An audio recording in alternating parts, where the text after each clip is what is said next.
Samsung Galaxy A unlocked. Gaming with this phone means you don't have to wait, so your characters can boogie and performance is great.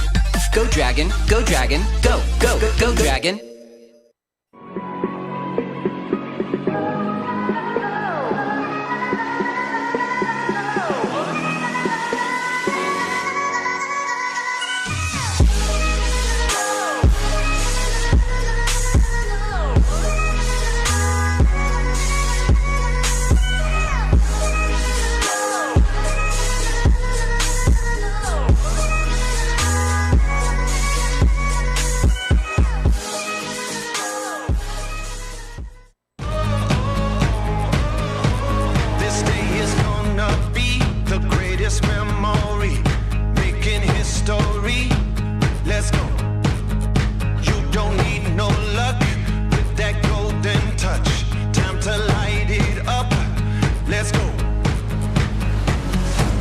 Get ready for it.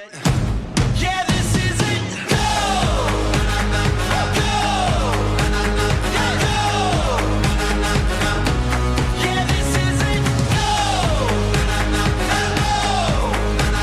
Let's go!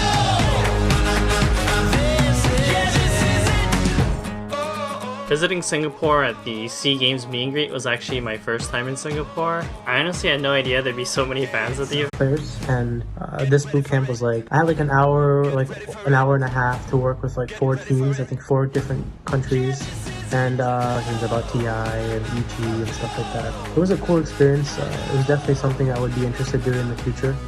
So I think for a lot of these players to become superstars, they just need to be noticed. They need to have a venue to really promote themselves. And I think a lot of them have potential to be superstars. I think that these players just need to play. They need to learn more about the game, get more experience, experience being in a team, because that's like the biggest thing, you know, like playing a pub game compared to being in a team, learning about people, learning about Dota, the game strategy. All these things are what really matter. Southeast Asia has an incredible dedication to the game, and a tournament like the Southeast Asian Invitational provided by Razer is just an amazing resource for all up-and-coming players. Get ready for it. Get ready for it. This is it.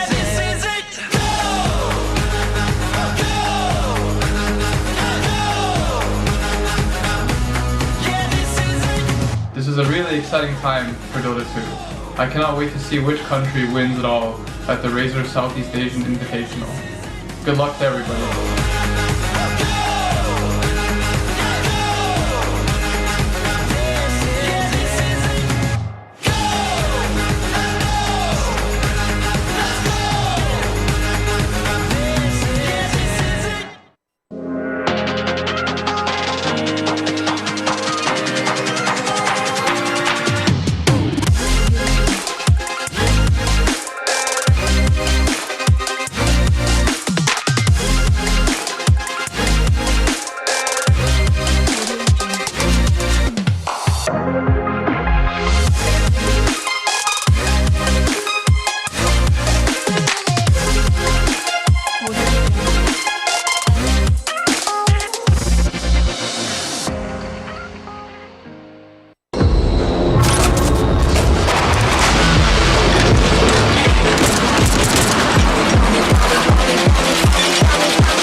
Me do my 2-step.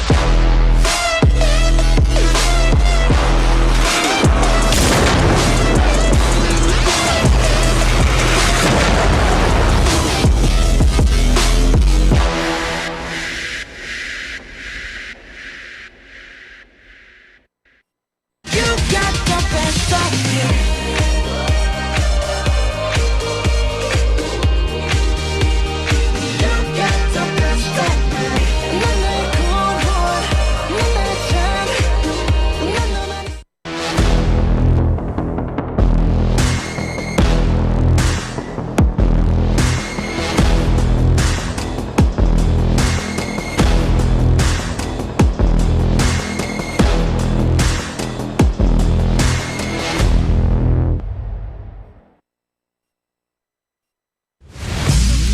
This isn't about fame, fortune, or following.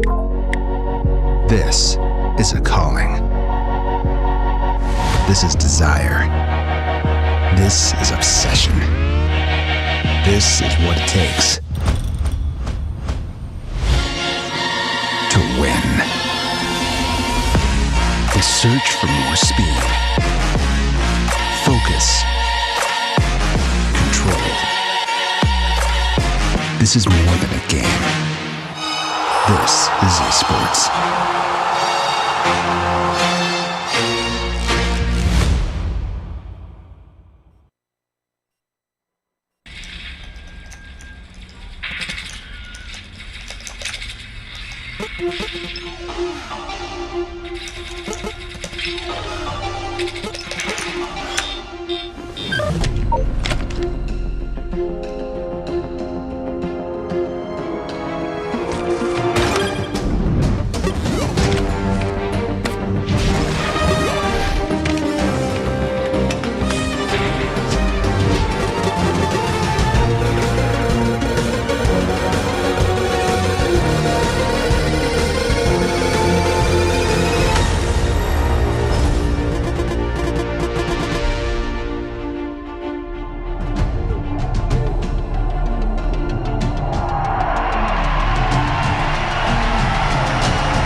You love playing games, and you're always hunting for the best deals. Now you can get more back just from the way you pay.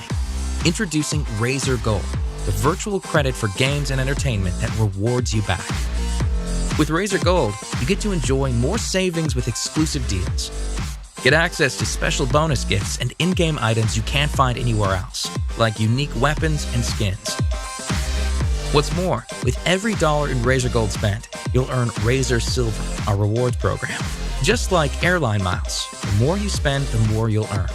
Just keep collecting Razer Silver, and once you've got enough, you can redeem it for Razer hardware, games, gift cards, and more. With Razer Gold, you get more savings and gifts, and automatically earn Razer Silver to redeem even more cool gear. It's the best way to get rewarded just for being a gamer. Get started by signing up for a Razer ID on gold.razer.com. Take a moment to verify your account so it's totally secure. And that's it. Start filling up your e-wallet with Razer Gold and enjoy rewards with every spend. So how do you fill up your e-wallet with Razer Gold? It's easier than you think. We've got over 1 million partners and stores around the world, both online and offline, where you can top up your e-wallet with Razer Gold. Don't have a credit card? No problem. Reload your wallet by purchasing these Razer pins. You can easily find them at your nearest convenience store, supermarket chain, or pawn shop. Prefer to do things online? We've got you covered. Reload your wallet with your credit card, internet banking, and even your telco bill via direct carrier billing. Now that you're stocked on Razer Gold and you found something you'd like to purchase, here's how you pay with Razer Gold. Click on Pay with Razer at the checkout segment of your purchase. Log into your Razer Gold account and use your wallet balance to check out. If there's insufficient Razer Gold, simply reload your wallet with a specified amount via online banking, credit card, or buying Razer pins from a store. Here's a sweet deal to get you started. Create an account now and verify, and we'll reward you with 1,000 Razer Silver. Start getting rewarded and getting more back when you pay with Razer Gold now.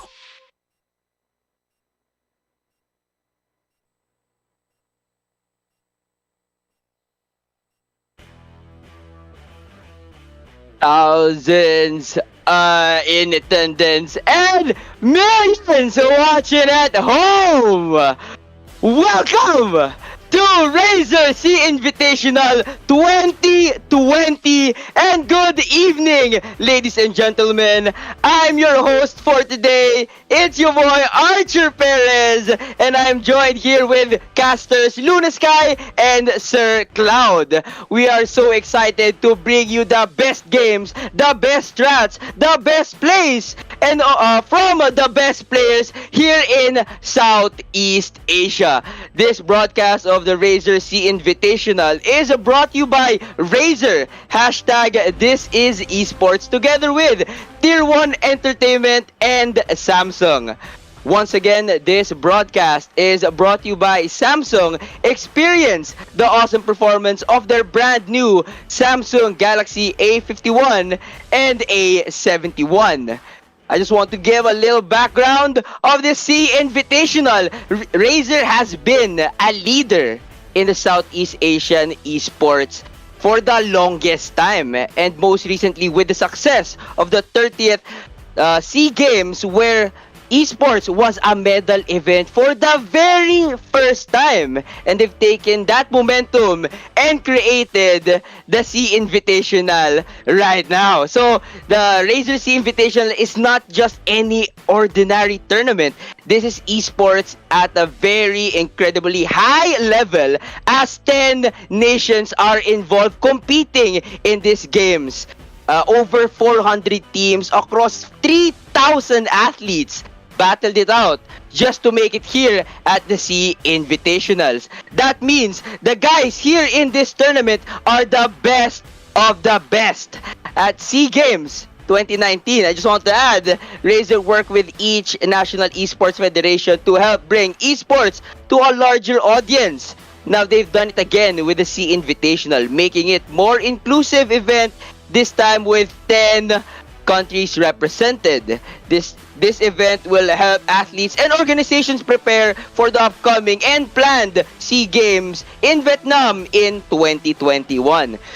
So as you all know, I'm pumped and hyped to see 20 of the most well-decorated and dangerous teams across Southeast Asia fight over that sweet chicken dinner in a battle for glory. So the first couple of games would be the best playground to see, to size up their opponents, whether they can be more aggressive, passive, safe, or simply out for blood. So I hope you guys got your popcorn ready. I hope you guys are buckled in your seats, because we might be dropping in really hot in our first game in Erangel. So with that said, Sir Cloud and Luna Sky, how are you guys? How are you feeling about this tournament? I'm really hyped for this event, and of course all of the players and of course and the audience here will be also hyped. So grab your popcorn, guys. I'll be having my popcorn as well. So how about you, Sir Cloud? Are you excited? Sir Cloud, you're still on mute. I'm so sorry. There you go. Now you do hear me. Yeah, there you go. Yes, yeah. But absolutely amazing time. But then again, well, 7,000 people plus watching us right here, right now. So shout out to all the viewers as well. All right. Cheer, I guess cheer your best team here, guys. So let's go. So we have here Erangel map, and we have 20 teams. Yep, so we will have 20 teams here represented by 2 teams per country. So this will be very interesting because the format of this tournament does kind of encourage the teams to actually do a team up, which is an unusual format in the PUBG world. But then again, well, this is really interesting to me. I'm really looking forward to see how the teams actually will try to get maximum points with each other while covering their backs, and also how will they identify each other as well. Communication will be key in this game. That's right. So we have now from military base going to Severny. So that's our plane path for today. So right now we have our team RG here. Yes. So they're still looting from this point.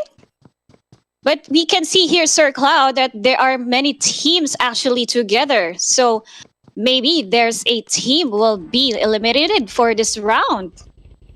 Yeah, it could be that. Or because those teams they're from the same country. It could be as well. So that's why they are moving on together. And now we are just looking over to Team Singapore with Resurgence here. Arts, Juggernaut, Kagura, as well as Insider. Looks like they are in one territory. But then again, this is interesting here. Team number 1, as we can see here, ATS is really close by with team number 18.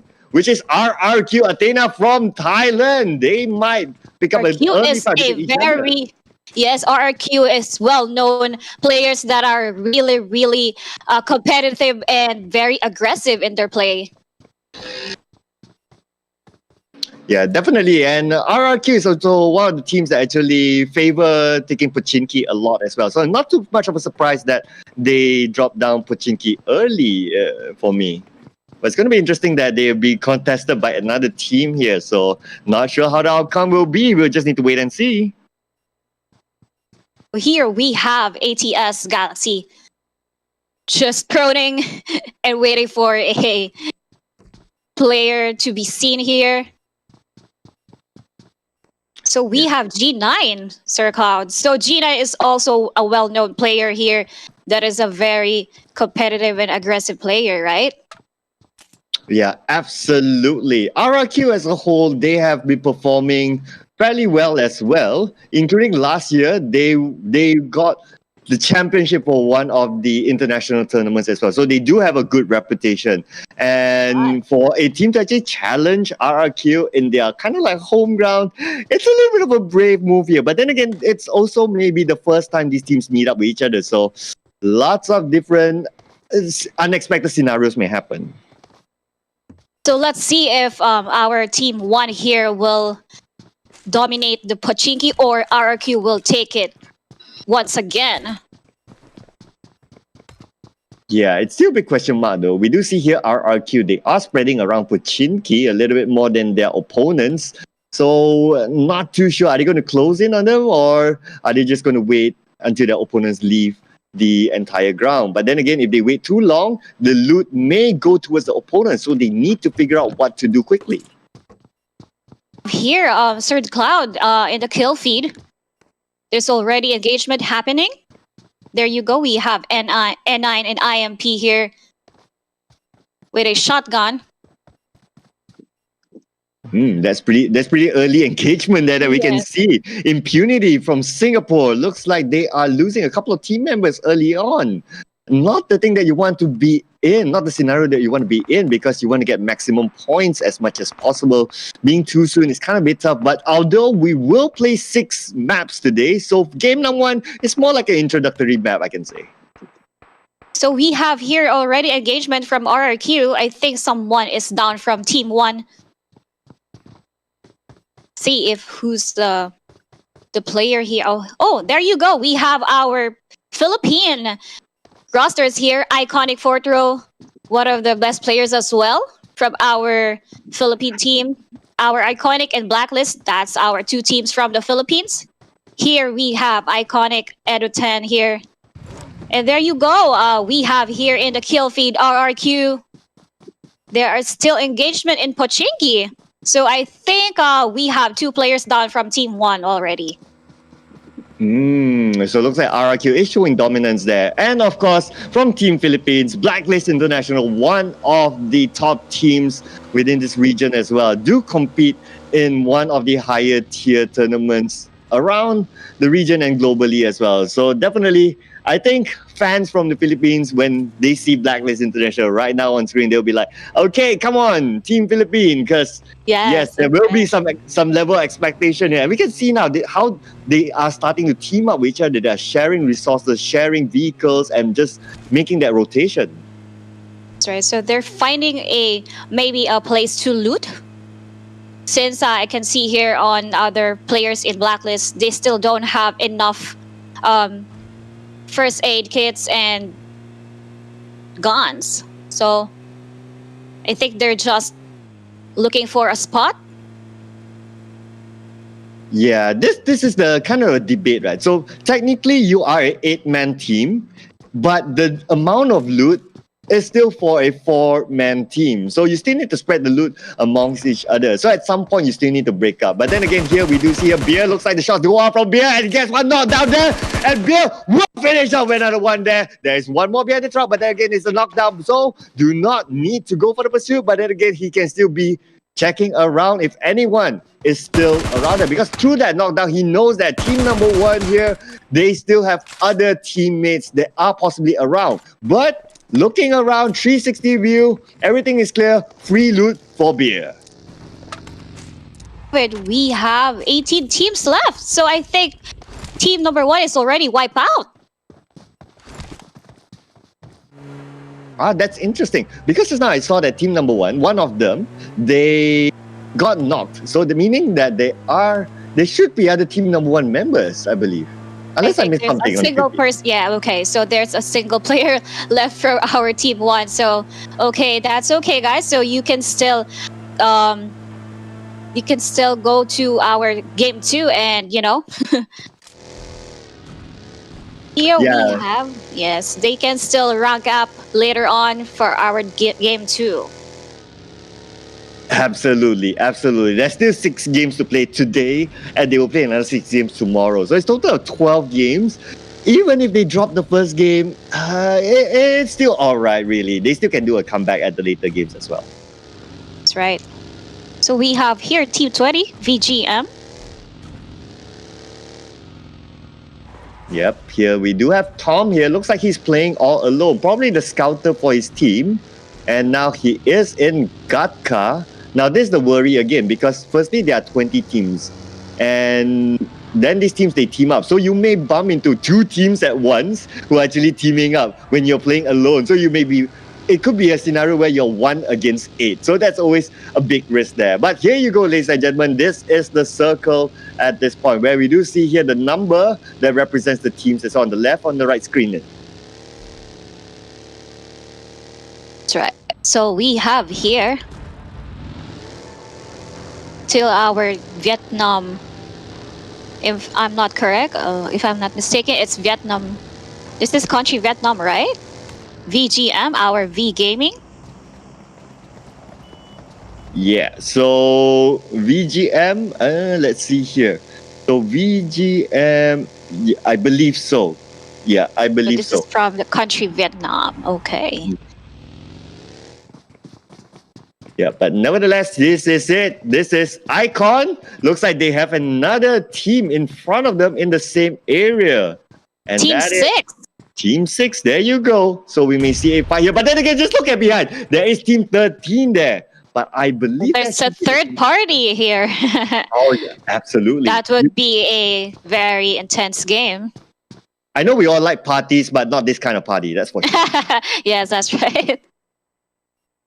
So we have Iconic for our Team 14, Team 6 for our Red Rocket Cosmic. Oh, okay. So Team 13 and Team 14, they are actually the same team from the Philippines. So it was Iconic PH as well as Blacklist International. So that's absolutely fine that they're watching over each other's shoulder. But this will be interesting though. If they are fighting in the same compound, is it possible that they may shoot each other, because there's no such thing as a 8 team in the official PUBG Mobile, right? So there is a possibility that, oh, I wanted to snipe that guy or wanted to spray at that guy, but oops, I accidentally sprayed at you. So they gotta be careful where they shoot. That's right. But nevertheless, we do see here, looks like they are getting closer and closer with each other. We may see a fight, but then again, advantage to Team Philippines at this point, because they do have extra help from their other compatriots from Blacklist International in the same compound. So it will be a little bit of a disadvantage to the opponents at this point, but we'll need to wait and see what happens. I guess that the opponents don't know that Blacklist International is around. See if they will shoot our Iconic PH here. There you have it. There's a down player here. It's Iconic Pew. Yep, and we do see it looks like the fight starts to happen, and looks like some knocks happening there. But then again, well, it is still anyone's game at this point, I'd say. I think in Iconic, there you have it. We have 3 players down here in Iconic. So Fortro and Eduten is down. But I think Pew is already up. Yeah, there you have it. Blanks is already healing his teammates. Yes. So looks like Philippines managed to take over this compound. Wow. Oh, yeah. Wow. Wow. Okay. So this is the first actual team up kind of start that we have seen. So it's two teams against one to a certain extent. We expected, we expected that right away, since they're both PH teams here. Yeah, absolutely. Yeah, so well played for our Philippine team. So comment, guys, you cheer your team here, Iconic and Blacklist. Yes, I'm sure they're also proud for this game one. Yeah. Yeah, definitely. It's the first demonstration of how do you want to coordinate two teams at once and not fire at each other at the same time. So they have just shown that, okay, that is the first demonstration. I'm very sure we will see more and more as we go along throughout this tournament.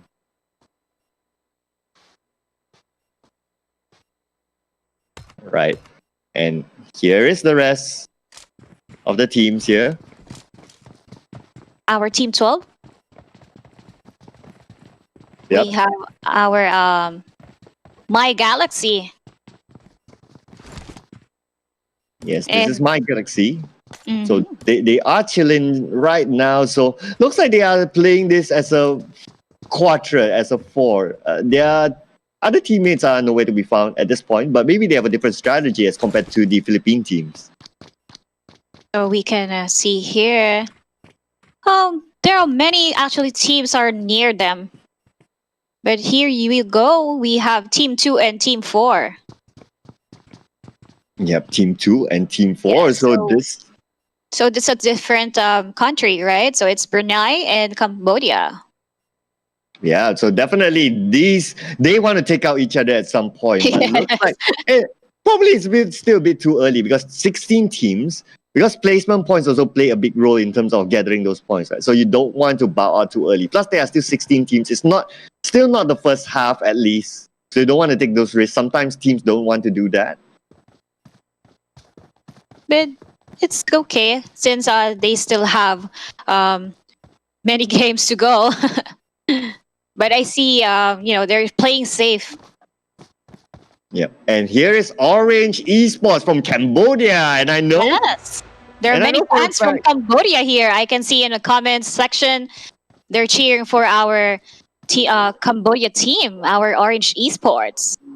I know, right? Before the show even started, they're going like Orange Esports from Cambodia, just putting up their flags on the comment section. So great support, really, for your teams. Thank you, everyone, for watching, and continue giving that positive support to your favorite teams. So we have Team 2. See, we can see here the teams are just, waiting and seeing our other players here. Maybe just, waiting for the right time to push. Yep, absolutely. They definitely know that they are across each other at this point. So good thing is that both teams, they are in the circle. So no pressure from the blue zone at this point. But if the circle were to favor any of these teams, the road will be a very big hurdle if they choose or if they need to cross the road. So the map here, you can see here, they're still inside a zone. So other teams, I think, are already going in. There you have it. So we have here Team 9 is already taking a car. You can see here, all of the teams are actually inside the zone. Yeah, looks like everyone's getting into the zone quite early. So no late rotations into the zone so far that we can see. And here we are, the zone again. Very likely the final few circles may be just on the outskirts of ruins, but we'll need to wait and see if the circle actually scams all of us or scams the team as well. So yeah, but what's for sure is that everyone is right set in the circle, and I believe this is just the second circle, but everyone has made themselves into the safe zone. So they're just waiting for the zone to close in and boom, they will engage already. Yeah, it's normally it's by the fourth circle onwards that we will see all action break loose. Like this will become an 80s action movie all of a sudden. That's right. So grab your popcorn, guys. Be ready for the zone to close in. Yep, definitely. I wish I could grab my popcorn though, but then again, if I have that in my mouth, then well, Luna, you'll be taking over. We can grab a coffee since this is 6 games, and I think we need coffee. Yeah, I'm pretty sure our producer is listening to this. But then again, just look at this. Blacklist International just joining up again with the compatriots from With Iconic PH. Yes, that's right. There you have it. They're planning for the right tactics to engage with other players. Yeah, absolutely. You can see here that they are taking the high ground. So it looks like they are favoring the high ground a little bit more. But if I look at their loot, like Vigo here, for example, he only has a level 1 helmet. So it's not really good enough if you say that, okay, you're going to carry a level 1 helmet towards the later stage of the game. I believe that they need a little bit more loot just to get themselves at least a level 2 of everything. But look at this, tons of vehicles here. Road rage is happening and they are moving into the safe zone. So Vigor is holding a VSS. That's actually a great sniper if you're just here in Erangel and just you're looking at the players, and it's a very silent sniper. Yeah, absolutely. And now we're just looking over at N9, and this is Darkface here, just looking over at their opponents just across them. Looks like there's one team in the house, but are they going to make those big moves at this point? It is still 16 teams though, so the points won't be that much if they bow out early. So that's a risk. It's a high risk, high reward, we can say. Yes, it's a high risk. That's definitely. Yeah, but nevertheless, looks like they are not going to make those big moves. They are just going to use this terrain to their advantage, whereby there are only certain angles that can be sniped from afar. So it's kind of like a good terrain. We have here also Myth, Team 17 from our Singapore. So yeah, they're just taking the higher grounds here, all of the players, and looking for the best angle here. Yep, Myth from Thailand, definitely. So they are looking across. But again, no big engagement. We are still at 16 teams. So just look at the circle right here. Ruins still seem to be in the somewhat middle of the circle.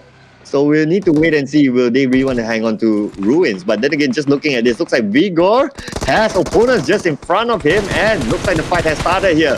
And now we do see here, MTX, looks like they get one knock here, and MTX looks like they are facing the knock to themselves. GA, he is waiting behind the rock. He needs to be saved. So Donga looks like a little bit more life here. The space go out there, but then again, can he connect those shots there? But no, he cannot connect those shots.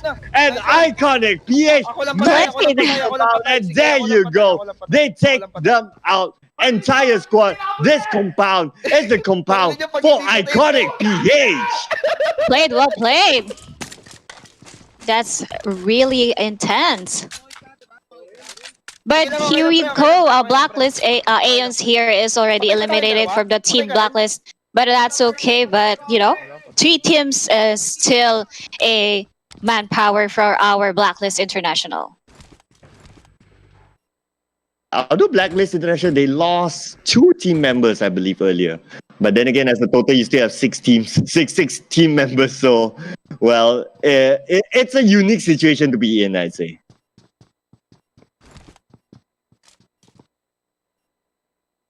And then again, now we do look at here. This is Miracle, still keeping an eye on from the compound onto the outside. I believe they held on to this compound from where we saw them the last time. So no big changes. Yes, that's right. They're just waiting for the right moment since they're still inside the zone. Yep. So there you go. They're just spreading out here in the same compound. Myth is just in front of them, still not moving out. But now look at the circle. Now Myth will need to move. They pop out the smoke at this point, but looks like the challenge will be for Myth. And for the opponents right here, we can see here IC just keeping eyes onto the side of Myth. Now the smoke has been popped. They know that Myth is there. The shots will be fired on. But then again, Myth has a vehicle and they will relocate themselves quickly. And they need to do it quickly. My IC here is trying to shoot them here with his DP28. And you can see here, maybe he is still inside the compound here. Yep. So okay. So look at this. Yeah, so Luna. Oh, there you go. Myth here is taking. It's been shot here. Oh yeah, online now. Looks like he's been pinned down behind the tree. But then again, his friend just right in front of him, Zai. Yep, they are still behind the vehicle. The vehicle is smoked out though, so now they cannot simply use the vehicle. It's a big risk if they use the vehicle may explode and it will be kebab boom. There it goes. 2 birds, 1 stone. That's what I always say. Yeah, so don't ride that vehicle. And I think we are experiencing kind of a technical difficulty, as our Rod mentioned.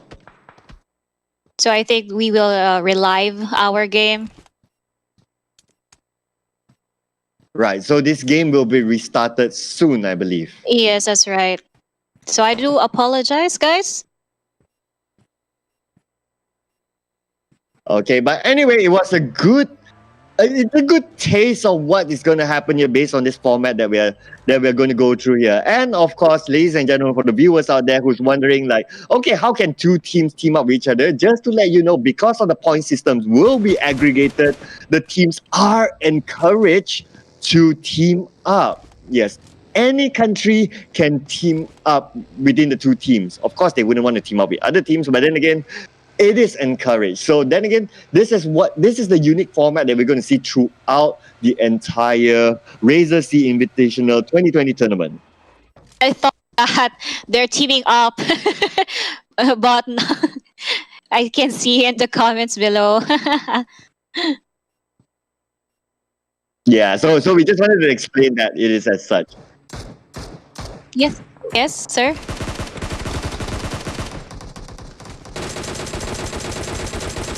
Okay.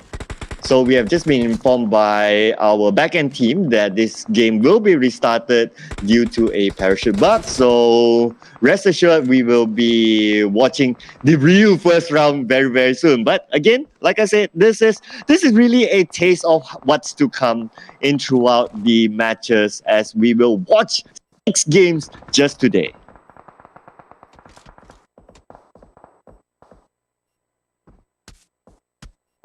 But then again here, looks like the teams, they are still not letting go of each other. They still want to get this first early good feel in this tournament as well. So that's why you can see here the gunfire still continues to go on. But then again, we have got information that it will be restarted. So, well, think of it as a scream.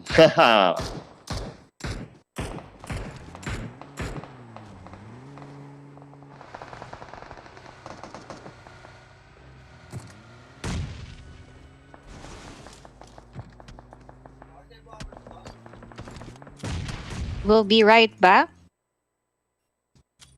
Since there's a technical difficulty, guys. But nevertheless, looks like the fight continues to happen. But yep, there you go. We'll be back. Yes, we'll be back, guys.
Samsung Galaxy A unlocked. Gaming with this phone means you don't have to wait, so your characters can boogie and performance is great. Go Dragon, go Dragon, go, go, go, go Dragon.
Let me do my two-step.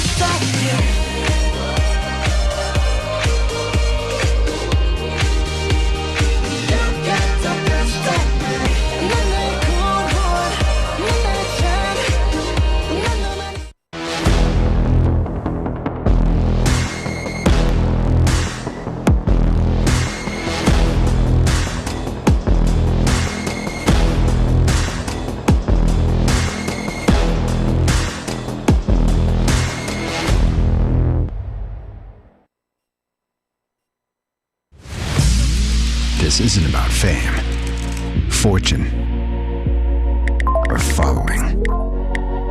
This is a calling. This is desire. This is obsession. This is what it takes to win. The search for more speed, focus, control. This is more than a game. This is esports.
back, guys. Welcome back to Razer SEA-Invitational 2020. Guys, I know the chat became really heated, but don't you worry, guys. I'll explain some stuff for you today. What happened? We had to reset the lobby. We found the referees found out there's a parachute and a mic bug, so we really had to take action for it, and we had to reset the game for game one. So other things that I saw in chat, and I really think I need to address this, is the team ups of teams. Actually, we have confirmed with the tournament organizers it's actually allowed, and the points will be compiled as a collective. So the points will go straight not as an individual team, but country points in general. So it's somewhat really, encouraged, as you can say. And don't you worry, guys. We still have our game on, and up to 6 more games. Starting with Erangel, Miramar, Vikendi, Sanhok. Then we're gonna go back to Erangel, then Miramar for the last game. So don't you guys worry. Sit on tight. I hope you still have your popcorn, because the game is literally just about to get started, and we're just waiting for them to re-lobby up and get on that plane so we can battle it out again here at Erangel. So I just want to point out, and actually I'm really happy to see the country support for each of their respective teams. Seeing it peak actually at 20,000 people all over Southeast Asia just to come here at Razer SEA-Invitational 2020 to support their teams. And imagine the more impact it could have at the final. So I hope you guys enjoy and stick with us from day 1 to the last day up to the finals to see who really reigns on top here in Southeast Asia. So right now we're just gonna wait for our them loading up to the plane. So let's actually think about what happened, or some things I actually saw earlier in the games. Was the games were really very aggressive very early on, and they're trying to somewhat meet up with their fellow countrymen. And as you can see from the first test game, as you can say, because it was not really official, the Team Philippines managed to get together, banded together, and take on multiple teams, and managed to get away. But don't you worry, the battle is coming right up. Let me pass you to the casters. With that said, the Luna Sky and Sir Cloud, take it away. Thank you, Archer. So we have now the plane path. Right. Yep. And this is the plane path here. So it will come from the north, from Zaki, down all the way to the side of Milta Power. So again, we have seen a little bit of a preview of what happened just now on some of the teams. They do like certain positions. So are they going to repeat them again, or are they going to change their drop point? This will be big question marks here. But you can see here another 13 and 14, Blacklist and Iconic is the same drop as well. So I think they will still repeat the tactics that Blacklist and Iconic did a while ago. But it's interesting here that a lot of players, at least 6 of them, drop at shooting range. And shooting range have very little loot there, especially even if it's like your one full squad, like 4. Like the amount of loot is just so little. I can't imagine if you 6 there, it is just going to be so economically training, I say. So we also have here team number 1 and team number 2. Our ATS. Yep, we do see here they are landing at this point, but looks like they are splitting up here. So Kong is going in all alone. They are taking the smaller spots here, not taking the big spots for now. But probably his other teammates are taking the bigger spots. We just need to wait and see. And here's Zikoya. He is dropping into another location. We do see a team number 1. They are taking different locations. One of them is at the bridge towards farm, and the rest of them are nearby to military base. So it's a different strategy here. But then again, the outskirts of farm, it's normally where there's a lot of vehicles. So this is what they're trying to do. They grab a vehicle at least to secure themselves, because in military base, it's very little vehicles there. So it's normally sometimes you send the strategy of one person goes there, grabs the vehicle, comes in, and continue on looting from there. So that can be their strategy as well. That's right. So if you have many loots and many bullets, you can also take eight players at once. So here we go. We still have team number 1 here. Still looting. Okay, so we have here RG.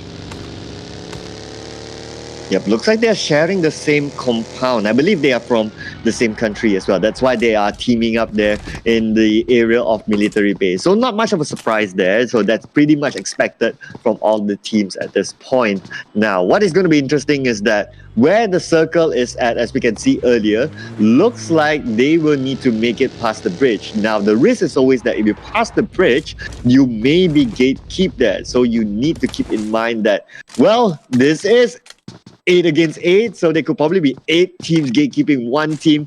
It could happen anyway, depending on the strategy of the teams. But that would be a very actually exciting, because that would be my first time to see a 3 players or 6 players on the bridge itself. So here, Team 20 and Team 19. So yeah, there's both the same country, I believe. Yep, at the area of Yasnaya. So if you do see here, Pat, if you're wondering, like, okay, how do we know they're from the same country? Okay, so you can just see that 1 and 2 is country A, and 2 and 3 and 4 is country B. So it's basically like every 2 digits is one country, in other words. So it's easier to remember that way. So in case your viewers are asking, like, how do you recognize the countries besides their team name? There you go. I just told you guys some tips there. So just keep in mind the numbering. So they're just sharing their loots here. Yeah, they definitely need to share the rules. But interestingly, again, is that if you have 8 people in one location, which is unusual, unless the location is huge, like a Pochinki. Other than that, the smaller places like shooting range, it's going to be tricky. Like, how do you spread the loot against 8 players? It's a lot there that you need to spare the loot for. So it's better to have communication with other teams, so that they can split the loot, maybe drop in the different compound, so that they won't, fight for the guns or the loots there. So let's see. Here in Yasnaya, okay, we still have 19 and 20, so it's same country as well. So yeah, Yasnaya is a big, actually a big compound. So it's a advantage for that team. There's many loots there. So here we have Team 5 and Team 6. I think they're in Fairy Pier. Yeah. So this is actually a small compound, right, Sir Cloud? Yeah, this is a smaller compound. Yeah, and this is Team Indonesia, ladies and gentlemen. Red Rocket. Yes, we can see here, represented by Rocky. They are in a small compound in Fairy Pier, but I think they will move around. That's why they got vehicles early on, and they are playing by the edge of the circle. So a little of an advantage there, that they don't need to pass through death bridges, as we always call it, right? So it's a little bit of a good news there for them. So they can actually take 3/4 within the circle as well. So yeah, they can make those. But then again, metas could change, because this is again a very unique setup introduced by Razer as well, whereby 2 teams will accumulate or aggregate their points together. So there you have it. They're still looting inside small compounds or smaller compounds here. But it's an advantage that they have actually cars and buggies here. Since and also they're actually in the zone, so it's not hard for them to go inside later on.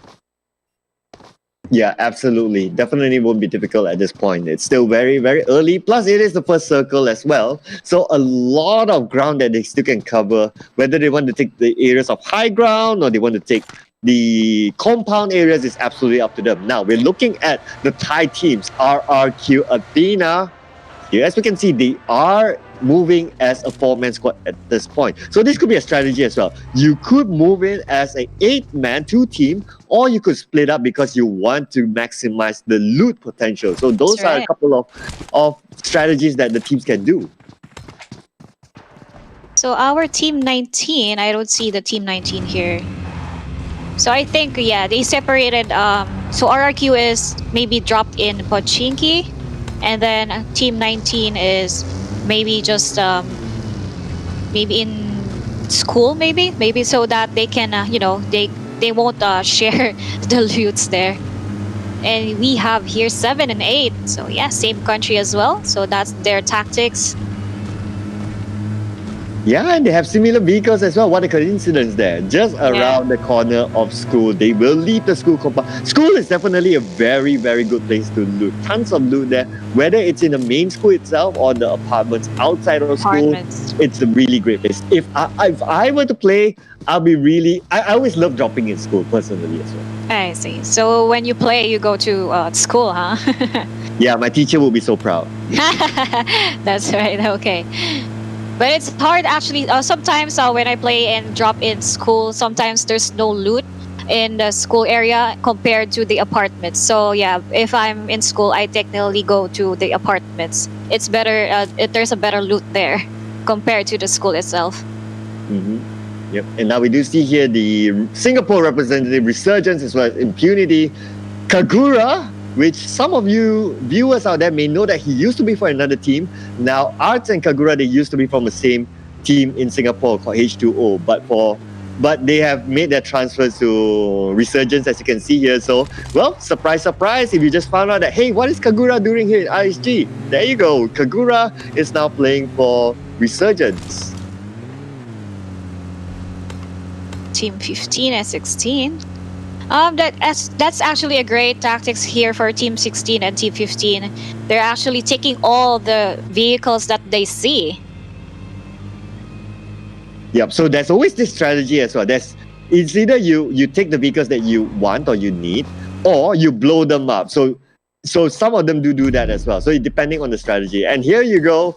This is Manparang from Yudu Gang. Looks like he is playing all alone. Not sure where his teammates are. His teammates are still intact here. But the captain of Yudu Gang himself looks like he is tanking the blue zone at this point. And he's going against it. So I'm not too sure what his strategy is about. But there you go. He probably saw that buggy there. He just wants to get that buggy. So Yudu man, Parang. Let's see the other teammates of Parang here. Maybe he's finding a right spot, or there you go. Maybe he's finding a car. Oh, okay. He didn't take it. I thought he's gonna take the US here. So maybe he separated from the group so that he can maximize the loot there. Yeah, that's definitely what teams can do as well. Absolutely. And Yudu Gang, they are currently the reigning champions in the Southeast Asia. So it will be quite interesting to see how do they fare here, especially with a format that is different, where they will team up with Arof as well, the same compatriots from Malaysia. So it will be interesting to see what their strategy is all about. But here we are, the Filipino representative, Blacklist International, as well as Iconic. They are sticking with the strategy of sticking together as a team, as one Philippines. So actually, the first, the practice game, we can call it the practice game a while ago, they actually wiped a one squad there. And there you go. I think they're just chilling here and waiting for other teams to go inside the zone. Yep, we can see here like Kaylers. He's just showing up his flashy suit. You know, whenever I see this, it reminds me of Michael Jackson, because Michael Jackson likes to do the bling bling thing. Yeah. He's like wearing that Michael Jackson suit somewhat. So there you have it, the first zone. So You can see here Team 19, Team 9 and Team 17 and Team 2 as well is taking their vehicles already. So they're pushing inside a zone. So our zone here is in Giorgio Pool. Yeah, and there's about 40% of water there. So yes, that's interesting. Yeah, that's going to be interesting though. But I do believe that normally this kind of circle, it will still go to the land. But look at this Impurity. Cabo taking up the shots there from the long range. To the jelly, their team captain looks like he will go down first. But now Cabo will be the next one to go down. The rest of them, they will need to help their teammate. But Insider gets knocked down as well. And now Team Singapore, they really need help at this point. And now maybe, just maybe, they will go for the rush and they will just flip them all up. But here we go. Wicked coming from the other side. It's going for the flank here. RSG, they are still around though, so they cannot loot too happily. But then again, Vexers from Impurity, they will stay clear out of all the action for now. But there's two players left here for Impurity. But let's see. Team 11, Team 12, okay. Here you have it. So there's no backup for Team 11 a while ago. So that was the team that Singapore was against, right? Earlier this That's right. Right. Yeah, but it looks like now they're on a lockdown between each other. They're going to have a Mexican standoff, it seems, for now. But team number 12, as you can see here, they are out in the open. So a little bit of disadvantage for them as compared to Team Singapore. At least they are in the compound, so a little bit of an advantage there. You can see here Team 12 has only 3 players. So one player didn't, maybe he fell asleep. Yeah, there's still many more games. Well, maybe his strategy is like, I'll sleep first and I'll come back later. You just wait. Yeah, it's like, I need that power nap. Like, give me that power, that boost, that power. So there you have it, Team 16. 2 players left. And Team 15, I can see here. Okay, maybe 2 players left as well. So there are. Yeah, there's something interesting as well. So imagine if, like, okay, you're from the same country, but if the opposite team, someone gets knocked out, you can't revive them. You have to be in the same team to revive them. So that will be interesting as well. So even if you're from the same country, anyone gets knocked and you're from a different team, you can't do much. There you have it. We have RRQ here, spectating our Team 12 and Team 11. Oh. Beery here is just waiting for Team 12 to maybe park here in our kill here. Team 18. So I think RRQ is not teaming up with Team 19, I believe. Maybe they have a different strategy where they split up. Right, then they can cover more ground. That's possible as well. But RRQ here, they have the highest peak in the entire Erangel, as we can see. So this is a very good spot, especially if you have a 6x scope or if you have a AWM. This is absolutely perfect spot. Plus, these players, they are definitely really good with those long range snipes. So having this position and plus the circle, let's see, it may move away from here, but maybe the following circle. We just need to wait and see. But then again, what's for sure, they are in the circle at that point. There you have it. We have Team 7 and Team number 8. And we have here in the kill feed taking shots already. So why? It's Kendo and Red Esports here. We can check it out. Okay. So Team 11. Yep, looks like shots being fired out at this point, and looks like lots of action happening around the area of hospital.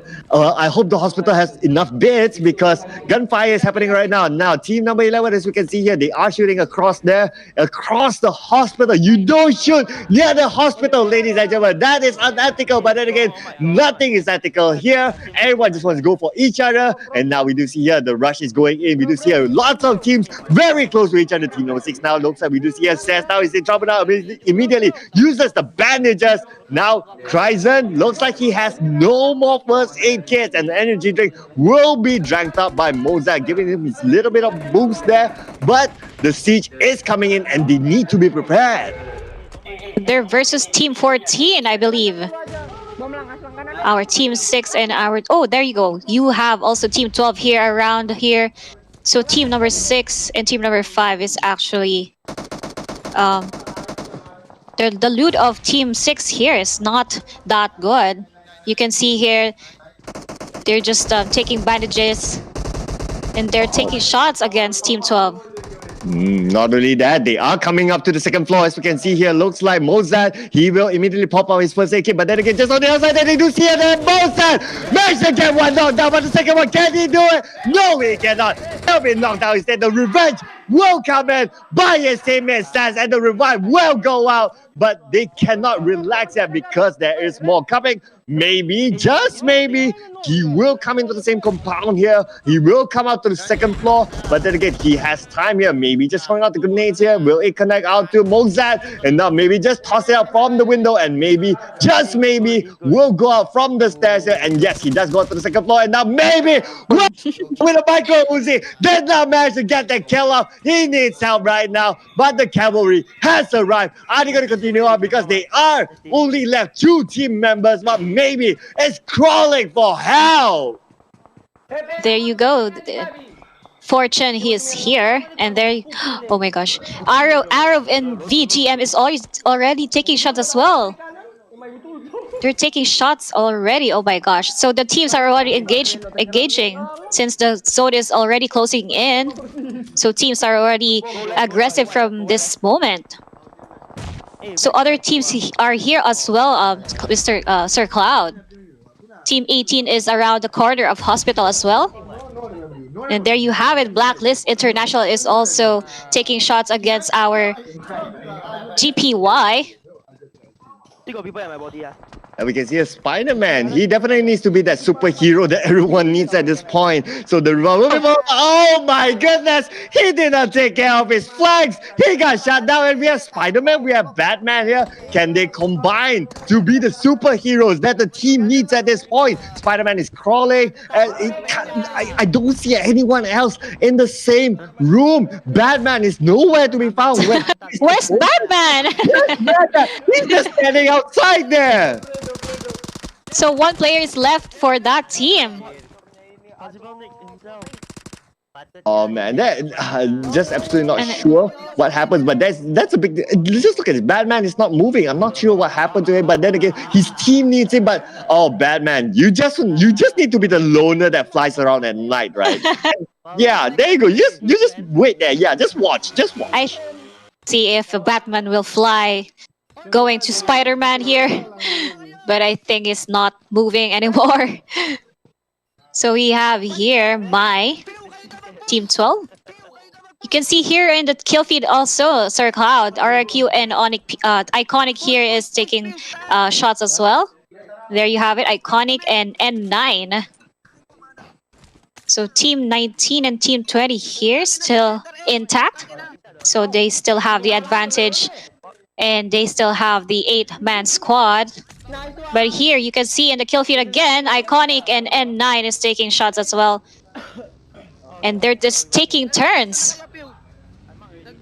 And yes, and at the same time, we do see that these 2 teams, they are taking the blue zone for now, but they need to make it in to the safe zone quickly, because I believe at this point, the zone is definitely feeling the pain. You can feel the pain from the zone at this point. Just looking over at Blacklist International versus N9. Looks like they're in the same compound. Nim Gaming is just waiting for the right moment. The smoke is activated though, but how long can the smoke protect him? Because he do know that people below him, they want to come up there. We can see a Vigo. He's just moving in and out of the floor. But when are they going to make that surge? There's only one. If they just rush in, they can clear Nim Gaming out. There's no way Nim Gaming can actually clutch this unless, well, it's tough. It's tough. Okay, I won't say tough, that. yeah. It's tough. Really. It's tough. Yes. But actually, it's just a disadvantage because you're the only 1 player left there for that team. So no one can revive you or no one can save you from that, even though if there's another team beside them. And just look at the circle right here. Looks like it's really, really small at this point, but it's still really, really colorful. So it's going to be really interesting what happens at the later stages of this circle. And now 100% of land, definitely. So no water at all. No swimming, no water sports there. And we still have 14 teams left here and 42 players alive. So here we have actually there's many players here in hospital. They're just waiting for the zone to close in. Hello, my friend. There you have it. We have Team 17 and Team 19 near each other. So they're just waiting for our Team 19 to close by since the zone is actually getting smaller and smaller. Oh yeah, absolutely. So there are a couple of teams, they decided to play on the edge of the circle, and some of them decided to play in the middle of the circle. As we can see here, like team number 20 and team number 19, they are on the outside, but they are gatekeeping other teams at the same time. And now this is Myth, ladies and gentlemen, from Thailand, with the shots being fired out from Wolfgang, but oh, they know where the shot's coming out from. And now he's down to 50% of life. First aid kit will be popped up online. From the other angle, they do see him there. We do know that shots are being fired now from the outer side, but then again, advantage to Team Thailand because they are in the inner circle with a compound. And I can also see here Team 16 is near 17. And you can see here that Team 16 is just on the left side of Team 17. But you can see here Team 20 and Team 19 is in just a little compound. So that's the advantage of Team 17 and Team 16 because they are spread out and they can really see Team 19 and Team 20 go inside the zone. Yeah, they definitely can cover more angles there. But then we see here Team 19 and Team 20, the thing is that they are all together. So it's hard to flank. Imagine if you kind of spread out, you put that vision on different angles, then it's a little bit more advantage to you. But if you're clumped up all together, your opponents just need to look at one angle and then they can see, oh, whether you run left or you run right. So it's a little bit of disadvantage now that they have clumped up 8 players all together in this small compound. That's right. And it's really hard if the zone is not on their side. So you can see here Team 17 is really gatekeeping our Team 19 here. So that's really hard for them. But in case maybe they're really good players and they would rush our Team 17 here once they maybe shot 2 players or 3 players here. Mm-hmm. Yep. There you have it. The zone is not actually for the both teams. But but Team 17 still have the advantage here for our Team 20 and Team 19. So you can see here, our players are already moving, going inside the zone. So Team 20 right now is circling, and there you have it. Team 17 is already taking shots here.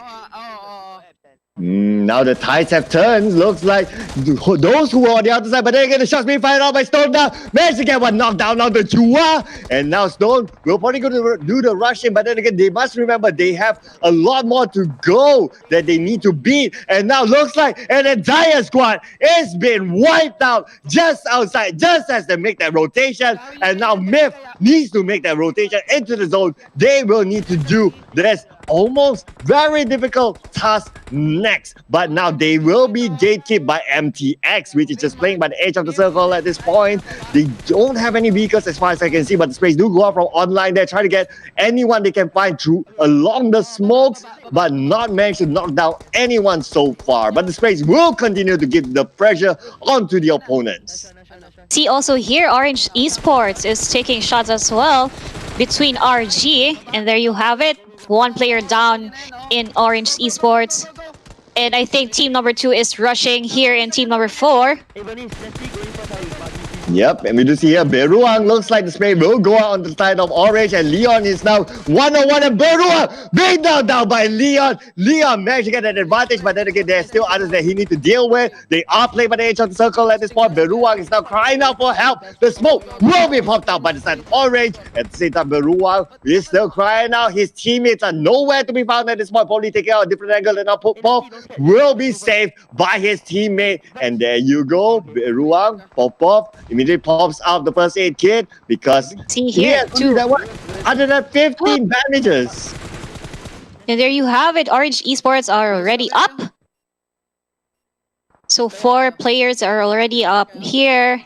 Oh well, Astro is still down, but they're still reviving. So Orange Esports has the advantage here, since one player from our team here doesn't have. There you go. So 1 more player for Orange Esports. And I think, oh no. So RG is already wiped out, I think. Oh, there you have it. You still have 1 more player left here for our RG. So where is Hans here? Hans looks like he's still trying to fend off the rest that's actually coming in, because we do see here team number 4, they are closing in onto the Bruneians, as we can see here. Team number 1 and number 2, Auto2 as well as Radiance Gaming, ladies and gentlemen, but the circle does not favor them, and this is such an open position, as we can see. Although there's a little bit of a hill there, but then again, it's still very, very tough to play in this sort of terrain. So we have here Orange Esports taking shots again. And there you have it. There's 1 down from our... Okay, 2 down. 2 players down from our Orange Esports. Oh no. So you can see here team number 1 and team number 4 is taking shots as well. Yeah, and now looks like they were trying to advance because Orange is in front. Hans now just in front of you. Oh my goodness, you don't know that they're still there. Hans with a spell. The shot managed to take 1 out, but then again, there's still others behind him. And there you go. Pop is just in front. Hans, you don't know Pop is still there. Pop is still waiting, just using the heal to his advantage at this point. But Hans do not know there is Pop. The Pop can take advantage at this point. Pop, are you going to go for it? Pop, just go for it at this point. Oh, okay. Or maybe you're just going to hang on for position, because you have to remember there is still another group from the same country, from Brunei as well, just hanging on the other side of the vehicle. So Popov, he's going to play a little bit more safe here, going to hang on for position points. And this, you can see here, the zone is really, really small, and we still have 7 teams and 16 players alive. And you can see here, Team 12 is taking shots. Our Team 17. So yes, this is the advantage of our Team 12, since they're inside a compound. And there you have it. RRQ is also on the spot. They just have the stone there on the rock hiding. And the grenade goes out to the side of RRQ, but does not connect. Almost became a Kobe there, but looks like basketball is not his favorite sport. And now RRQ, they are somewhat at the edge of the circle, but then again, the circle is really, really small at this point. We have 6 teams left, 15 alive, and now Beer, throughout the smoke, tries to find a good angle. The sprays go out from Beer onto the side of the Philippines team, but then again, does not able to connect. He's actually trying to blow up the vehicle there just to give him a little bit more cover, but now Myth coming on from behind, giving him that cover. The grenade will go out from the side of Ponsai, and there you go, the Kobe will be a 3-pointer, but looks like it will be difficult because the opponents are really far away. But they still have the advantage, since our Team 17 is inside the zone. And there you have it, Team 12. They're taking shots against Team 12. Trying to be the ninja there, team number 12. Yes. Like, yeah, just look at they're like Geronimo, just jump. And there you have it. RRQ saw stoned here. Even though that they're in a tight spot, RRQ still managed to knock out a player here. And there you have it. Myth Stone got eliminated from that. The Thai team style really in a strong position, that I can say. RRQ as well as Myth, they are playing this very, very smartly. They have lost G9 as well as D2E, but then again, they still have enough players at this point. I believe they currently hold the most players as categorized by country, and they do have the circle as well. And just look at the strategy. They are splitting up, so they are taking care of each angle. It's going to be really, really tough for anyone who wants to come into the zone. There you have it. The zone is already closing in. So RRQ is now trying to push. And now we still have Iconic Pew here still alive. But I think he won't make it since just one more first aid kit for him. Let's see. So Myth Ponzai here is trying to revive his teammate. And now we still have 3. There you have it. You still have 2 teams to go. Since RRQ already eliminated our Iconic Pew there. And there you have it. We have our chicken dinner. That was fast. So Team RRQ got the winner with a chicken dinner spot again. They are really a good team, huh? Oh yeah, absolutely. RRQ Athena, one of the seasons they were champions in one of these tournaments, major tournaments. So definitely showing again their quality. And Team Thailand looks like they get first and second spot. So congratulations to Team Thailand. Game 1 getting first, second spot. Great play indeed. I just like the strategy, how they deploy, how they actually spread out between these 2 teams. That's right. Even if the players are just 2 players, they really got, they just be aggressive and they took the chicken dinner. Yes, that's great for RRQ. But well played for other players. We still have 5 games to go. You can still rank up and have that score. Actually, I'm just gonna cut in. I'm back, and I just want to say it's a really interesting dynamic right now. Because as far as I know, it's not really a custom or a norm to have 8 players per team per se. And seeing it right now, 8 players roaming around as a group, as you said, Sir Cloud, earlier, it's really economically challenging to drop into a small location and have to share items for 8 players. So, what can you say about how teams rotated in this first game? Well, I think the rotation, everyone's still trying to discover really, because this kind of like 2 teams per country, it's an unusual format. So I'm pretty sure the team don't really practice that. Yeah, so it's going to be like, okay, maybe they practice for this tournament, but now it's being put into a practical situation. So it's going to be really interesting to see how they perform under pressure with that kind of trying to do that rotation that don't bump into each other. Yeah. And I actually liked your insight as well earlier that if another player from another team with the same country goes down, you can't really bring him up. So you can actually only do so much. That's right. So if it's just one player, goodbye to you. If in case you're down and, if the player is actually just near you, that's better. But if the player is far from you and joining the other team, well, good luck. And yeah, I like how it became really, really aggressive at the end point because there's so much players cramped up together, and seeing them go head to head is really interesting and exciting. And actually, it was blow for blow. Actually, one goes down, then the other 5 shoots the other guy who got him down. It was just exchanges after exchanges, and it was really interesting because yes, it is a somewhat 8-man combat battle system right now, and it's really for just a new system right now implemented in our tournament, and it's really interesting that we have 5 more matches. Now they'll adapt more.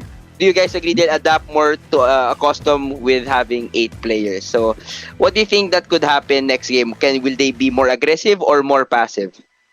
I think for me it would be passive since they know that the archery teams are actually spreading out and looking for a right spot to go inside the zone. So I think more players will be passive, but I think RRQ showing RRQ have the chicken dinner, and I think they didn't team up not like other teams. I think they still got the guts to just be their self and going to the zone, just not sharing just loot to other players or the other country. Actually, I agree with that. Like RRQ, I didn't really see them team up with anyone, and they just dominated it, ending up with 19 kills. That's Imagine really that big. they took out 19 people that they didn't even team up with anyone. And again, guys, I want to clarify to all that is watching, 8,000 strong, watching the Razer SEA Invitational, that teaming with both same countries are allowed. So don't worry, all the teams were informed before the tournament even started. They are all knowledgeable and they know that it is allowed. And yeah, major props to the team who got the chicken dinner. No team up needed. Yes, no team up. That's really, wow, high to the top. That's cherry on top, guys. So really, did you eat your popcorn, Archer? That I was an finished it. intense game. I finished it. So, alright. So, I just want to say thank you for watching the first game, but don't go anywhere. And that's just the first game. Don't go anywhere, and we still have more explosive matches. And don't forget to follow Razer on Facebook, facebook.com/Razer Tier 1 Entertainment, at facebook.com/Tier 1 Entertainment, and also Samsung. Samsung is at facebook.com/Samsung PH. And we're just gonna have words from our sponsors, and we'll be right back.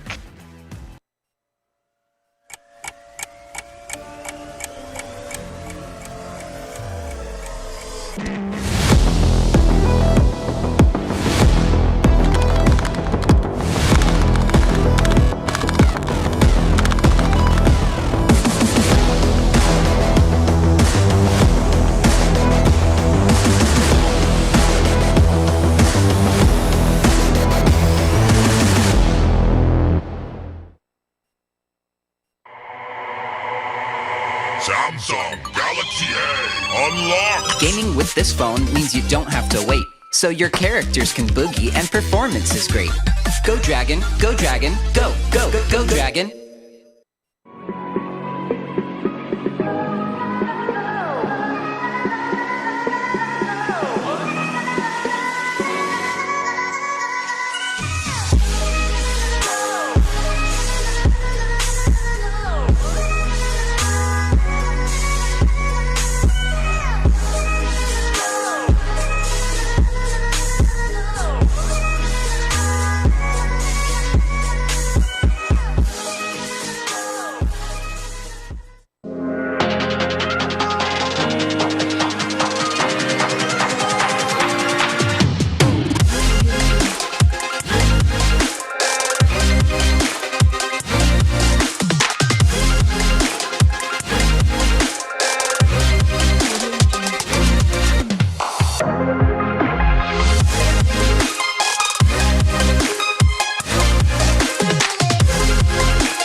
Me do my two-step.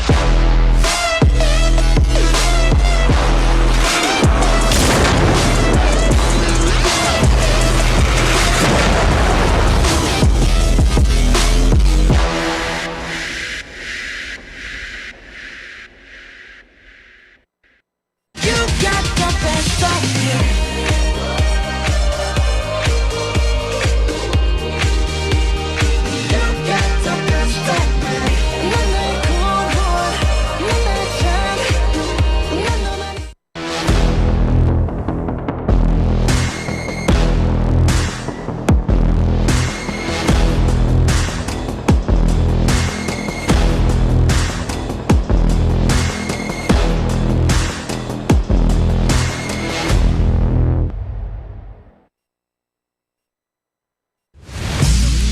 This isn't about fame, fortune, or following. This is a calling. This is desire. This is obsession. This is what it takes to win. The search for more speed, focus, control, This is more than a game. This is esports.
And we are back, guys. And as you can see, RRQ taking the first chicken dinner here at Razer SEA-Invitational 2020.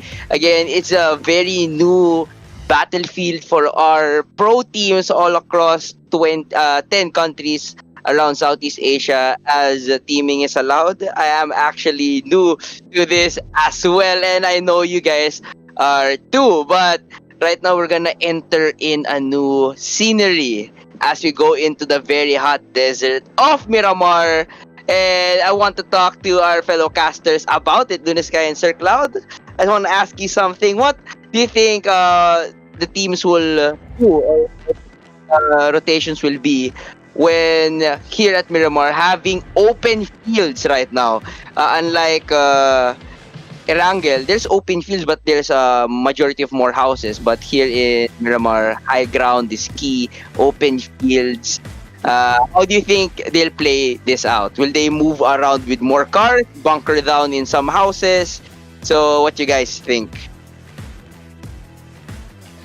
Well, I personally think that teams should play a little bit more tactically in Miramar, because in Miramar, there is a lot of high grounds that, well, sometimes you can say that it's unexplored with the teams, right? So I think that there's a lot of opportunity for the teams to actually explore those high grounds. And if they can get those long range shots, perfect. Because the area is just so wide, sometimes you wouldn't know where the shots come from. Yeah, exactly. So you about really have well, basically, Miramar is really a sniping sniping map. So you really have to have that Car 98 and AWM so that you can snipe the other players. So are you a good sniper, Archer? I can say I am, but I'm not at their level though. I'm nowhere close to their level, and it's really nice to see that everyone is in this learning stage for now. But yeah, in the following games, of course, I bet they'll surely adapt and they'll have new tactics for this battle for the chicken dinner here in Razer SEA-Invitational. Knowing Miramar is a big map for this second game. You really have to plan your tactics here, or your looting spots for this Miramar map. Exactly. So yes, so let's go. Let's see the players here in Miramar map. Who's the better sniper for this team? Well, Archer may not be the better sniper, but he's a better archerer.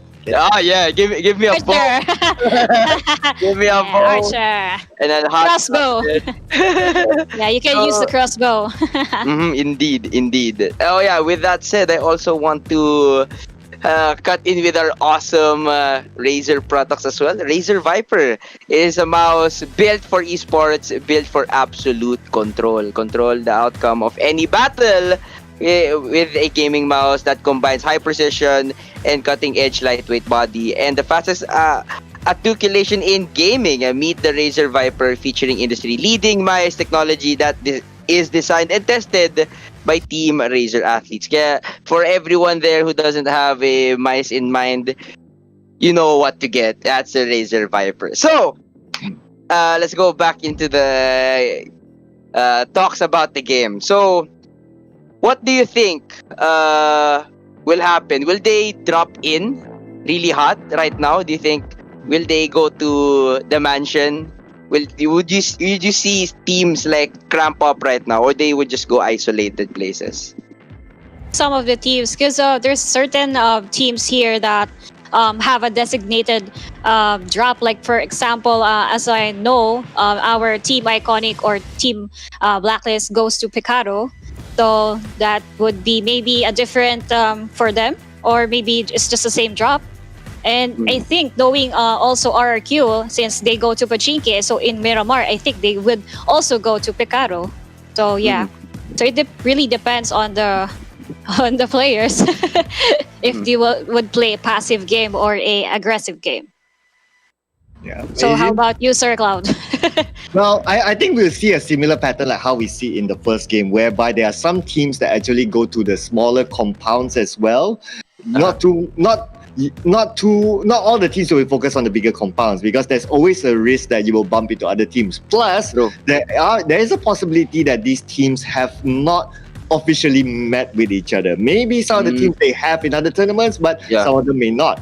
And they may have changed their drop points. As we can see in the first game, I noticed that one of the teams at least have changed their drop point. Arof normally would drop at the southern side, they drop at a different drop point. So it may be for this tournament, they say that, hey, because it's a different format, let's change it up a bit. So I think they will still stick with their plan.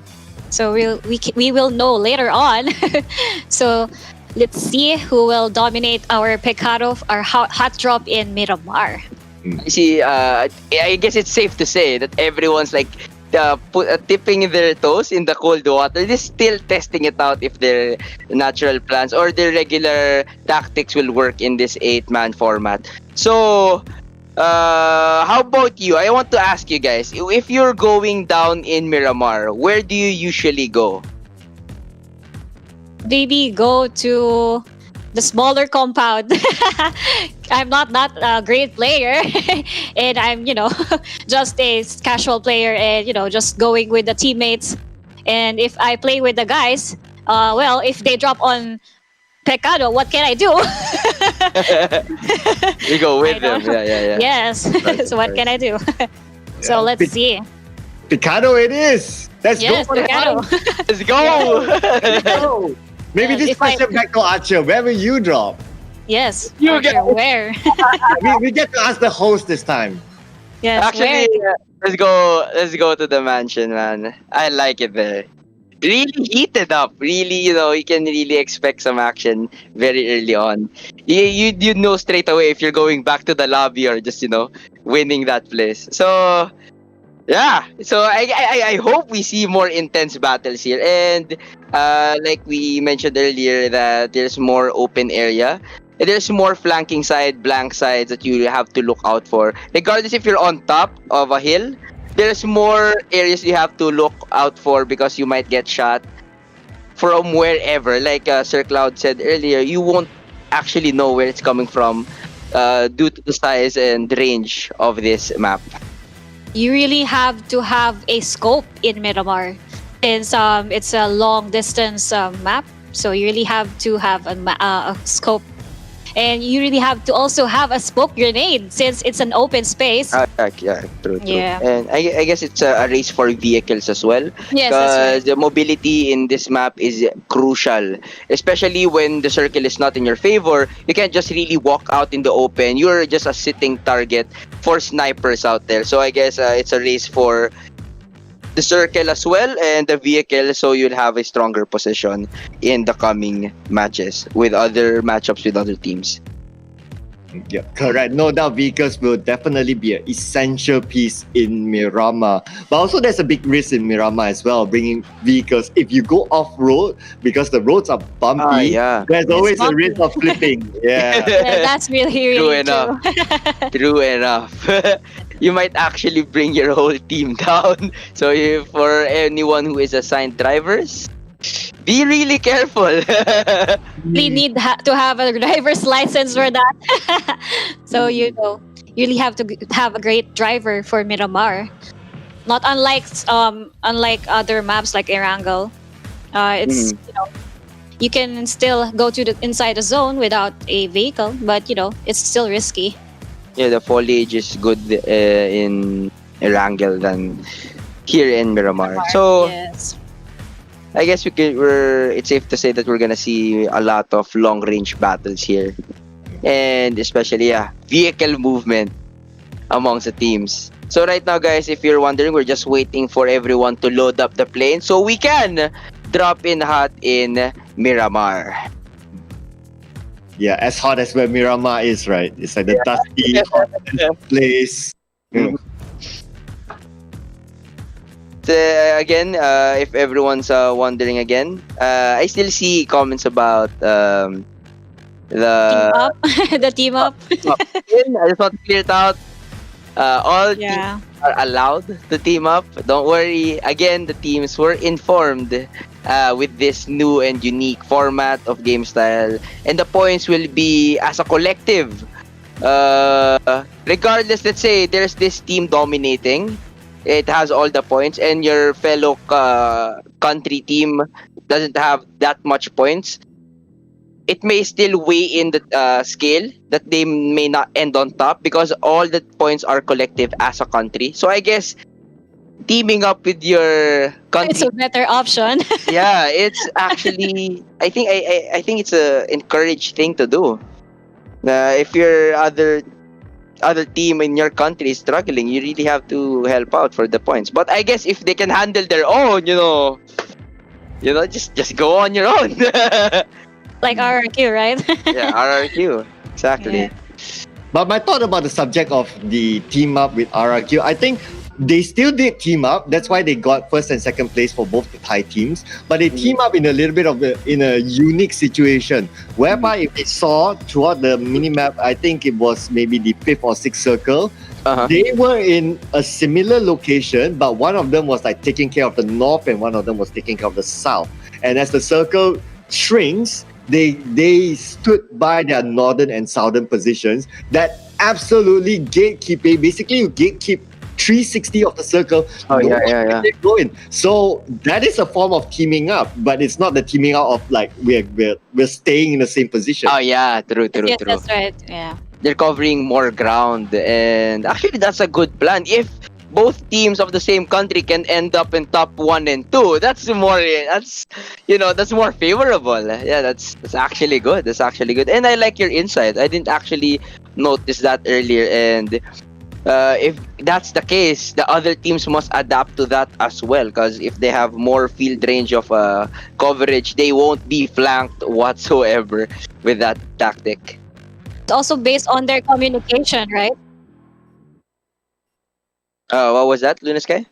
It depends on the communication of the teams. Like for example, 1 and 2, if they are the tactics is they drop in Ricardo, the other one will drop in some other parts. Maybe on the 4th zone, they would come together. I think that's better since they are on the both sides, right? Right now, guys, don't you worry. The game 2 is about to start, and the game is just the plane is just getting filled up. All our players from 10 countries are now loading up the plane for our second match in Miramar. So grab your popcorn again, refill it, grab your snacks, because we're into another treat as game 2 is about to start. Oh man, sooner or later I'm going to ask Archer to buy me that popcorn because we won't have the opportunity to have that popcorn. Actually, when you're casting, I'm just gonna go down and grab popcorn for you guys as well. You have to do it.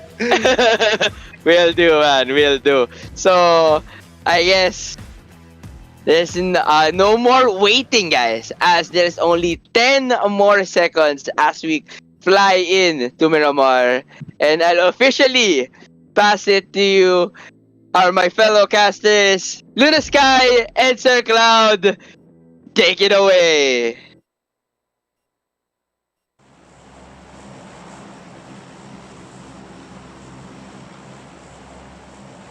And here we go. This is Miramar. Well, will it be the battleground for our second game today? So, will be very interesting to see their drop points for this game. Our Miramar map. So we have here from Puerto Paraíso to Campo Militar or Torre. Yes. So we have here our first drop. Yeah, early drops there that we can see. So I just wonder as well, does anyone want to go to places like Picado, hotspots, or do they want to play a little bit safe? They want to drop on an Impala, or I always want to see teams go to minus Del Sur, because that's where very rarely people will drop there. So it will be very interesting to see if anyone actually goes there. Actually, Los Leones as well is a good drop since there's many buildings, there's many loots. So let's see. There you go. I can already see RRQ here. Let's see if they will drop in Picado.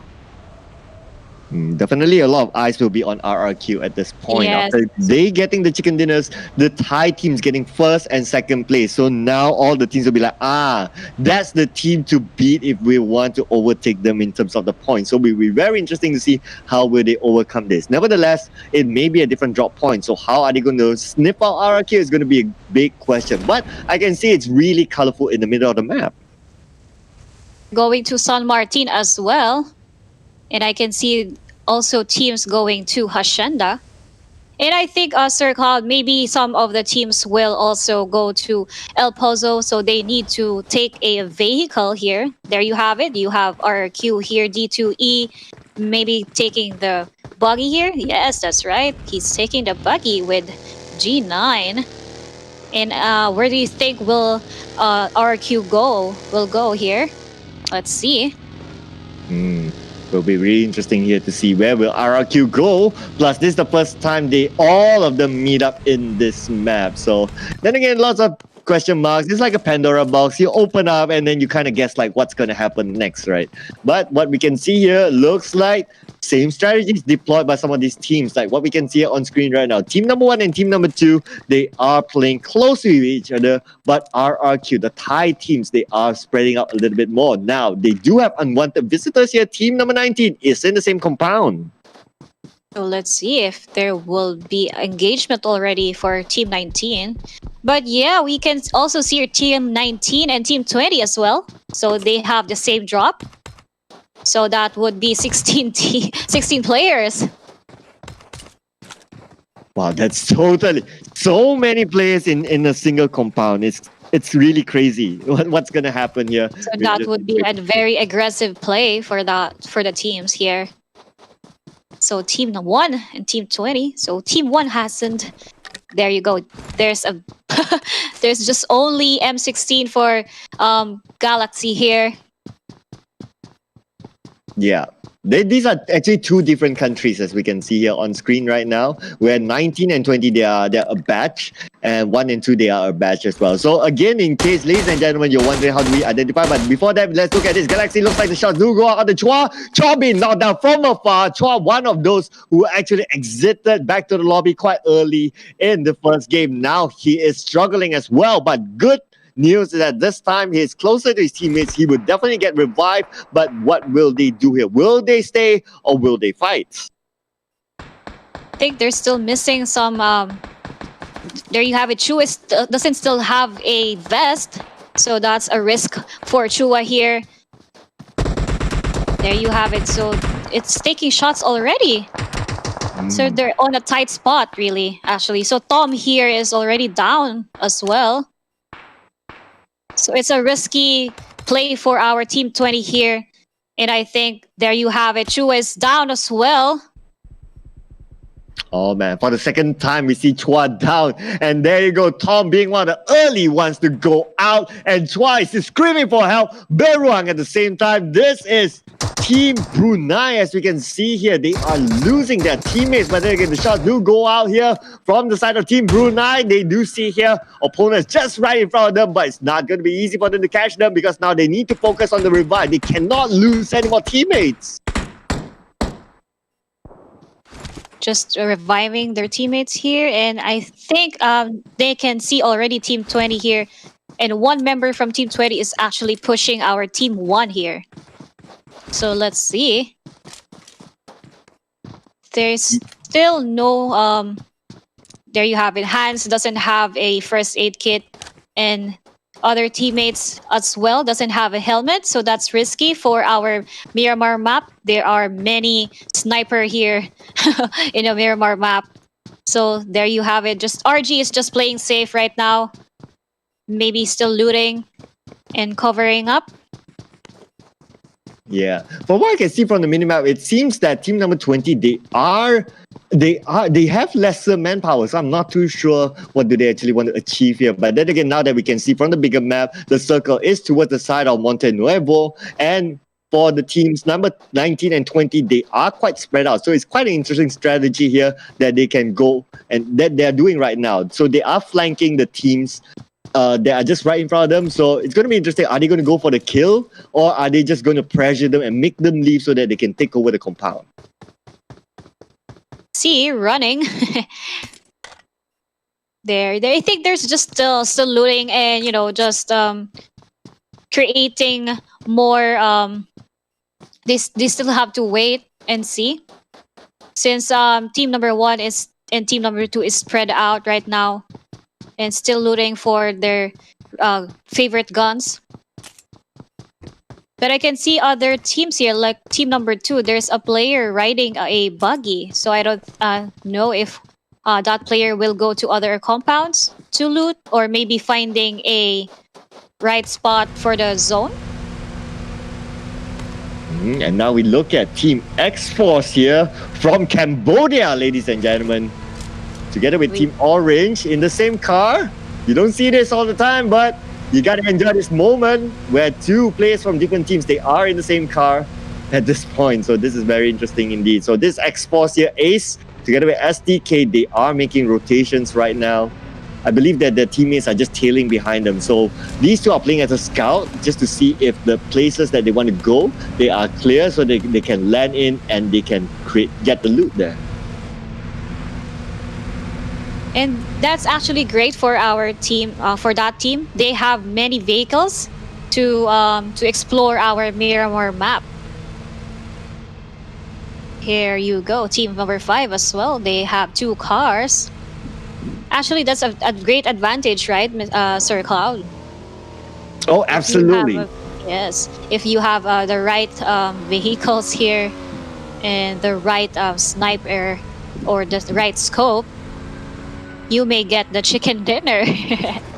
Oh yeah, it's definitely a good advantage if you have like at least a vehicle per person. But then again, many times that we have seen in different games or different tournaments, or even if we play our classic games, vehicles tend to get exploded in Miramar. Just because of how open this place is, it's easy to get gunned down and vehicles being exploded. I have seen one tournament where 4 entire squad, 4 team members in a single vehicle get exploded in Miramar, and that's it. One explosion. Goodbye for you. Yeah, absolutely. 4 points awarded to whoever got it, and goodbye to the entire team. So, well, basically, I can see here. Well, actually, for me, if I'm playing, our teammates actually get 2 cars, so that in case someone will shoot us, just 2 players will, die. In case, because one vehicle is too risky for this map, since it's a bumpy road. And we did talk about the bumpiness of the road. So if any car flips were to happen, it can be a disaster as well. So they gotta be really careful of how they bring the vehicles. Yes, it sounds easy to say, yeah, let's go off-road because it's less obvious. But then again, the bumpiness of it is just a very, very big risk. Imagine flipping your vehicle and then the shots go out. You cannot get away. It will explode right in front of you and you might just die. 1 point for the other team. And there you have it, the buggy. Actually, I don't prefer the buggy because it's too open. There you have it. You see, and the kill feed, someone got knocked out here by a vehicle, I think.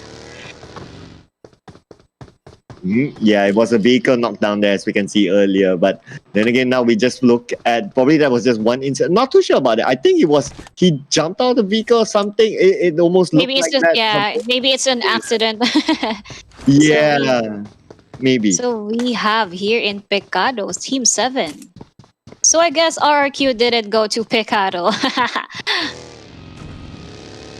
Nah, looks like they did not take that middle spot right here. But maybe they have a different strategy now that they are playing as an 8-man, 2-team sort of formation.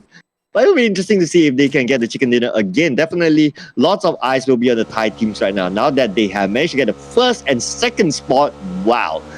It's one thing to get a chicken dinner for one of your teams, but it's another thing to get first and second spot from the same country.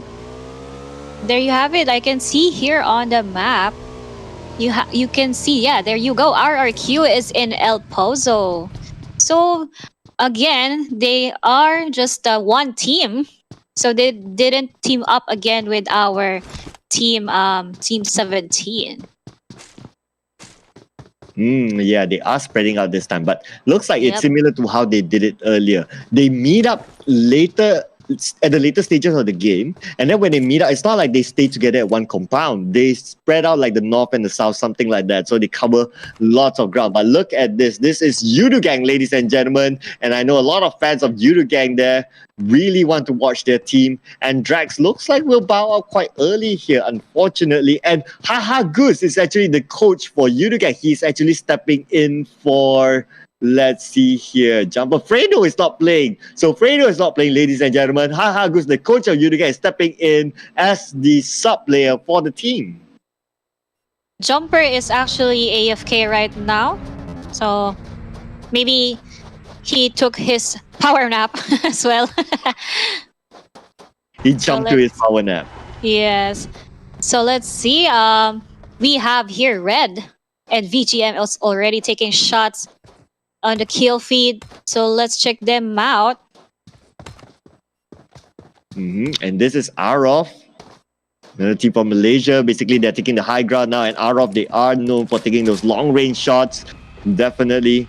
And coming back to Yudu Gang, whereby they have a minibus, one of the tankiest vehicles in this map, tanking out the blue zone at the same time. But then again, this is still the early stage, so they can still tank out the blue zone while they make that decision where to rotate.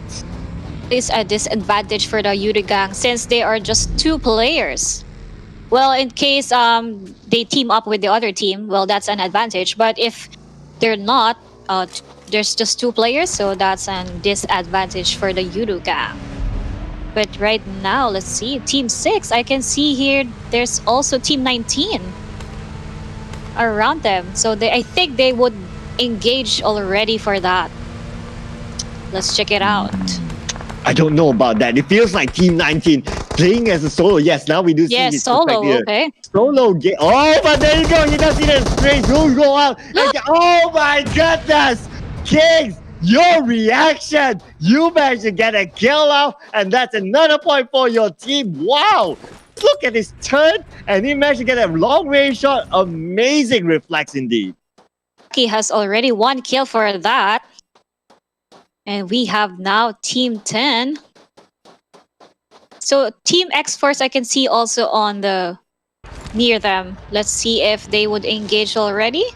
I think the zone is still actually big, so they're actually just see who players who roam around on the map. There you have it. Arrow here. You can see someone taking shots as well. Team 11 and Team 12 are together. So they're actually Sir Cloud. There are really teams that are together. Unlike other teams, they just meet up when the zone closes. So True. actually, so there's actually disadvantage and advantage for that tactic, right? Yeah, I agree with that. There's a pro and con to both strategies, but we'll need to wait and see at the later stages. We need more games to see which actually is the better strategy. But just look at the kill feed as well. It's going crazy at this point. Looks like Orange is taking out teams from Brunei, and they're just exchanging kills on the kill feed. It's going nuts at this point. So it's going to be interesting to see later on who actually survives between these 2 teams. X-Force is already taking shots on RG, huh? So we can see here X-Force as well. There you have it. ATS as well on the kill feed. So they're just taking shots as turn by turn. Yeah, they're clearly just exchanging blows there. Yes. And now we're on to Blacklist International. Looks like they're changing up their strategy. Earlier, we did see that they stick very close with Iconic, but this time looks like they're spreading out between these 2 teams. So they're changing up their strategy. Maybe there's something that they learned from after they see the Thai teams, how they perform. It's like, okay, maybe let's just try and switch it up and see whether it works for them as well. You can also see here Vigor is maybe their scout. Since Vigor is not with them, there you have it. Yeah.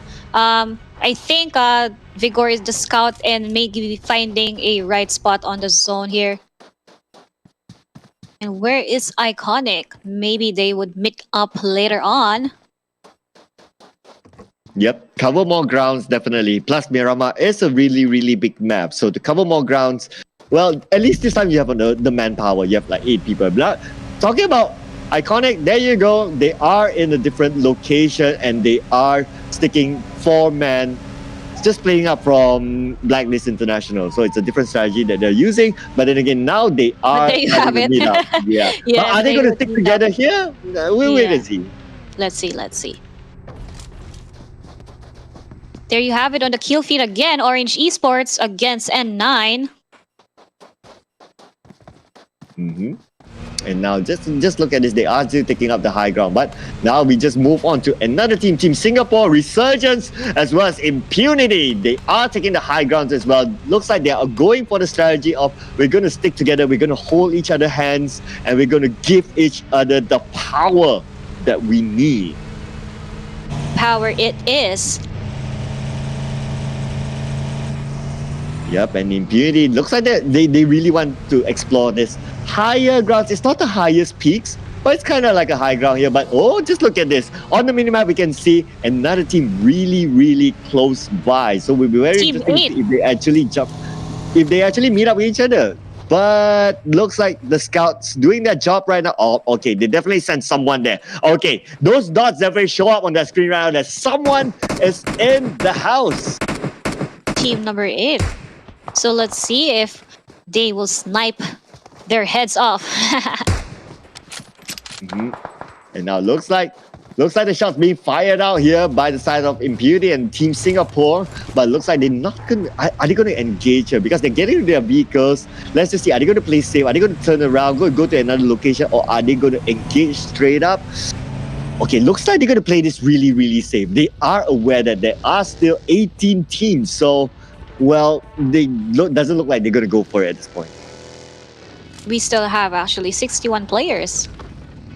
So yeah, they're just playing safe, finding the right spot, and there you have it. There's a car turning around. Yep, absolutely. You really have to be careful while driving here in Miramar map. And there you have it. There's engagement already against Blacklist and Yudugang. Yeah, and I did see that. Oh, unfortunately, the coach of Yudugang, Haha Goose, he will be eliminated and sent back to the lobby. Unfortunately, there. And this is Team Philippines, Iconic as well as Blacklist International. Looks like they are sticking together as how we have seen them in the first game. That's their advantage for the manpower. But they're actually still not inside the zone. So that's actually a risky move in case they get inside the zone, since our team RQ and Team Red is there just gatekeeping our zone. But I think you can see here, Iconic is still looting. Maybe they still don't have the right loot yet. But there you have it. Ponzai is just one player alive here. And team number 7 is near them. And team number 10. Yes, team number 10 as well. So it's a risky move here. Going alone without any help.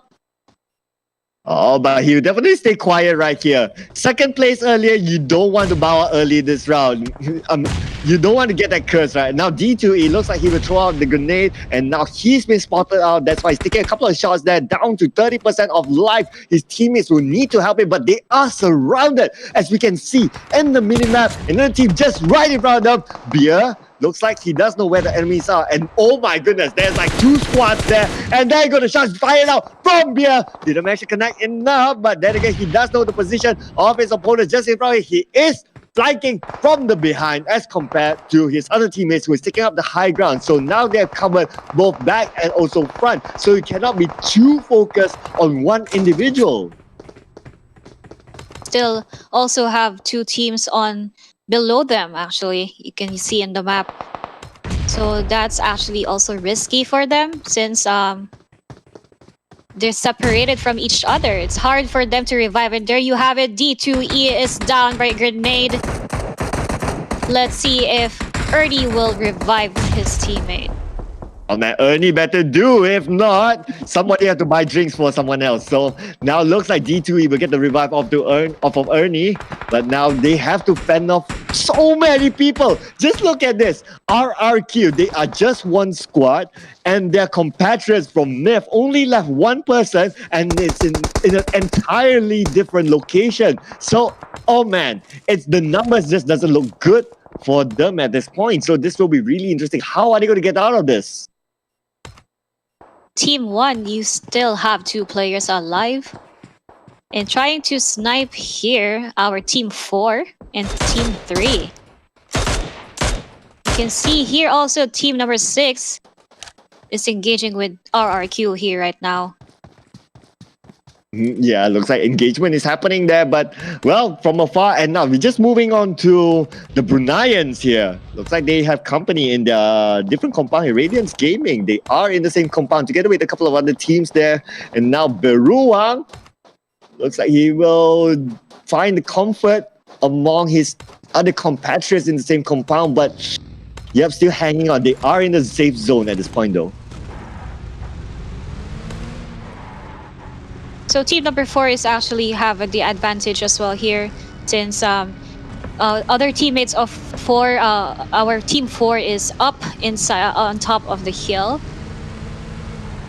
And I think they would push. Oh my god, yes, they definitely go. Oh my, yeah, they are going up right here. And we do see here Orange with Astro right here trying to get another different location. But on this other side, there's team number 7. He doesn't know they're there. Oh my goodness, team number 7 can just go and wipe them out. They have no idea. But now they are climbing. We do see here at 9, they are just across them. And now Astro will need to abandon ship because the vehicle may explode at any time now. And Astro now trying to flank, and now the shots do well for Astro. Managed to get one knock here from afar onto Dark Face. And now Astro trying to flank another one there. They do have the advantage a little bit here because they are spread out right here. And now the compound is being sieged. And now they are going in. Astro is taking out one by one and now jumping inside, but he needs to be careful not to shoot his own teammates. The revive will go out onto one of them. And team number 7, team N9, they still have a couple of teammates on the other side.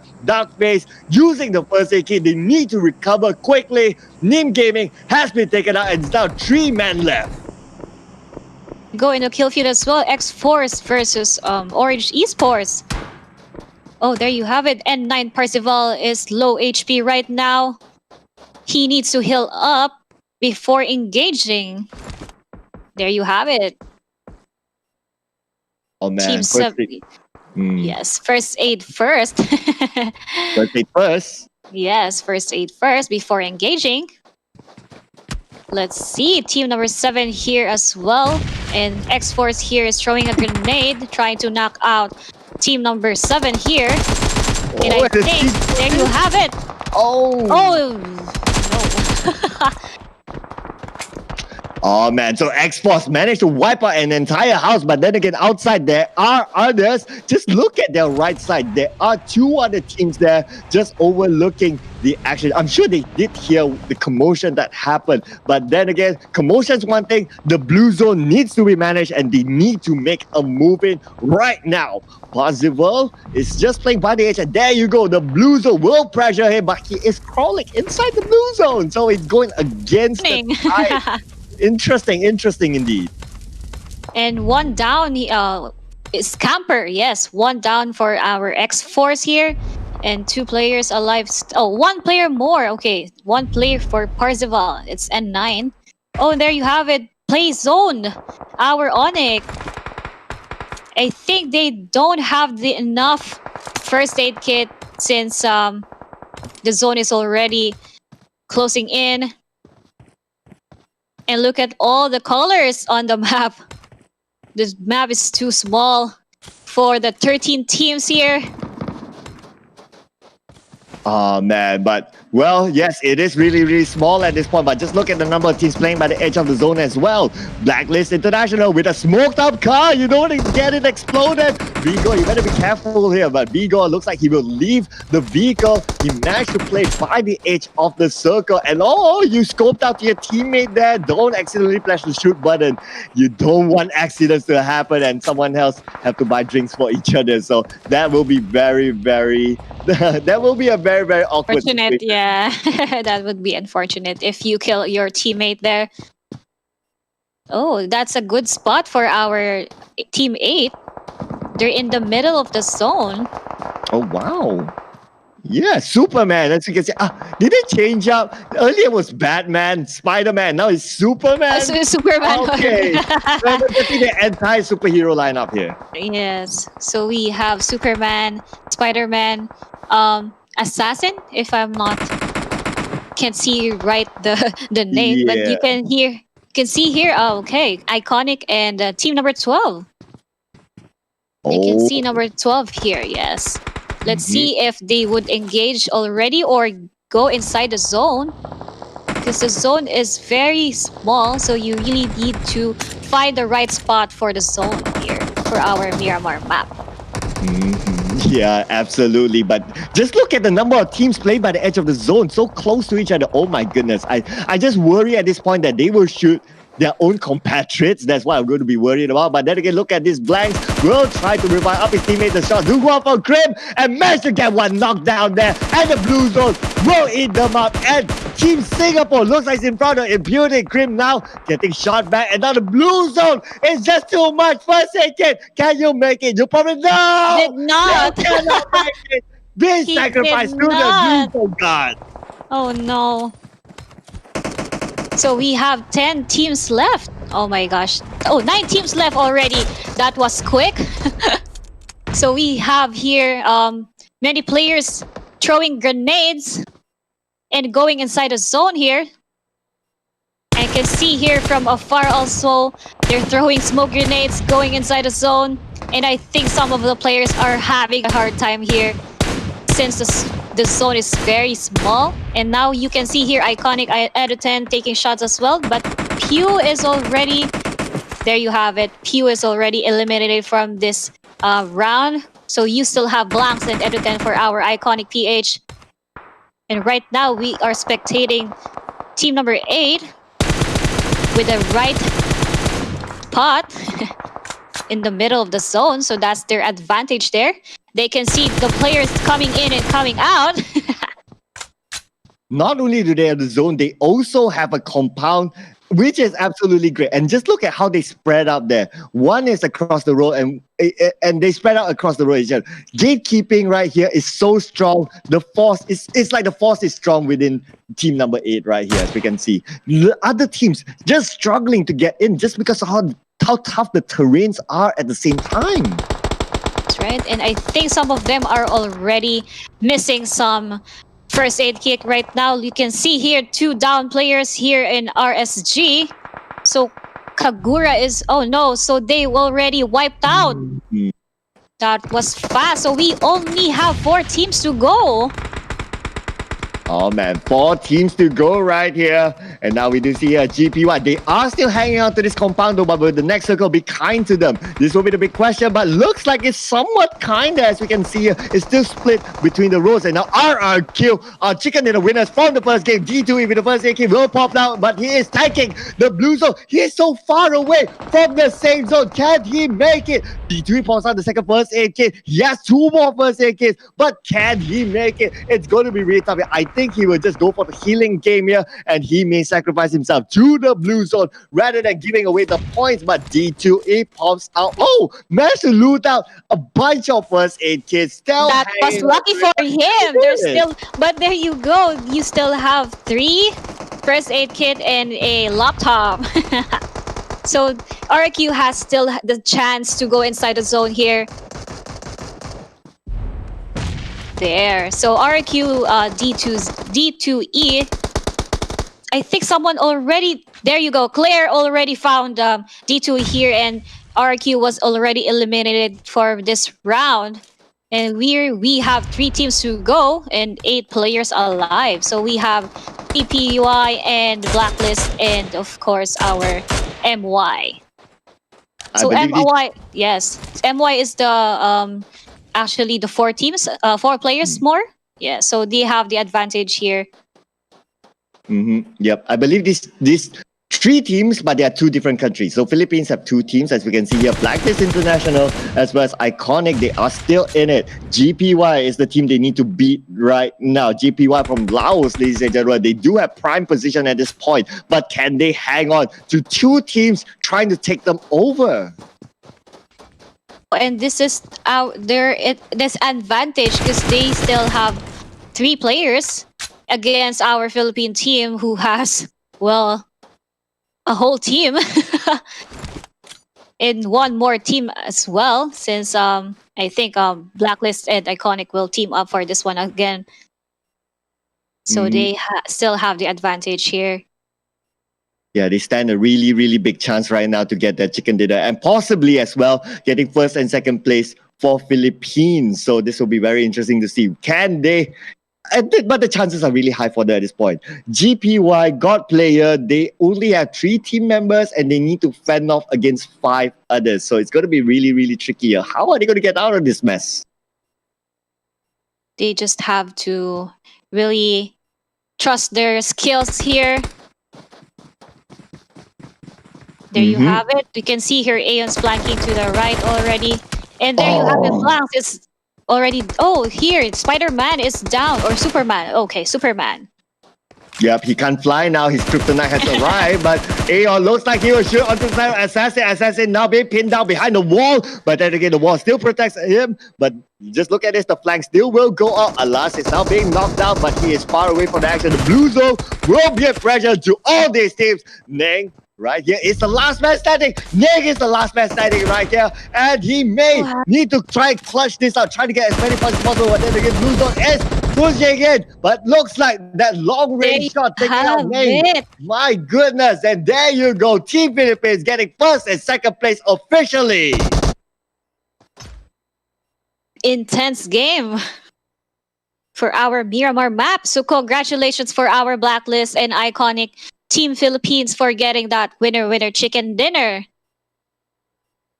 Yeah, absolutely. Congratulations. Just look at this. So Team Philippines getting first and second place, although they did not get as many kills as Thailand, I believe. I just need to look at that again. But then again, it is still a great achievement here to get first and second place. Definitely not easy at all. Welcome back, Archer. What do you think about the game?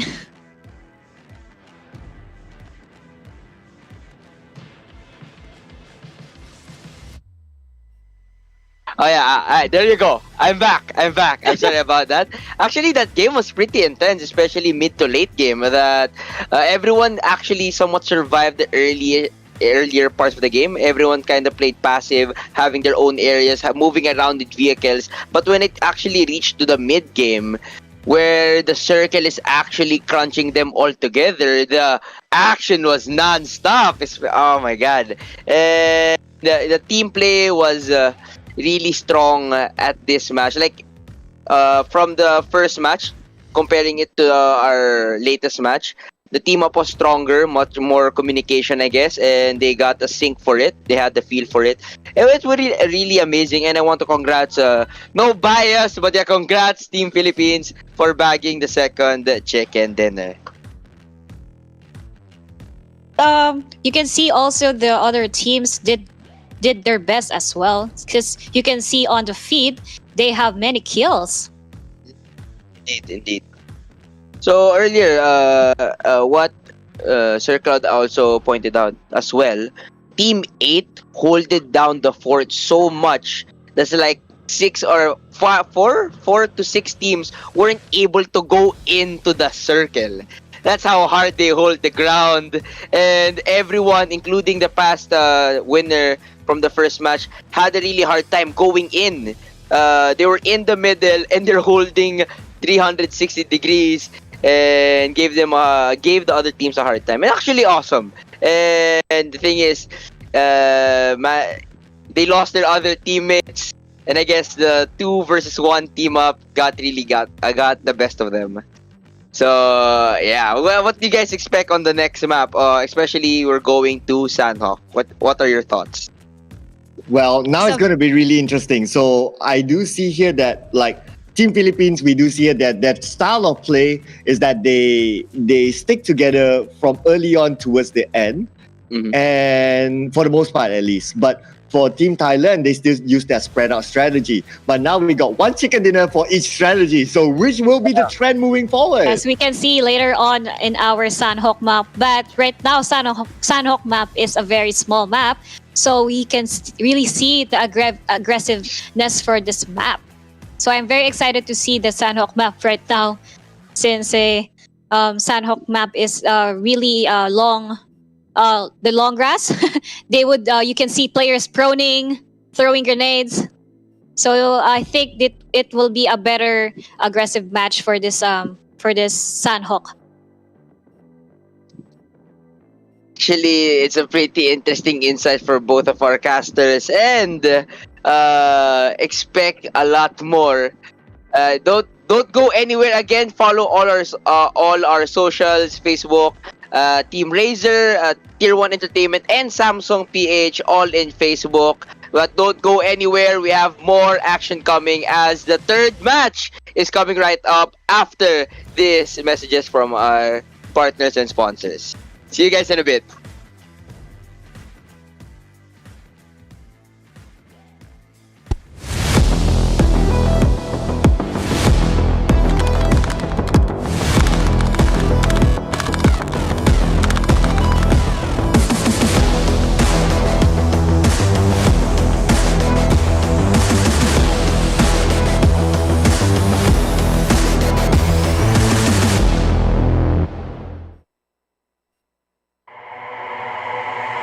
Samsung Galaxy A unlocked. Gaming with this phone means you don't have to wait, so your characters can boogie and performance is great.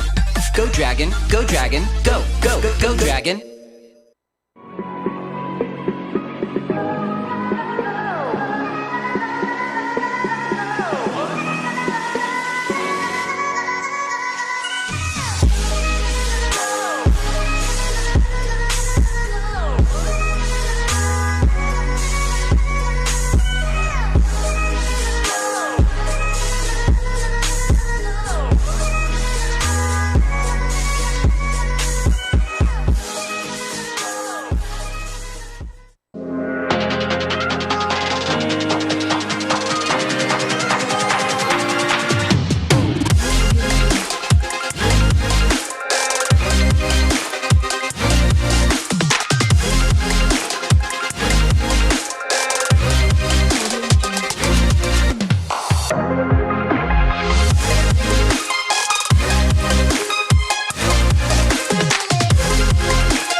This isn't about fame, fortune, or following. This is a calling. This is desire. This is obsession. This is what it takes.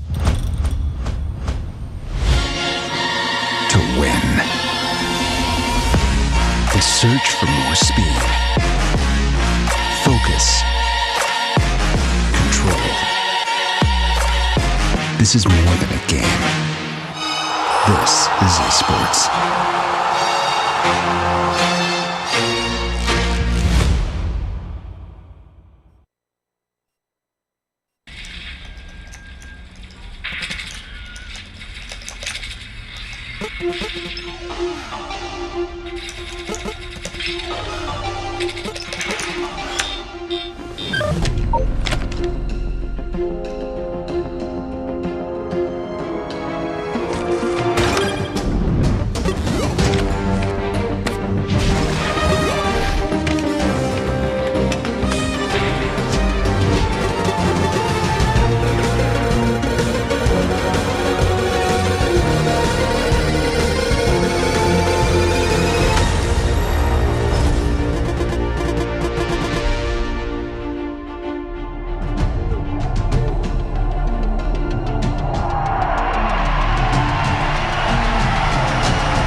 And we are back, ladies and gentlemen, here in the Razer SEA-Invitational 2020, and we just concluded our game number 2 at Miramar. It was pretty intense and it was pretty hectic, especially at the end game. You can see people holding down the fort, not letting anyone in the circle, to the point that it actually gave 5 to 6 teams a really hard time to go in, and they managed to land the top 3. And at the last game, at Miramar game 2, it was Team Philippines who came up top. So earlier, Sir Cloud said that 2 techniques right now is working, starting together with 2 teams, and the latter is starting 2 teams apart and just meeting at the end. And our third game right now, we're gonna be entering our very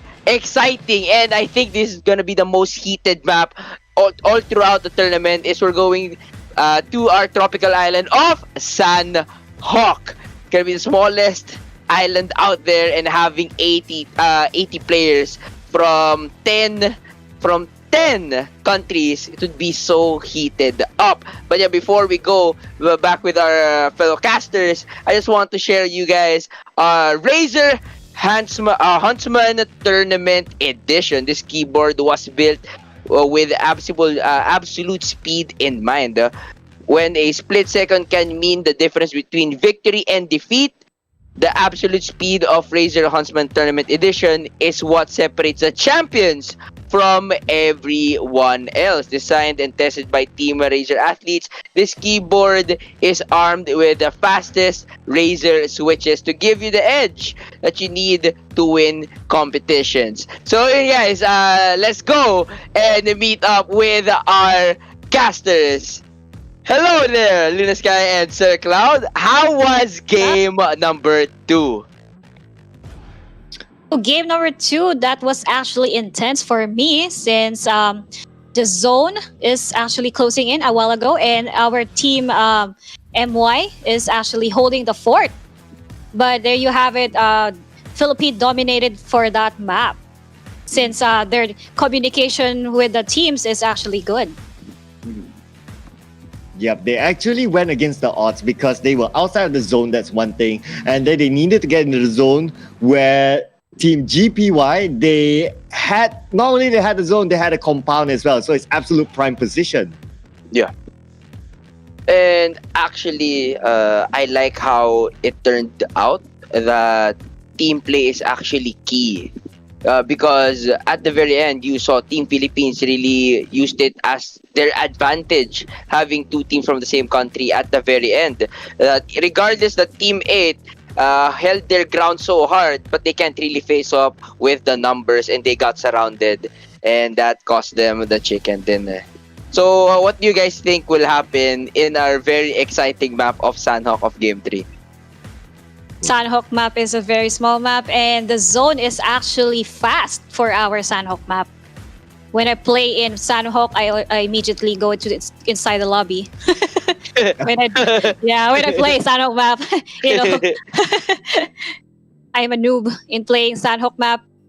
Regarding Sanhok map, you really need to get a fast loot and go to the zone, since the zone is actually fast. So really, you need to prepare and your tactics. So yeah, Mr. Cloud, how about you? Where do you go in Sanhok map?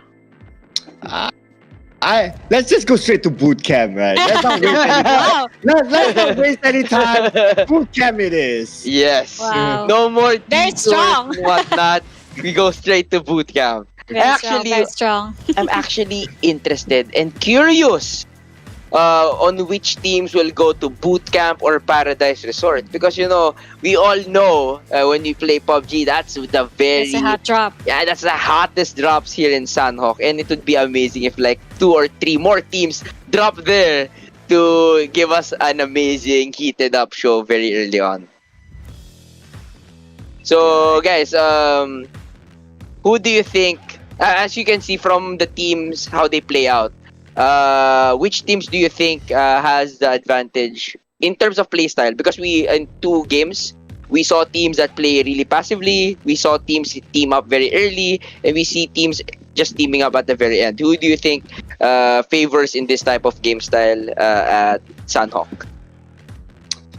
Well, I'm a fan of more tactical play. I like actually how the Thai teams actually played, especially in game 1 that we can see. They split up early on, but when they meet up like each other ends of the circle. So I kind of like that play style a little bit more. Actually, a good advantage for other teams.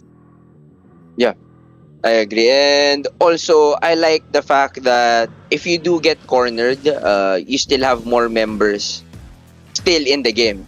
Earlier on, we saw 2 teams that joined together and they got wiped. They got sieged. It was pretty intense. They got sieged by a team and actually it turned tables for them. And actually, I bet we're gonna see some heated action like that, especially in this game here in Sanhok.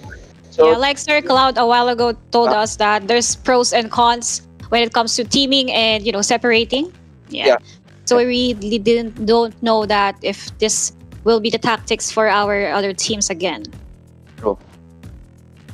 And I can really imagine. I bet I am Nostradamus mode here. Entering the second and third circle, we're gonna see a bloodbath, like straight up. I bet the kill feed would just rain up like that, and I guess you guys would have a rap battle casting that. Sanhok map is an intense map, really. It'll definitely be fun. I'm sure the viewers out there can't wait as well, because again, as we all know, this map will definitely bring the map will bring the action to us. I agree with that. And also, let's talk about the very infamous thing that they're talking about on chat as well, is the team up.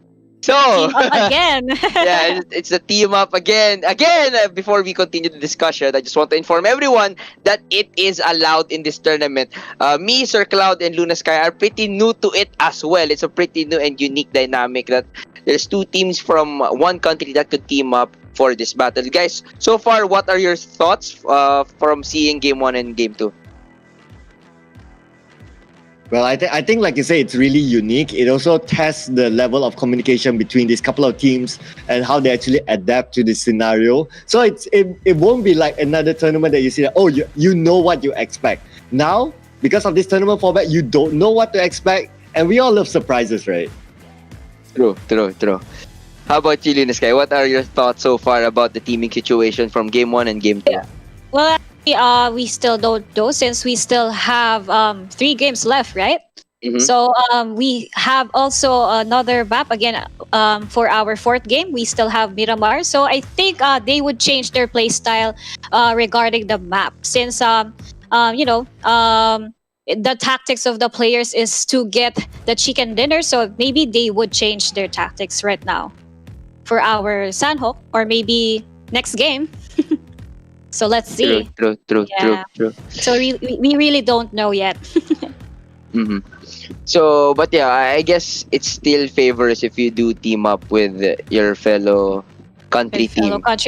I actually, because if you look at it, from Game 2, Philippines took first place and second place. The points will rack up, especially with the kills they get from that game as well. So I guess if some teams are still not teaming up, I guess this is the best time to recalibrate the strats, because this game is pretty unique and different from the usual tournaments that we are so used to,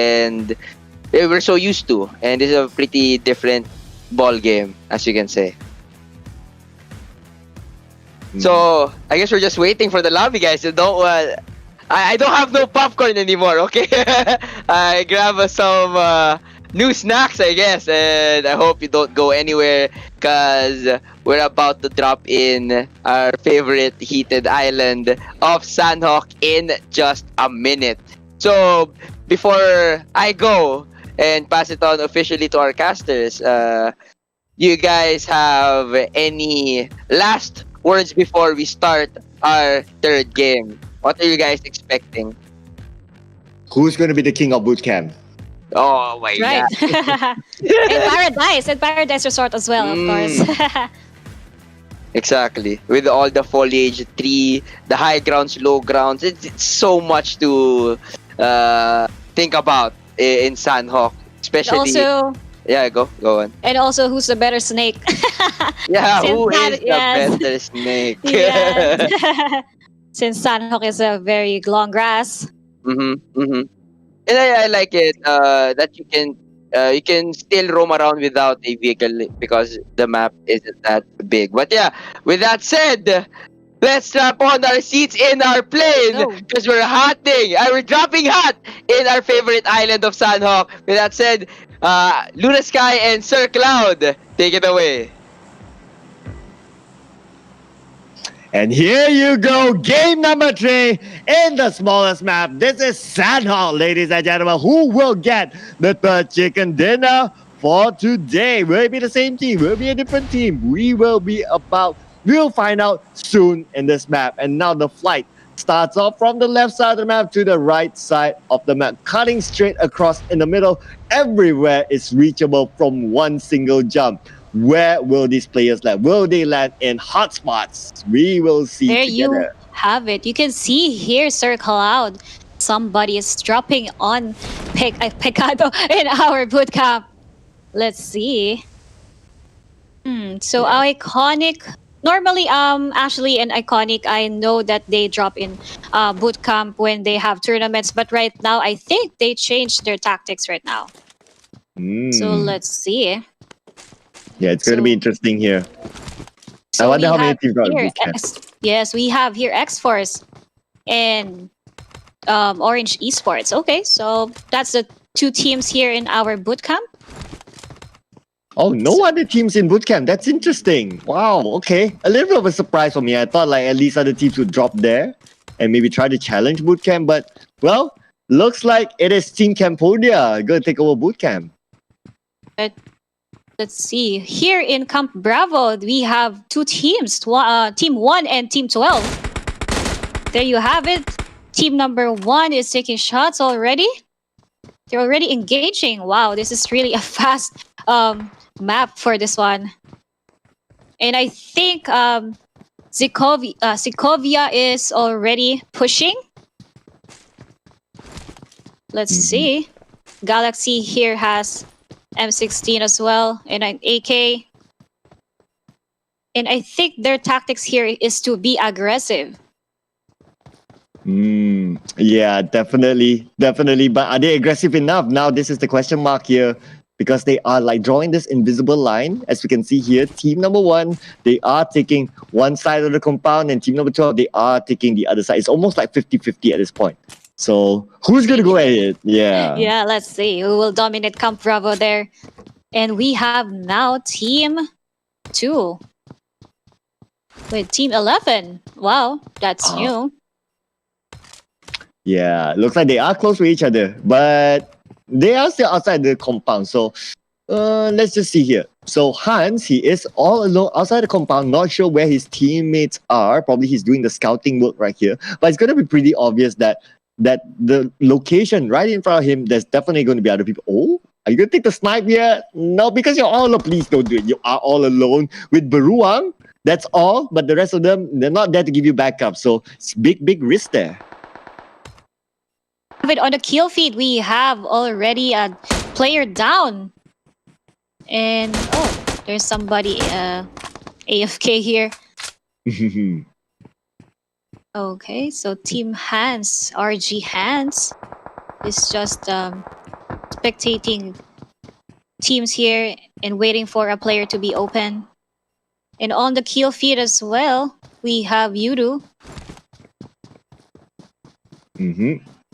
Yep, look at this. Looks like... Oh, okay. I was about to say someone's trapped in between a lot of them, but then again, number 7, number 8, yeah, they should be from the same team. Yeah, that's a different team.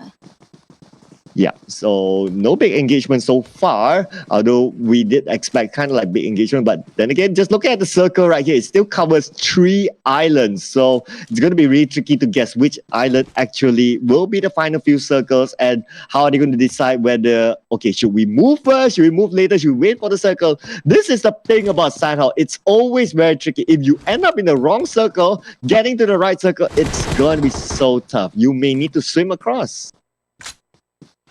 And it's too risky because Sanhok map is actually also an open space.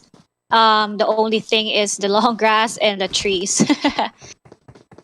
And let's see here, Team 10. Yep. And Team 10 here are off. Looks like they are away from their compatriots, Yudu Gang. They are playing a split sort of like a tactic. As we can see here from previous games as well, they are not sticking together at all. Probably they're going to do like what Thailand teams did in game 1, whereby we'll meet up later on in the later stages of the circle. But at the early stages, everyone just loots at their own point and make sure they get enough ammunition, enough stuff for the later stages of the game. So they are just here, just waiting for the zone to close in. But I can see here there's a team. I think it's Blacklist. I'm not quite sure. Yep, it's Blacklist in Iconic PH here near our team. So let's see. And there you go. Big Gore is is just here scouting, riding his motorcycle, going to maybe Iconic. Yeah, they're just scouting and looting and finding the right spot here. Yep. They're taking their cars. I think they're just chilling and waiting for teams to be eliminated. Yeah, the playstyle that I can see from the Filipinos, that they have played a little bit more safe. They kind of like show themselves a little bit more towards the later stages of the game. So yeah, so that's where we can see that. And interestingly enough, they are taking vehicles. So it's not often that we see vehicle usage in Sanhok, but they choose to have vehicles. They want that mobility. They want to get away from early fights because they want to secure that position points, which is really important. If you can help each other to secure position points, your average or your aggregate after that would place you at a higher place. That's right. And it's an advantage for actually our Philippine team here since they got the chicken dinner a while ago. So if they take the chicken right now, their points would go up. They would have a back-to-back chicken dinner for this round in case. But let's see. Absolutely. We'll place them in a very strong position. But then again, let's also remember that to all the viewers as well, this is a preliminary round whereby there will still be a finals round later on. So the focus will be on getting on to, let's see if I recall correctly, is the top 16. Yes, top 16, whereby 4 teams will be eliminated. So they just need to take care of that. As long as they can keep their top 16 spot, they'll be pretty much fine. So right now, Team 7 and Team 8 is teaming up again. So that's their tactic. There are actually players really prefer alone, right? And they just beat up later on, unlike other teams here. So Team 7 and Team 8, that's their tactic. And they're just running around looking for a spot. But here you can see RRQ versus Blacklist on the feed. So let's see what's happening. Wow, and do you notice that the airdrop is right in the middle of the waters? Is there a new update that I didn't know of, like an airdrop that has harpoons inside there? Because it's meant for the fish and the mermaids. So right now we have an engagement as well. I think it's Myth versus Iconic PH. Check it out. Wow, it's just so colorful at one point that there's like 2 teams here. But just look at this. Myth looks like they have the long range shot onto the side of one team, but then again, they are aware of their behinds as well. Arov is just behind them, so they're taking care of both sides at the same time. And now just moving back to N9 together with GPY. GPY God player who got third place earlier from the previous map. Hopefully they can continue on their momentum in this map as well. But we need to wait and see. This is of course a different terrain, different kind of strategies that they will need to use to get those placement points. And there you have it. We still have engagement again, Arov and our X-Force. And Orange Esports as well. There you have it. There's many. There. Oh no, I think Orange Esports is already eliminated. I'm not quite sure yet, but we have 17 teams left. So I guess a team is already eliminated. Oh, and we do see here now, Picatron. We do see here Arof. Looks like they are in a sticky situation here. And now moving over to team number 5, they are taking this super high ground, the highest peak possible in Sanhok. So it's interesting here that they are securing this, but how long can they hold on to this? The circle will determine that. Check it out. So team 8 here, our GPY. And now Myth, he does spot out another team just in front of him there. And now with the long range snipes, will they take those shots? And now Myth, they are in a little bit of an open position, but they do have a compound near them. So Stone is going to check out first. If it's clear, then they may move in there. And now what I noticed is that Team Thailand, they are playing just like how we see in previous games. Looks like they're spreading out a little bit more. They may meet up at the later stages of the game. Yes, that's right. It's actually also an advantage for them. In Sanhok, maybe, since Sanhok is a small map, if there's 2 teams and there's a third party, they can actually ground this compound. So we have here Team 10, Team 3, and Team 8 is near each other. So Team 6, so Team 16 here right now is just, I think, just looking for a spot here. Yep, the Singaporean team's definitely keeping to where they are for now. So they're not going to budge, it seems. But of course, they are in the safe zone. So no big reason for them to make those moves. Probably it's better for them to see later. But then again, the circle does still cover like at least 2 islands, as we saw just now when the map was open.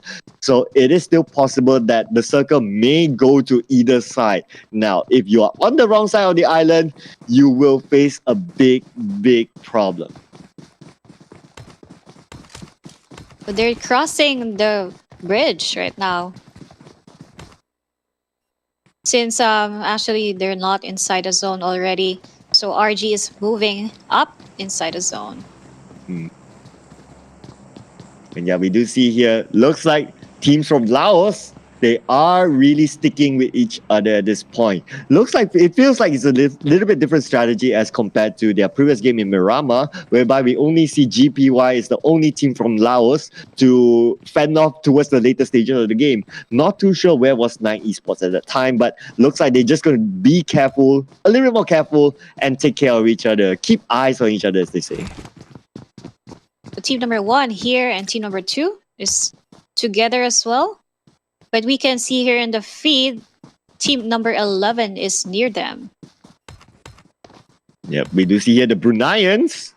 But looks like one of the teams are out too soon. Kong, unfortunately, will be waiting in the lobby for his teammates. And he must eat popcorn. Yeah. while Yeah. waiting. Oh man, here comes the popcorn again. Yes, the popcorn. I'm gonna ask you to buy me popcorn after this. You guys are making me hungry. You can tell Archer for that. Yeah, I'm gonna blame Archer as well. It's all his fault. He started the popcorn thing. I'm pretty sure he's listening right now. So let's But now- check it. Yes. So 17. Team 17 and Team 10. Let's Yep. see if there's gonna be an engagement here. So that's 2 different countries. So probably there would Yes. be an engagement. Let's check it out. It is two different countries there. Myth from Thailand and Ara from Malaysia. And now Ponzai looks like he's getting closer and closer to the action, trying to flank here. He does know that a team is inside the same compound, but are they going to go for it? I saw him taking out the grenade, but looks like it has not been tossed yet. But at the same time, he has to take care of his flanks because teams are getting closer and closer with each other. Yes, you can also see the feed, Sir Cloud, that there's an engagement between Myth and Blacklist International. And there you have it. You can see Team 14. Oh, that's right. That long range shot from Ponzai. Oh, managed to get a good shot there. Just peek at the window, and that's what Ponzai will do. He will punish you there. And look at this. Vigo is really on the lookout right there. He needs to be careful in order not to expose himself too much. If not, the same thing may happen to him. Team 13 as well is near them. So that's very risky if you're open. Wow, look at the number of teams just so close with each other. It would be so funny if the circle actually goes away to the northern island. That's right. That would be so funny. But, well, we'll just need to wait and see if that really happens. But just look at this. Myth, they are playing by the bridge because I think they kind of guess like, okay, if we play by the bridge, we still can move north easier as compared to the other teams, or we can go south if we want to. We can spectating here Vigor from Blacklist. So let's see if our Team 17 will push our Team Iconic and Team Blacklist here. They are outside the circle though, but look at this. Looks like the Thai teams, they are really close with Arof right here. And now Sun have been knocked down by Ernie. And now will they take out more? But look at this. At the same time, Philippines, they are just keeping their eyes on the other side. They know action is happening, so they want to avoid that action. Go for placement points. That is their objective for now. So they're just checking out this this compound. Since there you have it, Myth and Arab is taking shots already. Stone here is spraying our Team 10. RRQ is here as well. Oh, Team yeah. 8, yes, Team 18 and Team 17 is now together.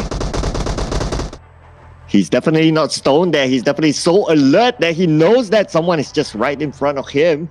And now just looking over at the Philippines, looks like they are trying to relocate themselves into the safer zone. But now look at it, Stone is charging and Zoli will be taken out by Stone. There are others inside the house there. Are they going to go for it? I do see here Rocky. He's still trying to fend off for his team. But looks like there's only two more for the side of Araf. Can they make it out of this alive? It's not going to be easy because it's technically two squads that they need to face. Oh my God, it's 2 against 2 squads. This is not going to be easy for them. But so far, they managed to be the ninja and not show themselves, and they are safe for now.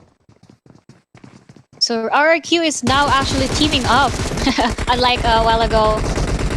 Oh my goodness. BTR, oh no. Oh, BTR got wiped out.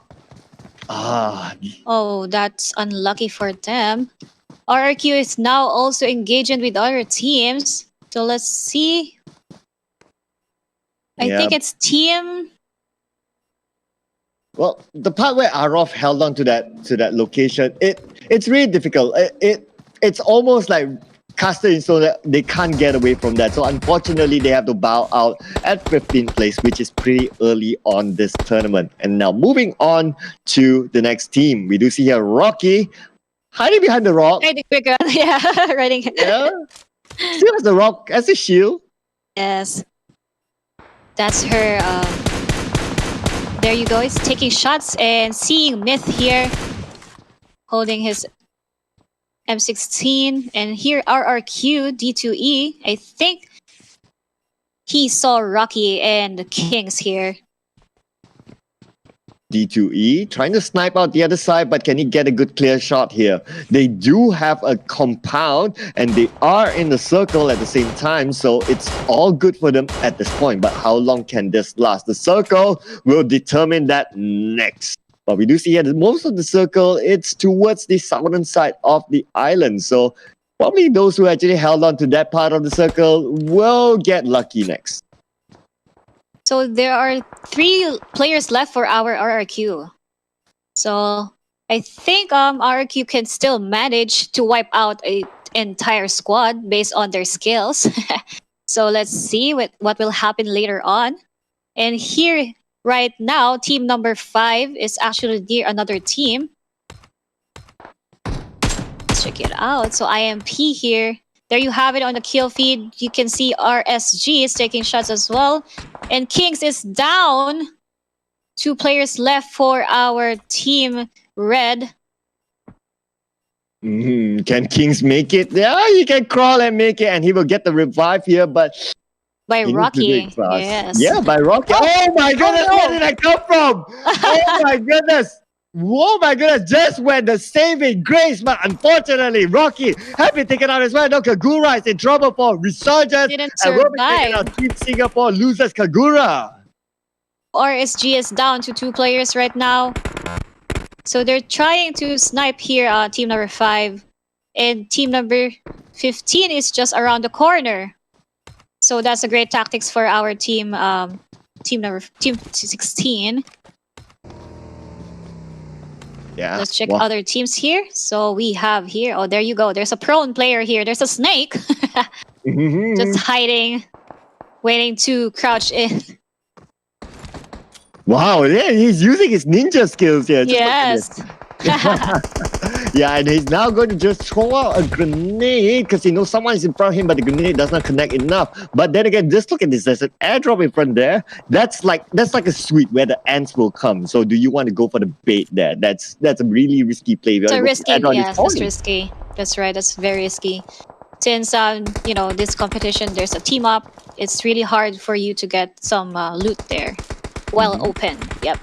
And there you have it. We have still Team 17, our myth, with 4 team players. I think their engagement here in Iconic, our Philippine team once again here. And Vigor is down. And Iconic Blanks is down as well.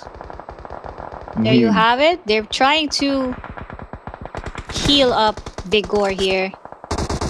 Oh yeah, it's interesting. 2 teams that actually gotten their chicken dinners before this. Now they are going to meet up with each other. Phil looks like he needs some help there. But is he going to get it? Because the Blue Zone will pressure all these teams outside the safe zone at the same time. So they may want to let him go. But look at this. Vigo with the long range shot. Managed to get 1 down. And can he get more here? He is low ahead of him. Oh! Here's a shot from afar from the Thai teams. Now he's crawling, asking for help. But can he get away with this? I believe not. It is too open. And there you go. Vigo will be the next time to bow out of this.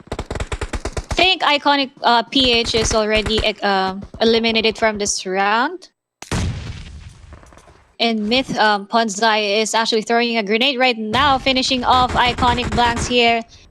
Can he get the Kobe throw here? And there you go. Stone is getting healed by our Ponzai here.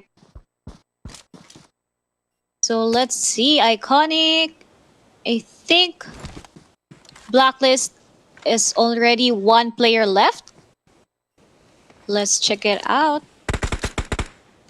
And now look at this. Myth, the Thai teams, they are playing by the edge of the circle. But, Team Singapore here, they are still in it though. Although they lost Kagura earlier on. But looks like Cabo, is he going for the rush here? Okay, let's see what happens next. But then again, Ponzai with the long range shot, they need to force themselves into the safe zone because they are just playing by the edge there. And it is pretty open where they are at. They have an advantage for them since there's still 4 players left for our Myth. And right now, I was correct. Iconic Blanks is still alive. So 1 team from our Iconic and 1 team from our Blacklist International. So there are just 2 players left for our Philippine team. And right now, the zone is closing in. And they're trying to heal themselves right now. And someone throw a Molotov for our Aeons there. And there you have it. Blanks knocked down Podzai. And there you have it. Aeons is just... There you go. He was already eliminated by our Myth. But look at this. The circle is just going away and away from the Thai teams. And now it's not going to be easy for them. But one by one, they're dropping off like flies here. We can see the kill feed is going nuts. Oh my goodness. And just look at this. Rocky is all home. How is he going to cross that? There's an entire Ganges River just in front of him. How is he going to swim across? He will either be gunned down or might as well just give himself to the blue zone guard. And you can see here, all of the players here is actually down by the blue zone. And you can see the feed here, RRQ against IMP here. I just sympathize Rocky now. Yeah, Rocky is still alive, trying to heal himself. He still has one first aid kit, but there you have it. The zone is really crucial, and he really needs to go inside the zone. And you can see here as well, RSG with one player left. We have Arts here still hanging on for RSG, but then again, as a whole, Singapore still have a couple of team members there, I do notice, but they are outside of the safe zone. So they are being pressured now. Just look at this. Arts will try to... there's Heal nothing himself, more you can do. Yeah, he can eat it, but then again, there you go. Yeah. There you go. No way he's going to get out of that. I think they prefer to be killed by the zone, and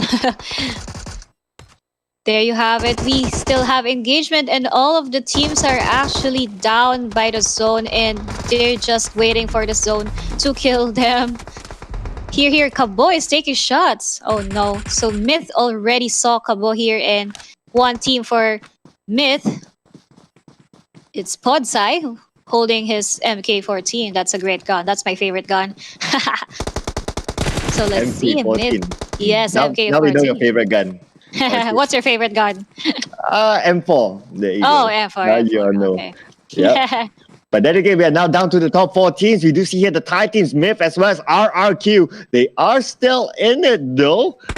I'm trying to see on the minimap where is the rest of their opponents. But just look at this. They are playing the heal game right here. So I guess Chicken Dinner, the next first and second spot is going to be given to the Thai teams. Hey, look at their heal. They have 12 first aid kits. Oh my god. They are playing the Dr. Badru here. Whereby they are going to tag this out, but I don't think they can. Just look at this. Just look at the number of players left for Thailand. They can pass all their first aids to one person and still tank it out. But I don't think they even need to do that. So we have there you go. If you can see there, they have 12. Now it's 7 medkits already. Oh man! So they're just playing. Man. Yeah, they're just playing the doctor.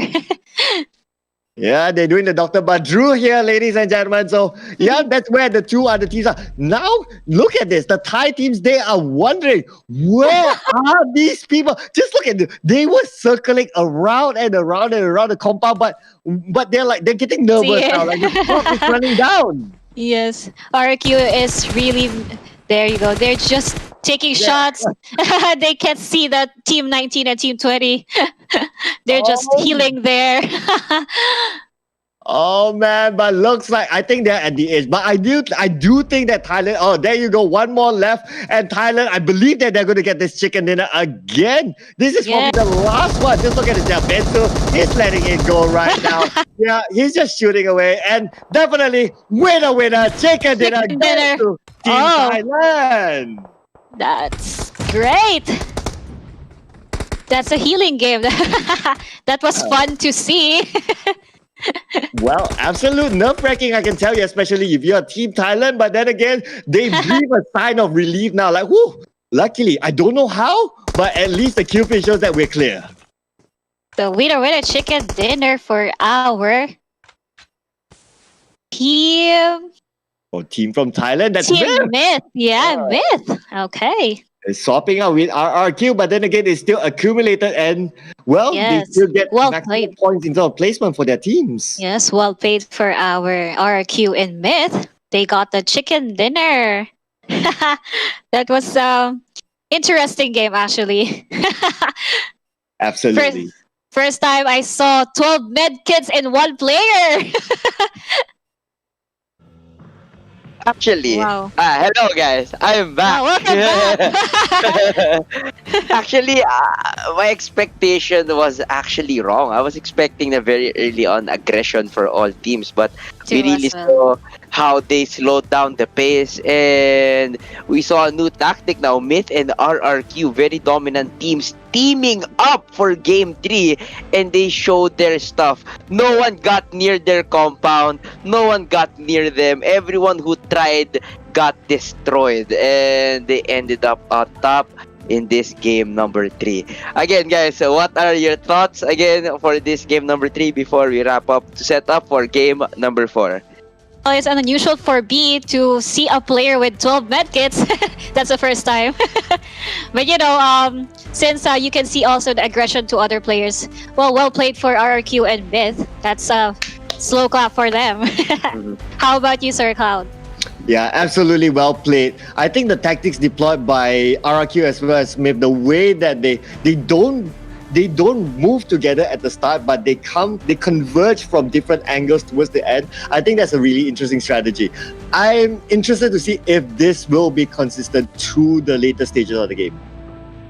Our next map is Vikendi, right? So let's see. Vikendi, I know it's actually also a small map and a fast blue zone. So let's see later on.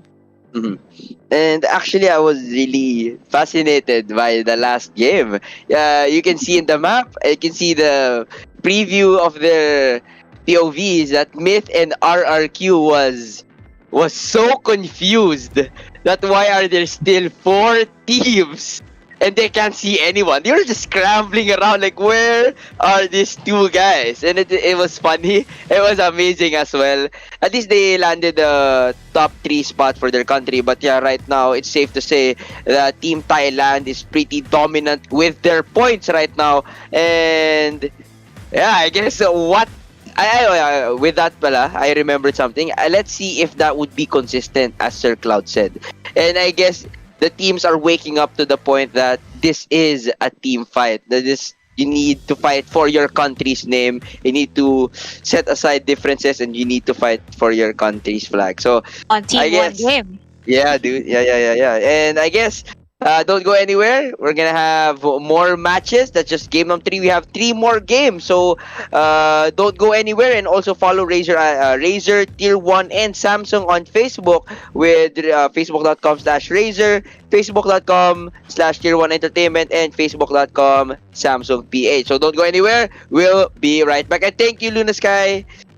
Bye.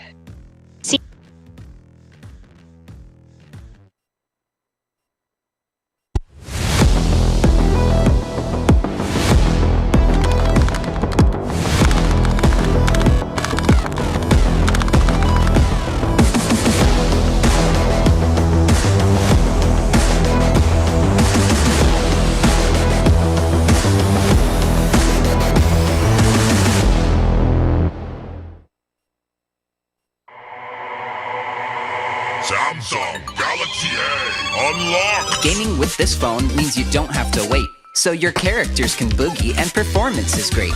Go Dragon, go Dragon, go, go, go, go Dragon.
this isn't about fame, fortune, or following. This is a calling. This is desire. This is obsession. This is what it takes to win. The search for more speed, focus, control. This is more than a game. This is esports.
we're back, ladies and gentlemen, and we're getting ready for our game number 4. And it's not gonna be in Sanhok.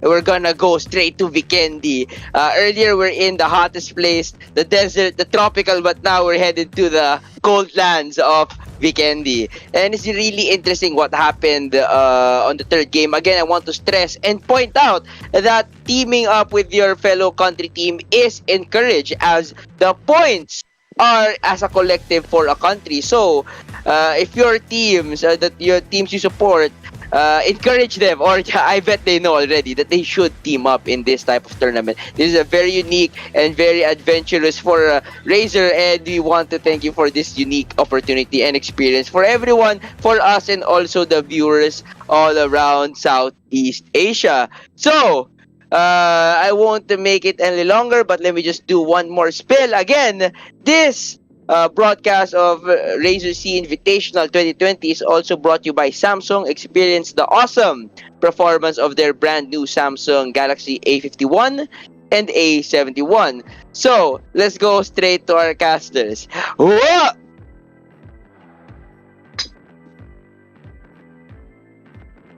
Oh, thank you, Archer, our host, and also now our caster as well. And again, sorry, Luna Sky had some emergency that she needs to attend to, and I'll be filling in. We'll be shoutcasting with the one and only Sir Cloud. Thank you. It's an honor to be with the one and only Archer. Hey! The best Archer in the house. Poof. Guys, clip that. I'm kidding. But yeah, Sir Cloud, what are your thoughts on game number 3 before we head in to the very cold land? So game number 4, I think it will be a very, very safe game because Vikendi has the most compounds of all the maps. So we have seen, like, even if it's Sanhok, like you pointed out earlier, teams tend to play a little bit more safe. So if you're given more compounds, well, they may just chill a lot more. Literally chill in Vikendi. And actually, from my experience as well, and from seeing a lot of tournaments, Vikendi is one of those slow-paced maps. Due to the fact, as you said, there's a lot of compounds. I guess we'll be seeing a lot of safe place, camping. It's really part of the game. So, for people who hate campers, it's part of the game. And it really works sometimes. And yeah, again, I want to stress out that this is a team fight for your country. You'll see some team ups like earlier RQ and Myth. So, what do you think or suggest for other teams to work around their strat? Because they already worked it out from game number 2 that they're joining in mid to late game and holding a huge perimeter. What do you suggest for other teams to combat that? Teamwork. We've seen teamwork prevail. So far, the 3 maps that we've seen, number 1, number 2 is from the same country because they have teamwork. So, well, I guess it's something that the teams can actually consider. Oh yeah. I think I agree with that. They have to put aside their differences and just work together for their country. And I guess hopefully, if some people, some teams in our tournament adapt to that as well, we're gonna have more heated matchups. Yeah. That's true. So yeah, it's kind of interesting, right? So sometimes we don't really know the background of the teams, whether they are actually rivals within their own country. Yeah, and now now I have to work with them. Interesting drama may happen there. Yeah. That's actually a cool insight that we're in maybe fire and water element trying to mix together. And maybe it's not the usual thing, but they really have to adjust because this is a very unique tournament set up by Razer. And to anyone who's wondering what we're waiting for, we're just waiting for them to load up the plane and we're gonna go straight to Vikendi. And from your experience casting and playing in Vikendi, what do you think is the best play? Do you go with the circle closing in, or do you go to a place straight away and bunker down there? That's a very interesting question. It's like trying to uncover the mysteries in the pyramid, right? It's still a thing that people still debate about whether you should go into the middle of the circle early or whether you should play from the outer side of the circle. And it differentiates depending on the country. Like at least in the Malaysian PUBG scene, we kind of tend to like to play it outside the circle until recent times only the meta kind of changed. But there's no real right or wrong towards the meta, I'd say. True. I guess it's really how the teams execute their plans, I guess, yeah. But right now, I'm actually looking at the Vikendi map. And I think it's gonna be a slow play as well. Earlier at Game 3, I actually expected a very early and fast-paced game, but they slowed down the tempo. But here, I think they're gonna really tone it down. And eventually, they're gonna meet up at the very end with, like, I guess, 15 more teams alive. That's what I'm assuming. So, do you think some teams will rise up now against the number 1 team, Thailand? Or do you think it's still gonna play out as game 1 or 2? I'd like to see the teams rise up. I'd like to see new names coming in to get that chicken dinner and show us a good performance. Give us that entertainment that we crave for, that we are waiting for all this while for this tournament to happen. Exactly. And, everyone loves a good show, yeah? And I bet time that they get used to the 8-man mechanic, they're gonna, step up as an 8-man team, not just separate teams under one country. And I'm really excited to see that. So, with that said, does anyone have their popcorn? Oh man, here we go with the popcorn again. Gotta change the snack, man. Gotta change the snack. What snack do you prefer? I'm actually getting hungry with the snack. This is when we shouldn't have conversations because about we won't food. have time to grab our snacks. Oh yeah, oh my god, yeah, you're that's true. And I guess we're just gonna share some pieces of the chicken dinner who wins this round number 4. So guys, we're just waiting for the plane. That's 30 seconds before we departure and go straight to Vikendi. So I guess don't grab your snacks, grab your jacket because it's about to get cold really soon. I was about to say, grab your halo. Oh yes, grab your halo guys. And let's get ready for our game number 4 as we are dropping in 3, 2, 1. Let's go. Oh, it's a cute cat. Hi, kitty. Hey. All right, let's go. Yeah, that's your cameo appearance there. Vikendi, ladies and gentlemen, the 4th battleground for tonight, where the flight will begin from Dobro Metro all out to the southern side of Hot Springs. So it is still very reachable everywhere because it's cutting straight across the map. Yeah, anywhere they can actually cover up the map and find their safe spots very early on the game. And again, like you said, this is the map with the most compounds, and I think them having an 8-man team in a certain area won't be a problem economically with items. Yep, definitely. They shouldn't drop into the same compound together. If not, you won't have enough items. Yeah. And then I guess there's a lot to go around with having lots of houses. But yeah, as you can see, the drop area of all teams are very general, trying to spread out mostly up north. But you can see they're really cramped up down south as well. Yeah, but no one's going to Cosmodrome. That's yeah. It's probably a popular place, but I guess sometimes because it's popular, people are like, okay, there'll be tons of people there, so I won't make my way to a popular place. I want to hang on for position now. Imagine they all had that mindset, and one guy was like, let's reverse psychology. I know they're not gonna go there. Let's go there. You'll never know. But yeah, maybe that was what happened, that they avoided Cosmodrome. It's actually a good place to loot and set up your whole squad with items. But yeah, right now, we're at the setup phase. The most exciting phase in PUBG. The looting phase, as they say. And they're just trying to set up. As you can see, oh my god, the circle! Oh my god! What? What did we just see? Oh my goodness! Now PUBG made it extra spicy right now. The land mass is like, I don't know, 40-30%. Oh, Even less maybe. I don't know, 20% maybe. So when the circle closes, everyone will crunch in, and we're gonna see a bloodbath. I bet the teams from down south, you can see that Team 519 and company, they're all gonna grab their vehicles, try to drive to that area all at the same time, and we're gonna see a bloodbath. That's what I'm assuming. So, what do you think, Sir Cloud, would happen in the next 4 minutes? Well, they will really need to consider now. I think they will rotate in a little bit later for some of these teams, because I think most of the teams will rotate in early, and what will happen is that they will bump into each other. So we will see a big bloodbath like what you mentioned earlier, Archer.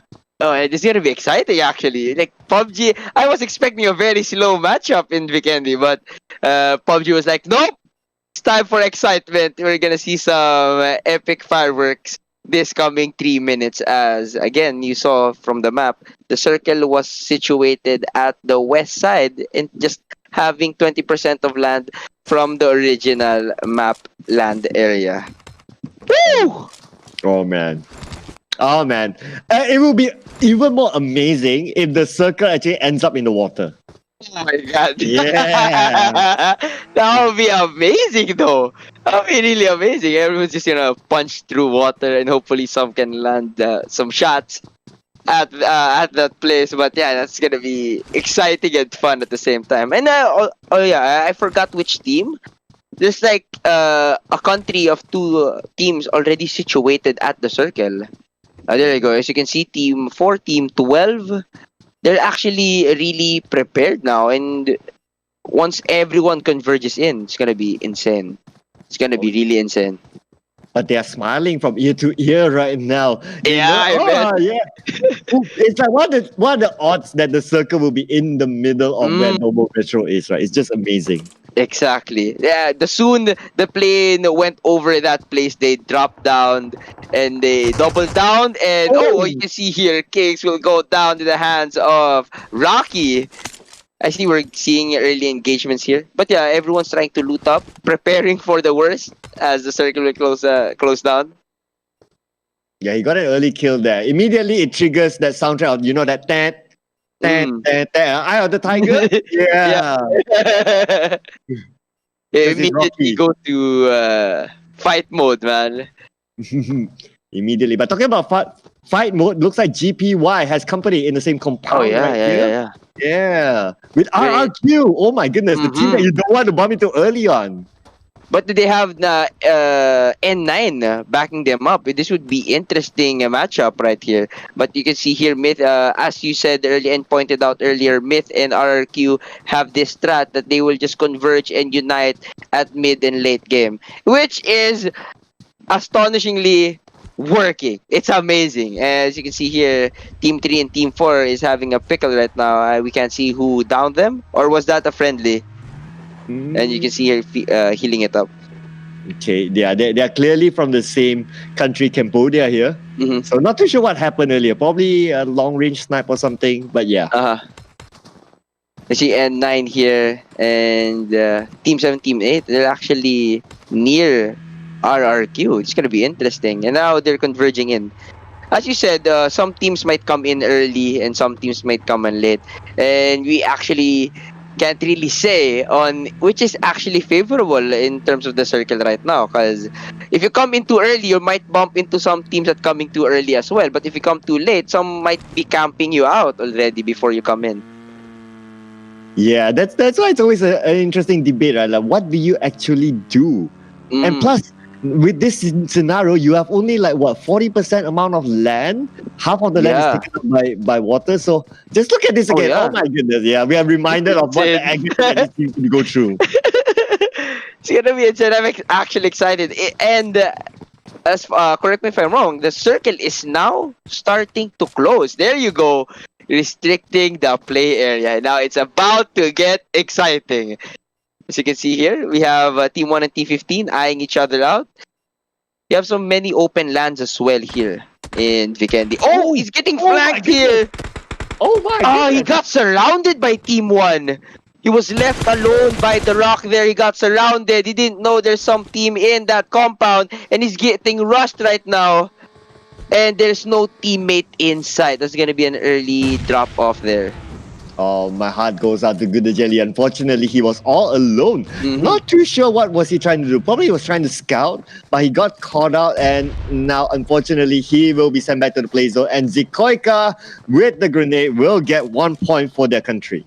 And that Kobe elimination, though. But yeah, I guess scouting has its pros and cons. If you go alone, you might be caught up with a team and you can't escape. Or you can have good info for your team as well. But right now you can see Team 15 and 16 trying to scout out the open lands and trying to secure, and they're very near Team 1. I guess this is the backup. Is this the backup? Yeah, it is. It is. They're from the same country. It's Singapore now coming in, but looks like they got knocked down, a couple of there. Juggernaut being knocked down. Kagura. Oh my goodness. That long range. We can't even see where Cowboy is, but then again, oh, hang on. These are the teammates. The teammates. Oh. He lasered his teammate. Like, that aim was so quick, that flick, but sadly it was his teammate. I guess it's a challenge too to have another team with you without the name tag. Yeah, because I think they need the proper uniform to distinguish if that's your teammate, because having one down player can mean you can get pushed because of that. But right now I think sorry, I was just saying, even if they have uniform, even from afar, like just now, you have bushes, so you can't really see. You still take a shot thinking that's someone. And by the time you're like, oops, I did. Oh my god. I play with your heart. Oh my god. Imagine he finishes the guy. That would be so devastating. As you can see here, VGM taking out 2 Filipino team players as well. And right now, Team 16, Team 15 just trying to hold their ground, as Team 1 is holding down the fort very strongly. Yep, and looks like a couple of knockdowns on the play zone, but then again, just look at this. Leon from orange spots out. The opponent's just right in front of the shots being fired out, but then again, does not connect enough because the terrain is just not on their side. So just need to keep an eye on team number 1 there. As you can see, like, Team 1 is facing like 3 teams right now. They're sandwiched by 3 teams. They have been spotted, and let's see how they get out of this. And as you can see, the circle is now crunching down all the teams all together. And let's see what happens as the rest of the teams enter our coming circle. Yep. But look at this. Looks like Team Cambodia, they will be camping out, and they are in the circle in the middle as well. So they have a good position. It'll be interesting to see the next couple of teams there. How are they going to get their positions? Imagine this, if all the compounds have been taken up by those teams, what's left for those who just rotated in? This will be they're just like happy traps waiting for their prey to come in. That would be sad for the teams that's coming in late. But as you can see, Team 13 is actually gonna face Blacklist International right now, and they're trying to gatekeep Team Philippines, and they're pretty good at it. They take out Alas right here. Vigor is down as well. Killer. Now I think the two of them are left. Killer and Aeons trying to regroup, as Team 16 is out for blood. They're looking for the rest, and they want to finish it off. Vigor is just left alone. I think he won't be safe anymore. And there you go. He ended it. And Alas as well trying to crawl to his fellow teammate Killer as he heals up. But I think they're getting pressured so hard right now. Team 16 just up their tail, smelling some blood, getting them points. And RSG just trying to drink up. And I think they might be able to bring up one of the Blacklist International. They went into a stalemate actually. They actually played safe. They didn't want to press on and put pressure, as it's gonna be open for them as well. So it's a stalemate right now. Stalemate. Yes, interesting stalemate. I think they should have went for it because they do have same. See, but I'm not too sure why they let them go. But Okay, but based on what I've observed, because I've seen as well the Singaporean teams in other major tournaments as well, their play style tend to be a little bit passive, which I hope they can be a little more aggressive. Just like in this case, whereby you know they have the numbers, just go for it. Yeah, I really thought they were gonna go in because they have like two teams there against two more guys standing up, and I actually was surprised that they stopped with the aggression. And right now, I guess they're playing it safe and they're trying to circle around Team Philippines right now. And Iconic is actually being blocked by IMP. Like they're safeguarding no backup for Team Philippines right now. They're trying to choke them right now individually as teams. And it's working. And let's see how Team Philippines right now to try to get out of this situation. Yeah, it's going to be a sticky situation right here, as we can see. Because look at this. They are surrounded. They are playing by the edge of the circle. So I'm not too sure if they have a vehicle. Even if they do have, they can drive it. But the risk of explosion is just so high. So even if I want to say, okay, go to a back door, just look at the coverage that Team Singapore has. True. They might have stopped the aggression earlier with a push, but they made sure that they're trapped. So that's actually a very tactical move. A very safe play as well. And it's actually paying off. And as you can see, the circle is about to closing off majority of the land of Vikendi. And it's about to get really interesting. And I was actually interested on how they're gonna get out of this. It's gonna be... as you can see, Icon is driving from behind it, but we switch to Orange right now, holding down the fourth with Team 3. I guess that's backup. That's backup right there. Oh, that's backup. There you go. There's the exit car. But as you said, it's still risky. They might shoot down the car as soon they ride the car. Yeah, absolutely. So, but I think that's the only way. That it's either you wait there or you take a little bit of risk. So it looks like they decide to take a little bit of risk. Let's see if it pays off, or I worry that it may become a clip for us. But let's just see what happens. But look at it, trying to move on, but then my God, like Kagura, and then explosion. That was what we talk about. Taking out one, and now the rush goes in. They will take out the rest. They will want it. Kagura still playing this very safely. The smoke is being popped out by Kagura, but then again, everyone is just converging slowly but surely. Now they're smelling blood. They're still sure that there's two more people inside. But as we mentioned earlier, it happened. Oh, he's on fire! He goes down! What just happened here? Someone threw a very steamy bottle at him and puts Kagura down. And Blacklist is not going down easily, but Alas gets taken down here, and Killer will try to bring him up. This might be an opening for them to get rushed. As you can see, IMP has finished their ordeal at that side, and they're trying to push Blacklist now. But we switch to Team 6, having like 4 teams in one area, and you can see the spray down, trying to hide behind the tree, but it was not enough cover for him. Now trying to go up, looking. It's gonna be confusing with teammates from your other country with having no name tag, and you might shoot down your own teammate. We went back to IMP. They're trying to rush in Blacklist right now, and they're not holding any ground for them. They're really holding them down. Alas and Killer still left inside. They're trying to hold it down. They're trying to survive. They're trying to shoot down. Kagura goes down. Killer goes down as well for the trade-off. Alas, left alone.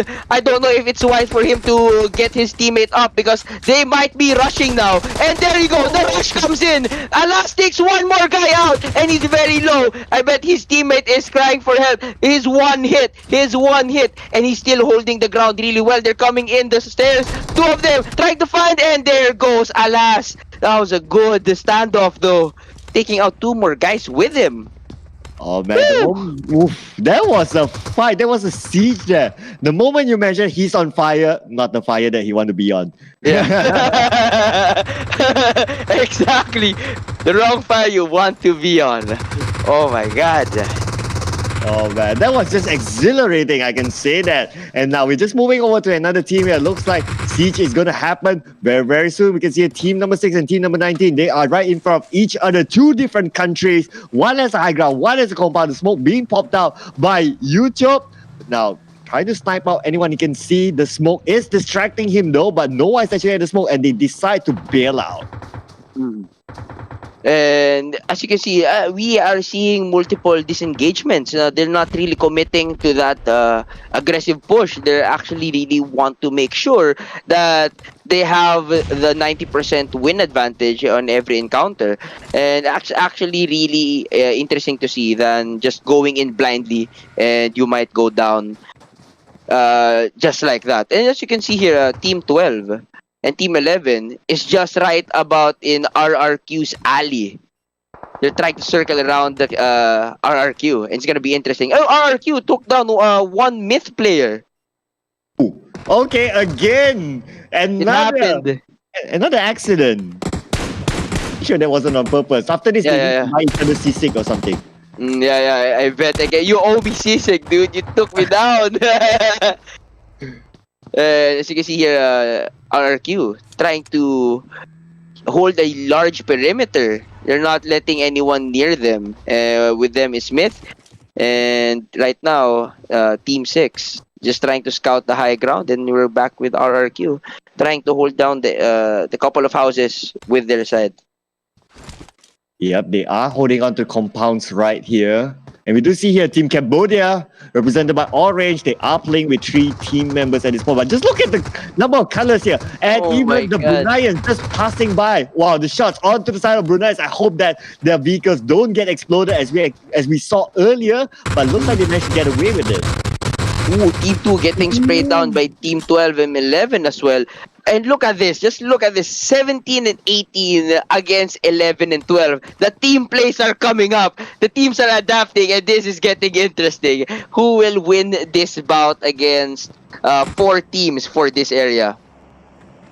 Yeah, this is the bloodbath that you mentioned, right? Like everyone starts to converge at this compound. Yeah, now you're getting what you asked for. Gonna be really exciting right now. But from the other side, I guess this is the most peak that they can do. So this is just like chess late game. Someone has to make a mistake before they put the hammer to the nail. They're just waiting for some guy to peek at the wrong window or go in too early, and eventually we'll see the aggression right there. But right now RSG and team 16 and 15 just holding down the area just beside the blue zone. Now RRQ still scouting and waiting for that opportunity. It's either one of them. If one makes a mistake, one goes down, it shifts the dynamic. One goes down, so we might see a push. There you go, RRQ at it. D2 taking one guy out. This could be the start. 2 guys are out. RRQ is on fire. Now we're just waiting for more. Will they engage more? Will they back off?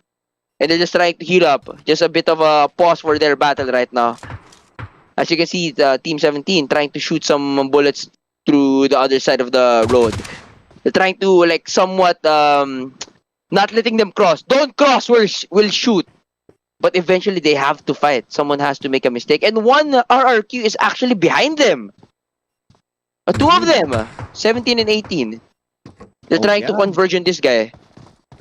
Yeah, I'm just looking at the mini map now, like how they actually spread out and create a line.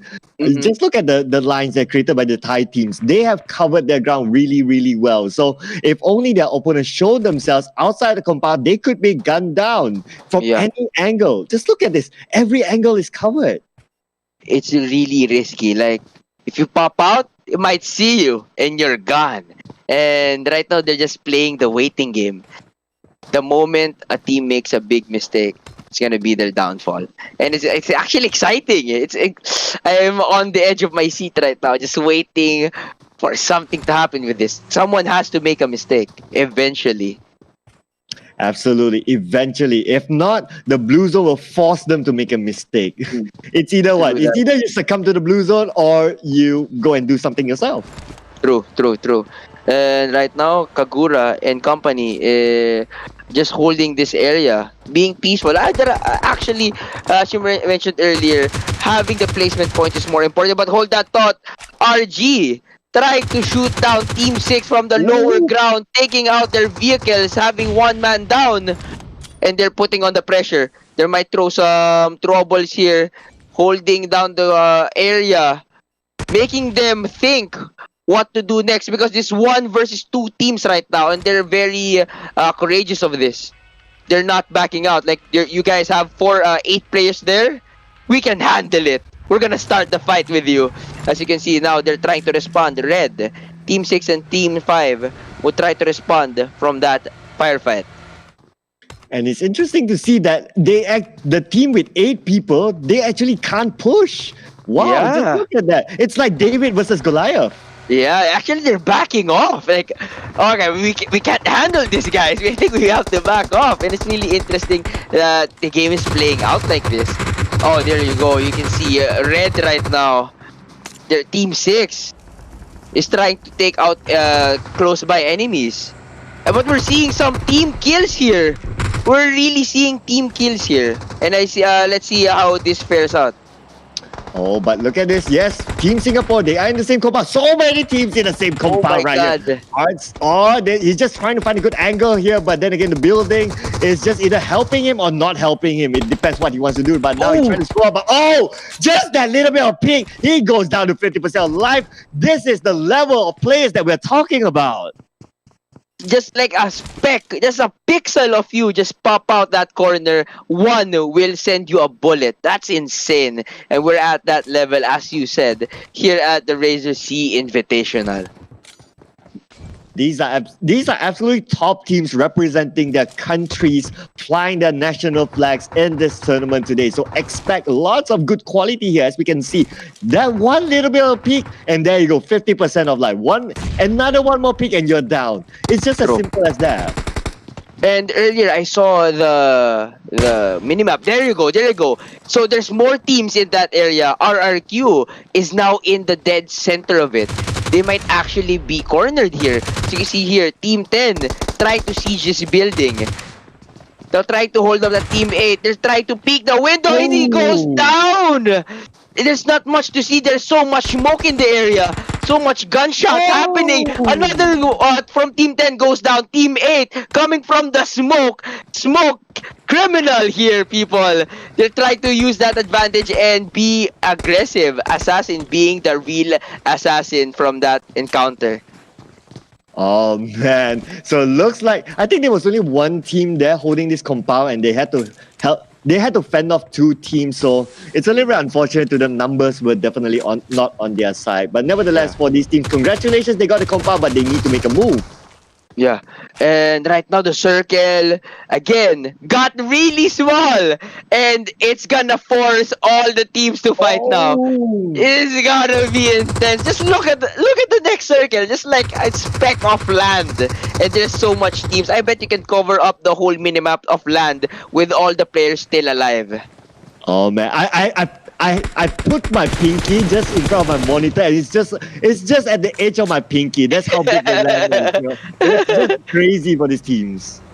Like PUBG itself is making things interesting, and right now actually Team 7 and Team 8, they don't know there's Team 16 just right up their tails. They didn't even notice. Actually, they're just moving out, trying to converge in the circle. As you can see here, Team 16 from behind, trying to shoot and take down and not letting anyone go to the circle that easily. Yes, they definitely not going to make it easy, because now they have a very big advantage. Small area, but they are in the circle with a nice compound. So it's a very big thing for them. Now, Arts, are we going to see him succumb himself to the blue zone again? We did see that in the previous games. I worry that we're going to see it again after this. I worry too, actually. He might go down by the blue circle god. And as you can see here, Team 5 actually just doing a Hail Mary, just driving into the shoreline and not knowing there's another team just behind them, Team 20, just with them at the shoreline. Yeah, they managed to get in there somehow, but then again, they need to check their flanks. Just look at this. Just behind them is another team. In front of them is a whole bunch of them. And of course, we have the team that's getting the most chicken dinner right now, RRQ. Team Thailand, RRQ, is in the middle. And just look at this. I'm just so nervous. Oh my goodness. Oh my God. It's cool. It got smaller again. Look at this. Look at the minimap. Everyone's trying to fight for land. Everywhere you look, you're gonna see someone, and you have to shoot, and they have to fight it out for their country right now. Oh man, and the circle went away from most of the teams. Oh my god, what are the chances here? And right now, RRQ try. Oh, as you can see here, Orange from the window. He takes one guy out, and he's not done yet. Takes two guys. Astro Play literally on fire now, taking out two guys from the window. But the circle is now closing in. As you can see, RRQ trying to swim toward the circle, but Team 6 is just there, gatekeeping the shoreline. I'm not so sure what will happen here if they can win that shoreline. Oh, it's going to be tough there because the terrain there just isn't friendly. That's for sure. But looks like RRQ, they're going to play with 3 team members. And look at that! An explosion of a vehicle. Managed to take another one out from Ernie. He's still holding a micro Uzi, though. But then again, he has a very good position. Just look at this. He can use the terrain to his advantage. At the same time, they are in the middle of the circle. And as you can see, Myth and RRQ again having the strong position here in our late circle. They might actually take this one again. Because right now, the circle is so small that they can see everyone coming in because it's an open area. Now, as you can see here, it's just firing down on Team 12 out in the open. Again here, Team Myth, just looking around, the field of view they have is insane. That anyone who goes in their area will go down. Yeah, oh, just look at this now. Fortune looks like he's going to tank out the blue zone, but not sure how long can he hold on to that. We are now down to the top 6 teams here, ladies and gentlemen, with 10 alive. And looks like Team Thailand, they are again hanging on to a very strong position. The odds are in their favor at this point. It is. And as you can see, Team 11 and 12 might actually have a hard time going into circle because they have to go up the shoreline. But Team 8 might be... There you go. As we're talking about it, someone might go down in the water because of that. Oh! The circle is still with RRQ there. Man, RRQ bought the circle. I don't know how much UC did they use to buy the circle, but they got the circle again and again. Oh my goodness. They're predicting the circle so well that they're having this position advantages time and time again. They even got the drop. What? This is what? RRQ with the Nostradamus techniques, yo. They have the circle. They have the drop. Oh my god. And now they're trying to choke out Team 8 and 7. But this is a fair fight. Team 17 and 18 against 8 and 7. So this is gonna be from Laos and Thailand, a matchup right here at the very end. Oh man, this is unbelievable. You not only got the circle, you got the airdrop to your side. Oh my goodness, they must be using a Samsung Galaxy A51 or A71 here to get that lucky. And right now, you can see here, RRQ has a clear shot at them. And they're being pressured at all sides. And they're not letting up. They're putting on the pressure right now. And they're taking some shots from RRQ. Team 8 in trouble. One Myth player tried to flank them hard on the left side. They're being shot in the open. There you go. One more from GPY goes down. Oh. And that's it. Again. That's it. Oh my god. Again. Team Thailand dominates in game number 4. Oh my god. Oh my god. Somebody stop this guy. Seriously. First and second place goes to Team Thailand again. Wow. These guys, they are so prepped up for this. They are so prepped up. Insane. So Myth with 9 and RRQ with 13. Not only they're dominating in placement points, they're also dominating in kill points. They're not just just trying to enter the last positions, but they're actually killing as well. I have no words to say this. Now, out of 4 games, they got the top 2 spots 3 times.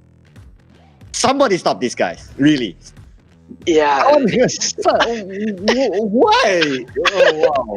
Oh my god. Yeah.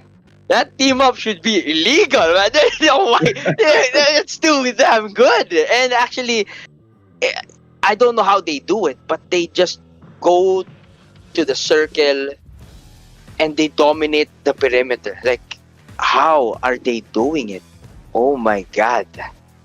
Whatever they had for dinner, I want a little bit of that. That's for sure. Same. Yeah. I guess they're having so much chicken. Give some to us, guys. Oh my god. Yeah, so we don't need to talk about popcorn anymore. Yeah, let's talk about the chicken that Thailand has. And again, congratulations for RRQ and Myth for dominating the past 3 rounds. And let's not forget the 1 round that the Philippines snatched from this tournament. But yeah, we have 2 more games left. Don't go anywhere. We have more explosive matches. We have 2 more matches before we end tonight. Don't forget to follow Razer Tier 1 Entertainment and Samsung on Facebook. Just search /Razer/Tier 1 Entertainment and /Samsung PH. We'll be right back after a word from our sponsors.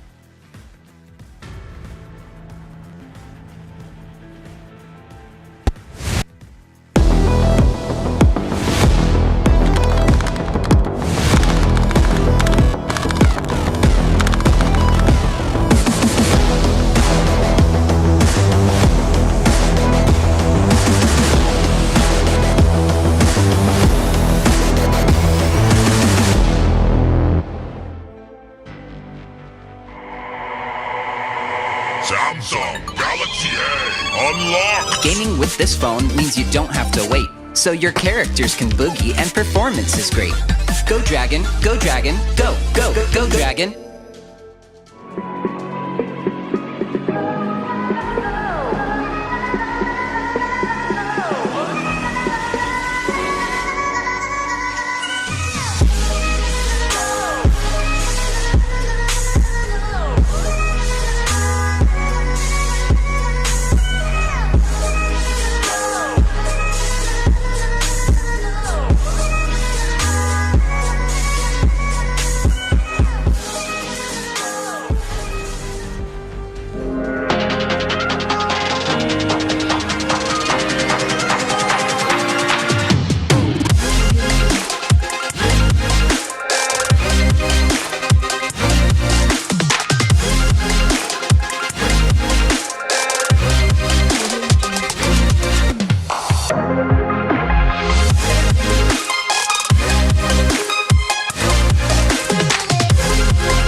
Me do my 2-step.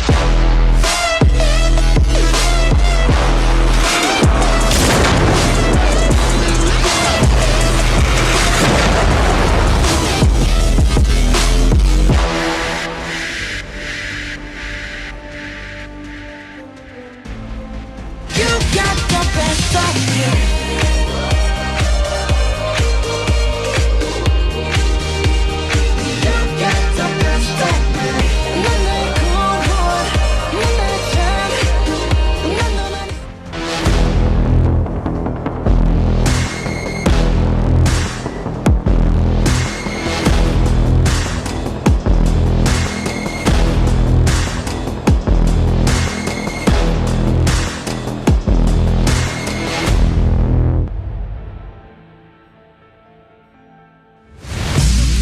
This isn't about fame, fortune, or following.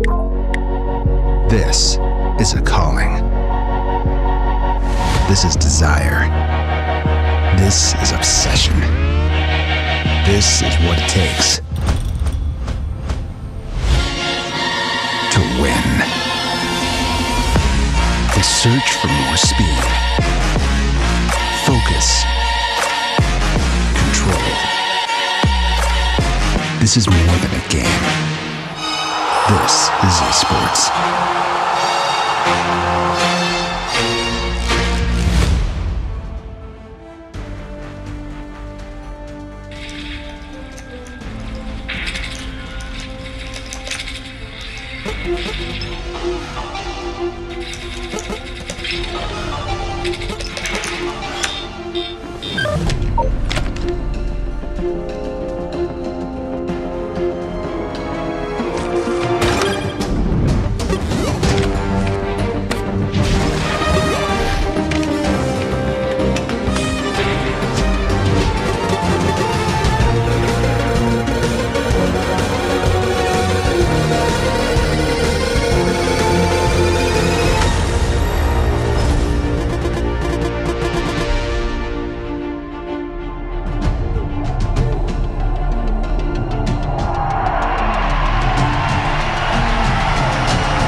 Okay, we are back here at the Razer SEA-Invitational 2020. Again, it's your boy, your host and shoutcaster, Archer Perez. And I want you guys to welcome you back. And thank you so much for everyone who stayed. We have 2 more matches. We just finished our 4th match at Vikendi. And PUBG made it really interesting and fun, as PUBG made the circle situation really interesting. And ending up Thailand again on top, having 3 wins under their belt, and let's see how the other teams will respond in the coming games of 5 and 6. Let's not wait any longer. Let's go to the shoutcasters.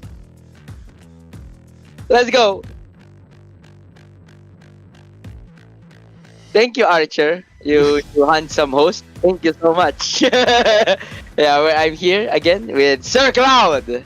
So, what are your thoughts on that game number 4, Sir Cloud? Thank you, sir. Well, game number 4, really amazing indeed. Again, Thailand is showing that they are dominating today with the 3rd chicken dinner today itself, and we're just like 4 games. Yeah. Now we're coming back to Erangel again, where, just to remind everyone, Thailand got the chicken dinner again.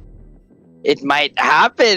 We don't know unless people and teams step up. Because again, guys, Team Thailand right now understood and adapted to the mechanic of the 8-man squad. Because right now, again, for anyone still doesn't know, it is allowed to team up with your fellow country team, and all the points are as a collective. So all your team points is per country. Alright, so if you're as you can see, there's a lot of teams with a lot of match up. But sorry for that. I got a bit distracted. But here, let me just give you guys some insight. Team 1 and 2 is Team Brunei. Team 3 and 4 is Cambodia. Team 5 and 6 is Indonesia. Team 7 and 8 is Laos. Team 9 and 10 is Malaysia. Team 11 and 12 is Myanmar. Team 13 and 14 is Philippines. Team 15-16 is Singapore. Team 17 and 18 is Thailand. And Team 19 to 20 is Vietnam. So guys, it's just like FIBA, Olympics, or whatnot. They're representing, the 2 teams are representing a country. Correct. So if there's too many numbers for you to remember, just remember that they are grouped by 1, 2, 1, 2, 1, 2, 1, 2, 1, 2. There you go. Yep. Yeah, there you go. It's easier for you to remember the sort of groupings. And I'm pretty sure if you are fans of your own country, which you should be, you'll recognize the teams. I know them. And immediately, that's my countryman. Let's support them. Exactly. And yeah, guys, again, it's allowed to team up. It's encouraged to team up with your fellow country team. And yeah, like Sir Cloud has mentioned, you should support your country team. So yeah, would love to see some spam in the chat with those amazing flags and the team you support, because we might be going on in a bit here in our 5th match back in Erangel. So what are you expecting, Sir Cloud? With us coming back to Erangel, would we see some adjustments, or what do you assume might happen? Okay, so this is the theory that I always have. Normally, at the later part of the day, teams start to be a little bit more aggressive. And plus the fact that this is the second time these teams meet in Erangel, there should be some sort of expectation already, like how the pace of the game would be. So I expect teams to play a little bit more aggressive here. And plus some teams that are really, really strong right now. Thailand, really. Well, will they continue on their momentum? But I'd like to see a new team get the chicken dinner.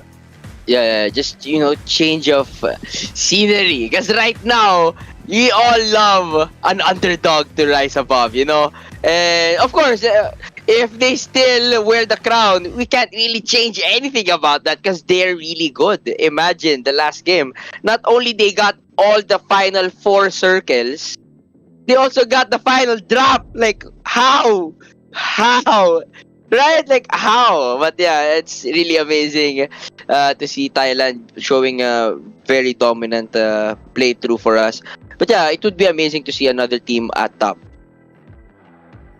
Correct. And I can see during the break time, I noticed that all the Thai fans, they are really proud of their teams. They're spamming the Thai flags in the comment section. So way to go. Show your support to your favorite teams, because I'm very sure during the break time, the players, they have a chill out just to see how's my supporters doing. And I'm sure if I'm a player and I see such support, I'll be like, yeah, I want to do this more for you guys. Yeah, you'll be like Super Saiyan, you're transforming, you're more hungry for that chicken dinner. You get motivated, as you can see, if you see your countrymen supporting you. So yeah, guys, again, before we get our game started, I bet the players are watching the chat as well. Do spam your love for your country team as they're fighting for that chicken dinner.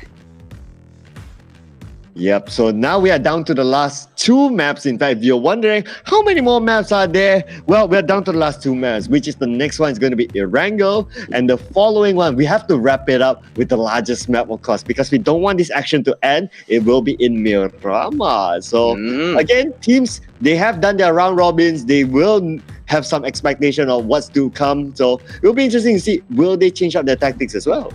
Yeah, and will we see a new king for this game? And actually, like you said, actually, I think they have adjusted now. I think they somewhat adapted or know how the other teams play. Because you said very early on when our PUBG mobile tournament started here in Razer that some of these teams, this is going to be the first time of them meeting in the battleground. And after 4 games, I think they have a very clear image on how they play. Yeah, we can actually see that. I can start to see that the teams are getting comfortable with the format and their countrymen and so on. But nevertheless, well, we will jump into the next game right now, which will be in Erangel. And this is the map, just to remind everyone what Erangel looks like, and also the teams, most importantly, from number 1 to number 20, which country represents which numbers. So have a photographic memory, because they will be gunning for the top spot in this map. Indeed. So yeah, again, like Sir Cloud said, remember the number of your countrymen's team, alright? Because we're about to drop here in Erangel, and you can see the plane path is from Georgia Paul going straight to Novo. Alright, as you can see, it's a very somewhat in the middle cut as well. So we'll see a very, as I assume, a very balanced drop-off point for all the teams. Yeah, I guess we can make that assumption now that they have a sense of like, okay, which compound is available, which compound is not. And I know that a couple of teams here, they do have their default favorite compounds, just like RRQ with Pachinki and Arov with Novo. So it'll be interesting to see, will they continue on that sort of drop point. We did see in game number 1 where RRQ drop into Pachinki, but they bump into another team now. But they show that they're kings of Pachinki again after that match.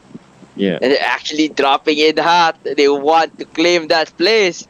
Who will be the Pochinki Kings of this round number 5? And as you can see, people are starting to drop just mostly up north. And you can see Team 6 might be go on solo in this quarry area.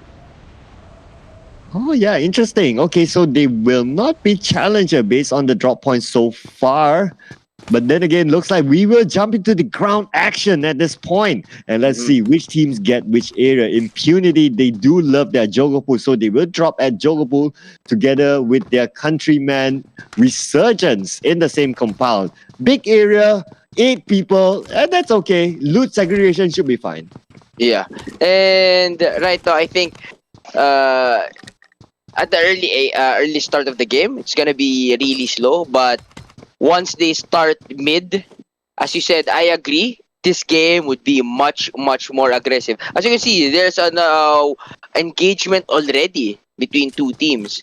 It's just off cam, but right now we just see RSG just looting to their heart's content in Georgia Paul, if I'm not mistaken. Oh yeah, they'll be very happy. It's like Christmas in Jogopur right now for them. It's like everything's all up for grabs. So not going to expect big anything happen for these teams, at least for now. But look at this, Bensu is all alone. He lost Tom quite early on, it seems. So not sure what happened there. But Bensu looks like he's running for his life. Yeah, he's unequipped. He's alone in the open. What happened? I guess they're trying to reunite with their teammates and eventually be safe as well at the same time. And they're, as you can see the minimap, they're pretty alone. I guess it's safe for them to loot up and just regroup later on. Yeah, it's one thing to be like spread out from your compatriot team, like we discussed earlier, but this is another thing where you spread out from your own team. None of them are actually close to each other. Yeah, it has pros and cons. Actually, you won't have to fight over loot, but the thing is, if you get caught or seen by a team, you have no backup whatsoever. Yeah, it's like Nightmare on Elm Street when you get caught yeah. out. Yeah, one knock and there's no such thing as a knock. You might as well be dead. Yeah, just okay. Just give them the point. Just give them the point. I'm down. It's done. As you can see here, team one as well. It's just we talked about it. If you were just veering off from your team, it's very dangerous and still somewhat. If you don't get caught, it can end up in a positive way. Yeah, definitely. Then you get more loot with each other as well. So it's very, very interesting here. The different strategies that they try out here. So because it's a new format to everyone, right? So they're trying to find, okay, how do we overcome the Thai teams right now? Because if you want to fight fire with fire, the fire will just get bigger. Yeah. And I think they're trying to find ways to, again, like you said, to fight the Thailand team who's dominant right now. And I'm not against the Thailand team, but I really want to see another team, taking that chicken dinner. But yeah, we can't really take if they're actually, safeguarding that chicken. Maybe they want more chicken. Maybe they're more hungrier now. Let's see what happens in this game. Oh yeah, they're definitely hungrier than us right now. Although we'll be talking about popcorn, seasoning, hello the whole night, but they're clearly hungrier than us. I agree. They have like 3 chicken dinners and they still want more. But right now, as you can see, we're at the most exciting phase. Again, in PUBG, it's the looting phase. So, yeah, again, if you don't have your snacks yet, just go grab them now. Because later on, it's going to be exciting and aggressive gameplay from all of the teams here in Razer SEA-Invitational. Yeah, expect that. And, well, as we discussed about RRQ earlier, Pochinki is now their home ground and looks like they will be unchallenged in Pochinki at this point. So, well, it's a great big area for them to loot, showing that they're kings of Pochinki again. But look at this. Looks like Orange as well as MTX, they are in the same compound. We may see a matchup very, very soon. It's going to be interesting at Isnaya. And there's a pretty huge area as well, so you have to be careful. Lots of windows to look out for, lots of compounds. You might be out in the open, then someone might shoot you from a window that you don't know where. And let's see how they face this encounter. Yep, we can see here, looks like MTX, they are pushing Orange towards the edge of Yasnaya. So not sure how much loot they managed to gather, but looks like it's pretty decent. If I look at STK right here, it has a level 1 helmet, level 3 vest, which is a very, very good item. Yeah. And pretty stocked out in terms of healing items. So they look pretty okay. And they're not done yet. They might actually get more, but yeah, the other team is converging in on their location, and I like how RRQ made it a standard thing that in any tournament, Pochinki is ours. I like that, to the point that you reach this level that it's a standard na because you're that good of at that area. Yeah, it's almost like a reputation that they have, right? It's like by default, even before the tournament starts, like, oh, RRQ is going to be there. They're good. I'm not going to go against them. So yeah, they build that strong reputation. I would love to have that. Like, yo, Archer is king of school. But I'm Archer, kidding. you already have a strong reputation. Hey, come on, man. I'm so honored to be casting beside Archer. No. I'm honored to cast with you, Sir Cloud. But yeah, it's happening. The Sir Cloud and Archer combo right here for you guys at SEA-Invitational of Razer. There you go, the Sir Archer combo. Let's go. You know, if I go to the Philippines, right? I'll probably be like just called Cloud because they call everyone else Sir, and I'm not unique anymore. If you go here and when everything clears out, let's work again. But yeah, let's go back to the game. I'm getting so excited because of this. Yeah, because we're just still waiting. Everyone, all the teams right now are just, gearing up for battle. As you can see, RRQ right now just finished off Pochinki. And look how much items he got out of it. Like level 3 bag, level 2 set, helmet, and the armor. And he's pretty well off with the healing items as well. Yeah, pretty stocked up here. So Ernie's in a good position. And they moved away from Pochinki. So pretty much Pochinki is done. Yeah, and they're moving to a small compound. But they're breaking out into duos, it seems. Yeah, that would be amazing if they maintain and dominate with this strat right now.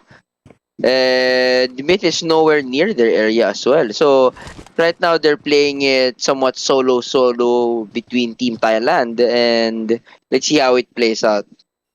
Oh, okay, I just saw the kill feed there that Juggernaut actually knocked down Vexus, and they are both from Team Singapore. Oh, looks like another accident there that I just saw. I saw that. You didn't get away from my view.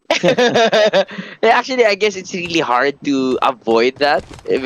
How about let's say you're very hyped up and you're anxious or at the edge of your seat. If you see someone peek out, you automatically shoot, not knowing that's your teammate. So I guess it's a challenge as well. If you're not on the same team technically. But yeah. Yeah, that's true. That's why it's really interesting to see how are they going to overcome this. And you can actually shoot each other like we saw earlier. But now coming back to MTX and Orange, again, Mexican standoff, Orange only left 2, but MTX with a full squad not going for the push. I think they should just go for the push. Same. The thing they don't really put into account from what I've seen for the past games is the numbers game. Like earlier, we saw one squad goes against 2 squads. But the one squad, David Goliath situation, they scared off the 2 squads. And earlier, they managed to hold down the aggression. Like from Team Philippines and the other teams, they hold down the aggression than just pushing. I guess they're just not really, they don't really feel safe by just pushing. But still, some situation just calls for a push. You know what I mean? Yeah, because here's the debate, right? If you stay in a Mexican standoff scenario, then you will lose time. It's like you can do better with looting other places, but look at this. Hang on to that. Bota looks like he's been knocked down. Oh my god, that spray. Indeed, taking out Bota, and now Sun is just waiting for the right moment. Bota is crawling towards him, and now the smoke has been popped out by Sun. But will they go for the push in? Sun with the revive goes up, but then again, here's footsteps with the micro Uzi now ready. But now the smoke, the micro Uzi managed to get one knock here, and Sun managed to defend his teammate. That was intense. And I like how they're playing the troubles to their strength. But they're not done yet. Sun tried to push, but he gets sandwiched there and goes down on the hands of that team. Oh my goodness, they're just going in fast and furious as we can see here. And Myth, again, the Thailand team, one of the Thailand teams now. Looks like they do know that opponents just in front of them, but they don't have their compatriots RRQ with them. So are they going to go for it? Ooh, they're converging in. Myth, as you can see, I think this is a scout, and they're calling reinforcements now. They have enemies here. They're trying to spray down from other side of the road. They're trying to really pressure them right now. Online, trying to garrison this area, having the high ground. Now trying to shoot Team 7. He's in trouble right now. He wants to thirst him. And they're having 2 kills, 3 kills, 2 more alive here. Myth just putting on the pressure on Team 7 right now. Oh yeah, we do see here. Looks like Team 7 is in trouble. Poundzai going for the push here. 9-0 just behind the wall. Can see him. Is he going to finish it? Yes. There he goes. He will finish him off. And now team number 9. Looks like they only have 1 team member left somewhere, I believe. Or is he been taken out? I think he's been taken out. Like, two teams were fighting over that area. Then Myth comes along, takes the whole area away from the two. Oh, the dominance from Team Thailand is unreal right now. Yeah, it's just unreal, really. And they do this without RRQ by their side. Yeah. Just showing that, well, they can do it with their compatriots, or they can do it by themselves. And especially they can do it with their pink robes. Oh. No problem at all. And I guess we're still here at MTX and Orange still having the standoff. Yeah, interestingly, okay, using the grenade to blow off the door by Astro, but looks like Astro is being penned out. I think, yes, he's the only sole survivor for his team at this moment, but they may just go and rush in. Yeah, this is the moments that calls for a rush right now. No matter one goes down from MTX, they still have one follow-up. But as you can see here, Astro trying to circle around, drop down the first floor. Then he's being chased, he's being rushed. Takes one guy out. He wants to take more down. Two more guys go down, but he gets circled by one guy from MTX from behind. But that was a great attempt from Orange though. Regardless of being pushed by 4 people, he takes 2 guys down, but sadly he was not able to finish them off. Oh man, I really like how they circled that building just to take him out. It's just good tactical play that we saw. Wow, that was actually really good. For one person, they don't look down on him. They still keep their guard up. True. And for normally just 2 people rush, but they rushed in full force just to be sure none of them will be taken out. Good play there by MTX against Orange. Yeah, imagine they look down on the opponent. He managed to knock down 2. But talking about knocking down, looks like the spray comes up from Icy onto the side of his opponents, but looks like he's taking gunshots back onto his side. Now he's down to 40% life. His teammates will need to cover up for him. And they're kind of trapped here in this small compound against 2 more teams. Team 12, Team 16, and Team 15 are at it, trying to fight out for this compound. And as you can see, maybe trying to heal up and being guarded by his teammate. As you can see, fire, bullets being thrown around left and right. VR Cat goes down. K-Chen is down as well. They're trying to hold down the fort, but maybe it's too much for them. Oh man, it's just going nuts right here. Looks like team after team is just coming to the same compound, and now both team number 11 and 12, they are in the same house, but outside, they have to deal with team number 15, who is just putting a lot of pressure to them. The smoke will go up, revive comes out, but just look at the team number 12, now down to 2 team members, maybe, and also Fortune. Can they hang on to this compound? As you can see, Team 15 is really up their alley right now. And let's see what will be the outcome of that. As you can see here, IMP with that kill feed. I guess they taken out 3 more people. But here now at N9, just scouting Team 1 here from the other compound. Oh, but not only that, they are being scouted out by team number 18, just behind them. Now they're looking at each other, just like they're in love. But then again, there's a third party watching over them, you know, just like my previous relationship. Oh, no! Oh! Ouch. That went downhill so fast.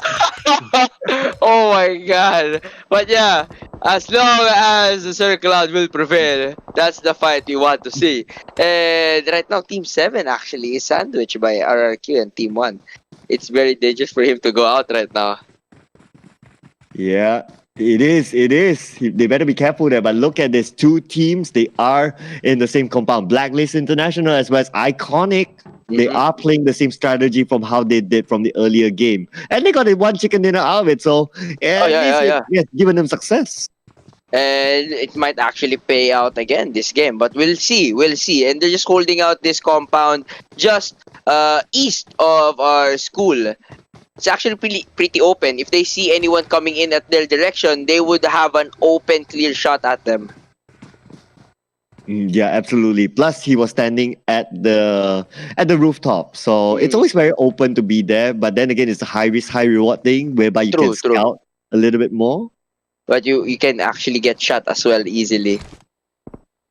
Yeah, but just looking at this. Oh, okay. So RRQ, we can see them, and Myth. Just look at their positions. They are in different positions. One taking north, one taking south. Same strategy that they have deployed, that given them that chicken dinner in game number 1 today. Actually, as you can see, no other teams are trying to team up right now. And for me, it's gonna be beneficial for them to team up to go against the Team Thailand team. Because it's really paying off for them. It's either will pay off for them or they will pay. They will get paid. because the Thailand teams, because like the Thailand, like Myth, yeah, they have shown that they are able to handle on their own as well. True. And it really pays off to them. Like, okay, we'll handle our own for now. We'll see each other later on. And they just dominate. They just dominate just like that. And right now, as you can see, just Black Team Philippines just holding down the fort. Actually, hold that thought. They're actually grabbing vehicles right now and converging into a new location. Yeah, they definitely need to because they are outside the circle. But then look at this. Some gatekeeping happening here from Team Singapore. Impunity. Looks like they will need to fend off 2 squads who wants to get into the zone. It's gonna be interesting. It's gonna be really interesting. The 2 teams would be forced to push in Team 15. Let's see how they fare with this tower defense of theirs as they gatekeep 2 teams from the circle. Yeah, we can see here. Not only that, just look at this. Check out the flanks of team number 6 there. Team number 19, they are just beside it. Oh, now the shots are being fired. And now look at this. Team Singapore, just wait and watch. This is the moment you don't engage. Actually, you saw earlier, Team 6 and 5 right now are converging at Team 19 as they heard the shots being fired beside them. Now they lost their interest at entering the side of Team 15. They're having a firefight there. As you can see at the minimap, there's 3 teams fighting it out. And as you can see, Blacklist being shot down by Team 20 but manages to get away. And I guess another Blacklist member here, Aeons, being trapped and pinned down by Team 20 alongside with 2 more Blacklist International teammates. Oh yeah. Oh, another pin down here. We can see here Vexus from Impunity giving a lot of pressure from inside of the safe zone. This is just unfair to the other teams, but well played to them for holding on to this compound in the safe zone. Now just look at this VGM trying to scope out, probably trying to find where can they rotate next. But right in front of them, Blacklist International may stop them. But oh, look at this. Such a long range shot, managed to connect down to 40% of health. But then again, they are still outside of the safe zone. And right now, it's starting to heat up. This is what Circular was talking about. People in this game will start to be more aggressive than the previous games. And it's starting to show really well right now. Yeah, we can see it looks like Blacklist International. They managed to get into the circle. But I'm not too sure where is the rest of Iconic. Probably just nearby. Yeah, just nearby. Yeah, but they tried to sandwich. Ah, I can see now. But oh, vehicle taken, but they're going back out. Let's see how they try to attack Team 20 here. Yeah, I guess they will try to rotate and enter through somewhere else where they guess might have lesser people, lesser risk, right? Like you can see towards the northern side, there's a little bit of an opening. Rather than trying to force themselves in, they can make that rotation, go toward the north and back into the safe zone. True. And sadly, we see here Blanks being pinned, and I actually think he's gonna be left by his teammates. It's gonna be more riskier than to try to save him. I guess they're just gonna leave Blanks there as they move, as you said, having to move to the safer spot. Yep, and here we go. Looks like they will Tara themselves into the safe zone. Did I use that word correctly? Yes. Yeah, there you go. Yeah, that's my limitation of Tagalog, ladies and gentlemen. But Tara, let's go. Yeah, Tara, let's go. Wait till I use the other one, but we don't have the opportunity yet. But anyway, team number 1 and team number 18, they are neighbors right now. The type of neighbors that you don't want. You know, the one that always makes noises and bothers your sleep. Yeah, there you go. And eventually they'll knock at your door, and that would not be a good sight. And right now, Blacklist International trying to pass through. Like 2 other teams, RRQ trying to shut him down, but he manages to get away. There was a lucky getaway there. Vigo looks like he's down to 10% of health, but he does not have any first aid. That's interesting there. Ernie now will deny the vehicle so that there you go. Blacklist International looks like they are losing people. Ernie being shot from nowhere. That is the price you pay for being on the roof for so long, being so comfortable, and now you need to make a move away. Actually, that was really risky and actually paid off for one, but he managed to get away really well here. Now, RRQ trying to assess the situation. They're trying to move around, and G9 trying to flank, but sadly, he's being flanked here by Team 20. The flanker gets flanked here, and he's in danger, and the team is nowhere in sight. Oh, yeah. I wonder where they are. But then again, look at this VGM Bensu. Earlier, we saw him running for his life. And now seems he managed to get himself stocked up and he's ready to go. Alas is calling up for help, but I can't see anyone else nearby him that can help him. Aeons is nowhere to be found. And now look at his D2E from RRQ. Right smack in the middle of the circle, fending off whoever's coming in. And everyone's coming from all angles. And as we thought that RRQ is in a pickle, right now they're at the dominant position, trying to push Iconic here in the Wizard Tower. They're trying to circle in. They're trying to throw in the Trombones, flushing them out. And it will come to be a good, effective strategy as Eduten now trapped inside. How long can you hold them off as they're all coming in? Myth trying to join in the fray as well. Grenades are being thrown inside. He's trying to hide behind those walls, but it would not be enough. They're trying to pressure him so much that he cannot breathe anymore. Oh man, not only he can't breathe with the pressure, he can't breathe with the smoke right now. They are surrounding the tower, but looks like they are not getting into the tower. Not sure what they're thinking of, but then again, they do have other teams as well. Look at this. Myth has joined up with RRQ. Yes. It's a mid game. It's the sign. Once they joined, it's closing to mid game as well, and they managed to clear out the Wizard Tower. And right now, as you can see, the circle just south from the original. I bet they're gonna converge in right now in the circle and try to place their dominant wall of defense. Absolutely. It's getting pretty obvious that just look at this. All of them, they are coming to each other. Now they only lost G9, but they have the rest of them. But look at this. Looks like Vigo is in a compound. He's gonna get over all of them. Vigo, my heart goes out to you. I'm so sorry, man. Oh my God. Lobby. There you go. They just all went inside, and yeah, there's no way Vigor can get out of that situation. But yeah, Team Thailand again entering the circle and uniting with their fellow countrymen at mid-late game, trying to dominate the last few circles. Right now, just look at this. ATS, they are just rushing in with their vehicle because they need to get away from gunfire, but they actually jump from the pan to the fire because there are more teams right in front of them. And again, Team Thailand, they are showing that they're really strong at this point. And they have a very strong position right now. Open fields, high ground. What more can you ask for? Majority of the teams are in the low ground and open field. So, Team Thailand would really have a clear shot at them. Yeah, we can see again, Thailand deploying similar strategies. Now they are covering both north and south, and they are in the circle. So it is pretty much their game at this point. They still have 7 team members, meaning that they have 9 more others to fend off. Numbers, as far as my math teacher taught me, it's on their side. Exactly. And as you can see in the minimap, they're spread out as well to the point that they can see again 360 degrees of coverage.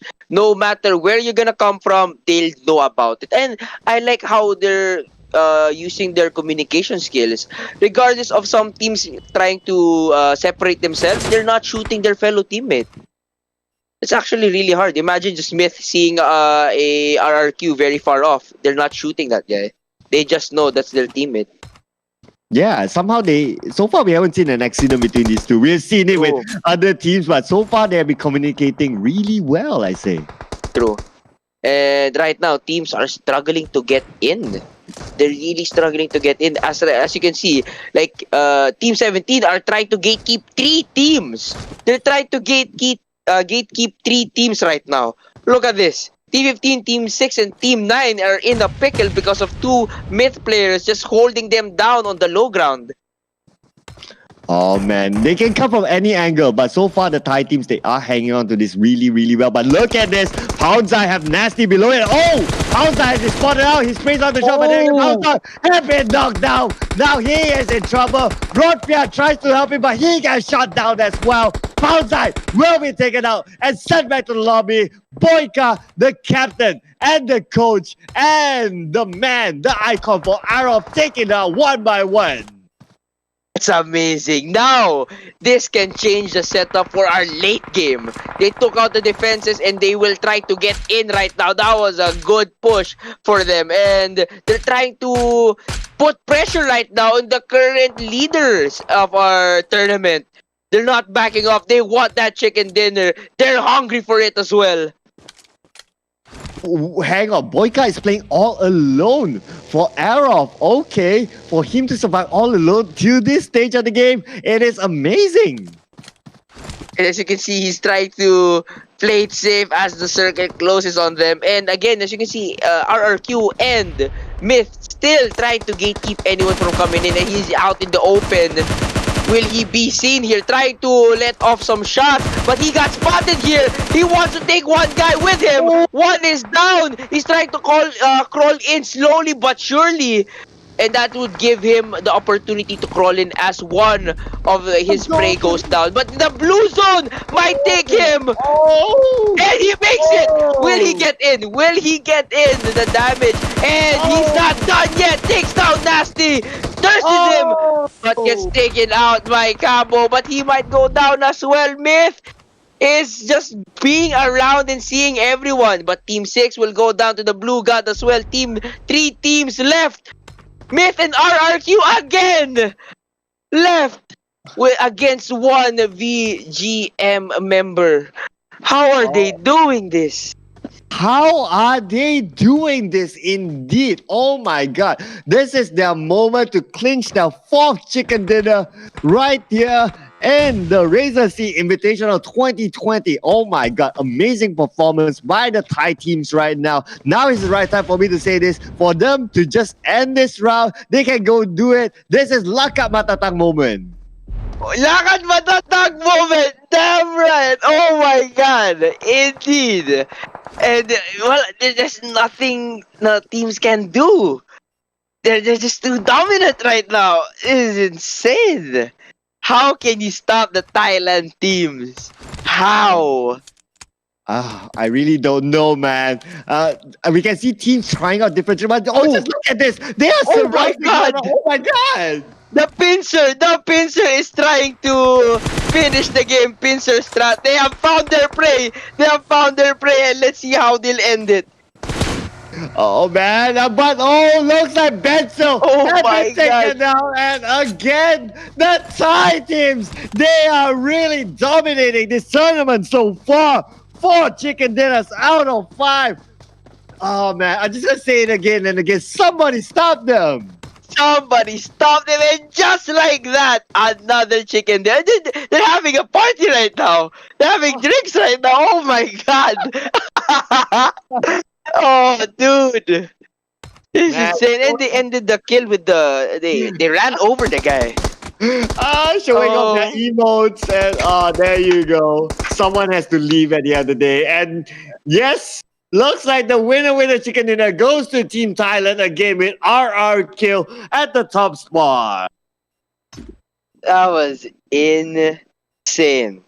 Again, someone has to be 3, 4, 5 steps ahead with the circle against them. Because they just know when to go in and when to gatekeep everyone and anyone from their area. How do you even stop that? Man, they cover all angles. They actually did nothing different from their previous games. What I noticed is pretty similar, but it's probably the perfect strat. No one has ever no one has been able to break down this thread towards the later stages of a game. Yeah. And it's amazing that they never get picked off early. They eventually find their way together. RRQ and the Myth, right? They just find their way to get together and dominate late game. Like, if somehow, some way, Myth or RRQ gets taken out early, it might change the dynamic. But the thing is, they're not getting taken out. That's the thing. So, yeah, I guess that's game number 5, guys. So don't go anywhere. We're gonna have our last match for today. Don't forget to follow Razer, Tier 1 Entertainment, and Samsung. Just do facebook.com/Razer/Tier 1 Entertainment and /Samsung PH. Don't go anywhere. We'll be right back after the word from our sponsors.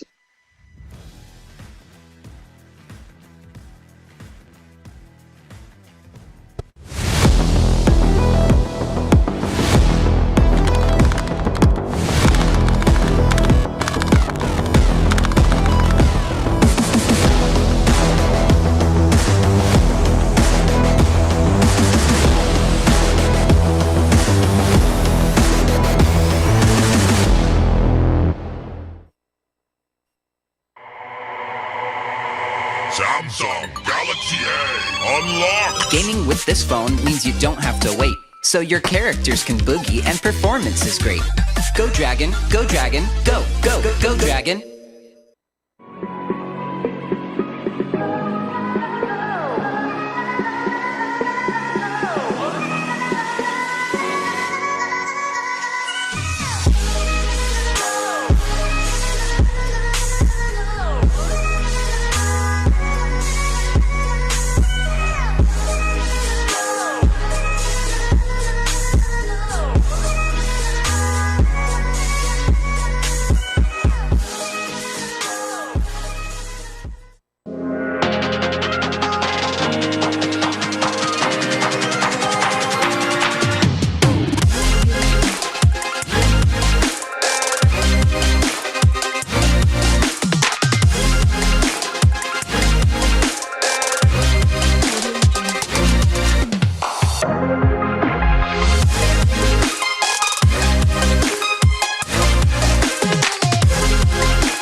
Me do my two-step.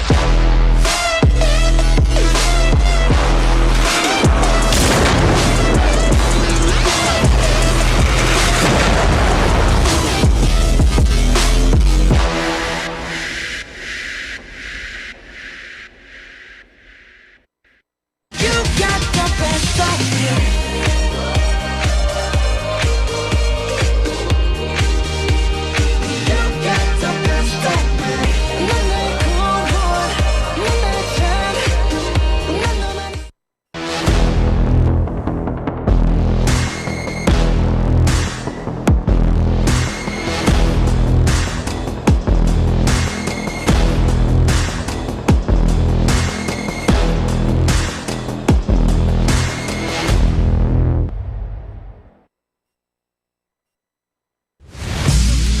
This isn't about fame, fortune, or following. This is a calling. This is desire. This is obsession. This is what it takes to win. They search for more speed, focus, control. This is more than a game. This is esports.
back! Oh my god! I did a wrong thing, Luis. Don't kill me. But yeah, guys, we are back. Oh my god! But we are back, guys, and we're going in for the 6th game. Okay, guys, this is gonna be amazing. And I don't know how to say this, but if the other teams will not step up as a team of 2, it's gonna be really hard to face Thailand right now. And I don't know what else to say. They're too dominant. They're controlling the circle really strongly, and they can't lose the circle. No one can take the circle from them. I think for some reason they have to take one of the Team Thailand teams early, because every time they go mid to late game that they're together, they're unstoppable. For me, they have to take out one of them before it reaches mid to late game, because once they're together, no one can stop them. That's my thought. So let's go to the casters straight away.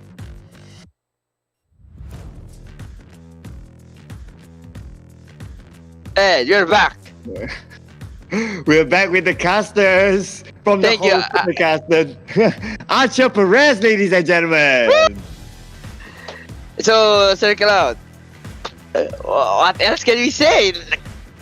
Team Thailand. Team Thailand is just.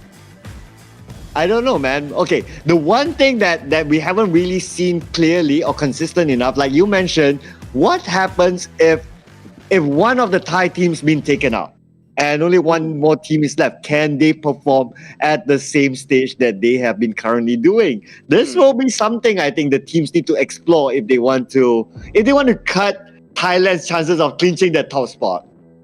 Yeah.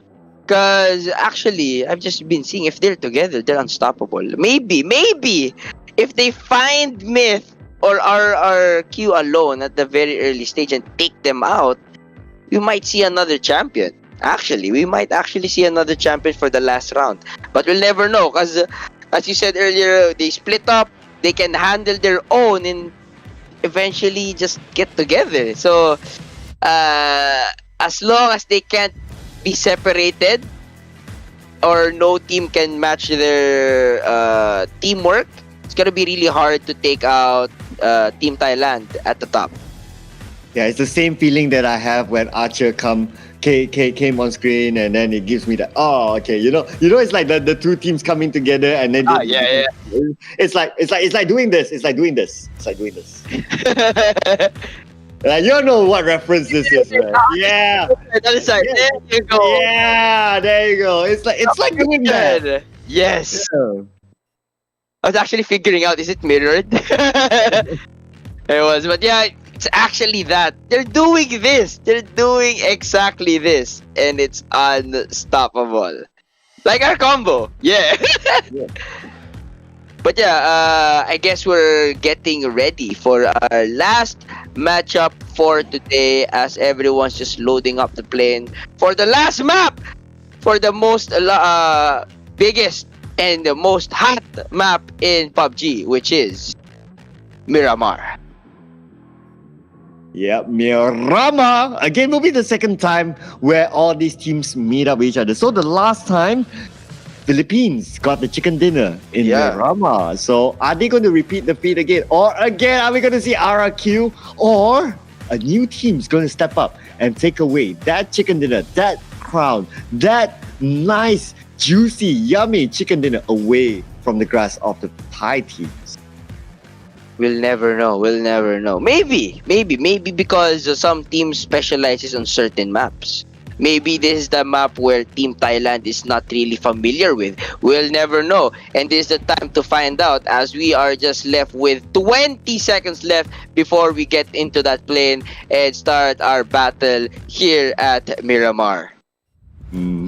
So drop points will be very interesting in Miramar, of course. Getting their first feel, so they kind of know, like, okay, certain drop points again, where they might be people, where they might not be people. So are they going to do the same thing? Are they going to challenge each other? We'll wait and see. But nevertheless, the planes are loaded up, lock and loaded. The flight will start from Tierra down all the way south, ladies and gentlemen. So El Pozo is really out of reach unless they get vehicles to go there. True, and as you can see, that's majority right side of the map. Let's see how they'll pick their drop spots right here in this sixth and last game for today. Yep, the last game of the day. So if they want to end this night with a good feel, this is the game because tomorrow they will restart themselves. So, well, you want to sleep well, get that chicken dinner, of course. It's a good motivation to the team. True. And of course, you want to sleep with a full stomach with that sweet chicken dinner. And as you can see, teams are dropping in hot. No one's going Impala side. Everyone's going to the side of El Pozo. And as you can see, Team Philippines trying to occupy the military base. And the rest are trying to converge at the middle of the base. Interestingly, no one goes to Impala. I guess people just want to try and secure the middle spot as much as possible. And now we are looking at Blacklist International, the team that got chicken dinner in the same map earlier today. Are they going to be able to repeat that right now? But look at this, Blacklist International and Iconic. They are quite separated this time. Yeah, and let's see how this plays out. And let's see if the two Thailand teams will be eliminated early here. Because I think that's the only way to defeat the code. The jutsu. I think that's the only way. Take one guy out. Yeah, I guess that's the only way too, but man, we have seen them being independent as well, so I don't know. Yeah, true enough. Yeah, true enough. Yeah, it'll be very interesting to see because it'll be a refresh change, definitely. And as you can see now, VGM alongside with Team 6 very near them. And you might actually I take that back. I feel they won't really engage very early on. It's gonna be the last game, and I think we're gonna have a long stretched out game for a last game for today. And now I noticed this. So Team VGM, they are doing the spread out just like how they did in the previous map, sending one person at a different location, and they will converge later on. Interestingly, they maybe they just want to try it again, but well, we'll need a few more games to see whether this really works to actually get that top spot. And as you can see, Team Philippines holding the top most right of the map. And in the middle, you can see like 4 teams are there. Team 2 with that, Team 1, Team 17, and Team 18 right up their alley. But N9 is trying to contest RRQ very early on here. And let's see what happens. They're very, really close to each other. They probably heard our commentary, so yeah, let's give it a go. Let's try to contest one of those champions, man. Maybe it could work. Let's see how it fares out here in RRQ and N9. Yeah, let's see what happens here. But looks like the looting will begin first, and well, we'll just need to be patient a little bit more longer to see how much action will we be shown. So now look at this. Kong is all alone in this compound. I think they are kind of like emulating team number 20, the type of strategy that they're putting on. One person at one area, so they get maximum loot. And as mentioned earlier at the Miramar matchup, this place is a very open and bumpy area. It's actually encouraged to use vehicles to move around, but it's really dangerous at the same time as you can flip your cars. And it's really dangerous just to move around on foot as it's an open ground and we have a lot of high ground advantage locations. Yep. Okay, so just look at this. The Singaporean teams, they have the entire Los Leones to themselves. They seem to like big compounds. Just like in Erangel, they drop in Yogopol. So now Los Leones, another very big compound. More than enough loot for 8 people, that's for sure. So it's a good strategy, different strategy there that they deploy as compared to like the individual strategy with other teams. Yeah. And it's important to have every member suited up and geared for battle than just having like 3 people geared up and one really lacking. It's gonna be really hard at the end goal. And as you can see, the kill feed, the N9 and RRQ are having at it with each other. Let's see who will stand on top. But I saw the kill feed. There's 2 guys downed by RRQ on the side of N9. Let's see what happens here. Oh yeah, now it's gonna be interesting to see N9. Looks like they, if I'm not mistaken, they lost one of their team members. Yes, based on the minimap, they lost one of their team members. So, it's not a good start for N9, but RRQ, they will be smiling with that first blood on their hands. And it's actually a good of sight for RRQ that no matter who are contesting them, they're out for battle and they're ready for it. And N9 trying to play it a bit slowly now as one of their team members got taken out by RRQ. Yeah, slow is the keyword right now. Even in the building, you are proning. So that's how slow it is. Yes, they have to be really safe here. Really safe from RRQ.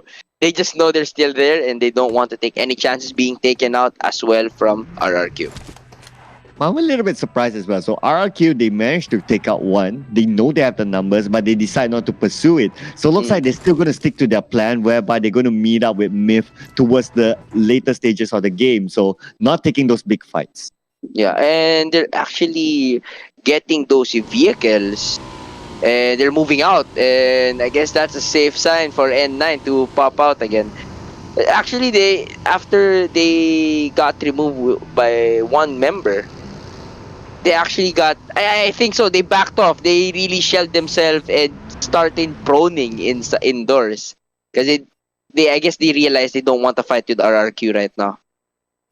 Definitely not the team that you want to fight, especially if you only have 3 team members. So RRQ have shown that they have the track record. They have the ability to fight teams. And now they have the numbers. So definitely the odds won't be on the side of N9. Smart move, I say. True. And from the minimap, as you can see, RRQ trying to converge in Team 1 and Team 2. Let's see how that plays out for them. Yep, they are now neighbors to Team 1 and Team 2, which is from the same country. So I hope they, if they go any further, it's going to be 3 against 8. It's going to be the Goliath and David again. Yet again. Let's see. I'm hoping for that to happen. I want to see how it plays out. But right now, they're just hands here trying to scout the area, making sure there's no one around the teams. And actually, that's good and bad at the same time. If you get caught alone, there's no way for you to get up. Well, there's a small chance for you to get up from that scenario. Yep. And looks like RRQ, they are not staying in the same compound for too long. They seem to like to move a lot. That's why I noticed that. But look at this. Looks like they will go for the Sieger. Han is in one building. Do they know that Han is inside there? I'm not too sure about that, but looks like they will be comfortable in this building.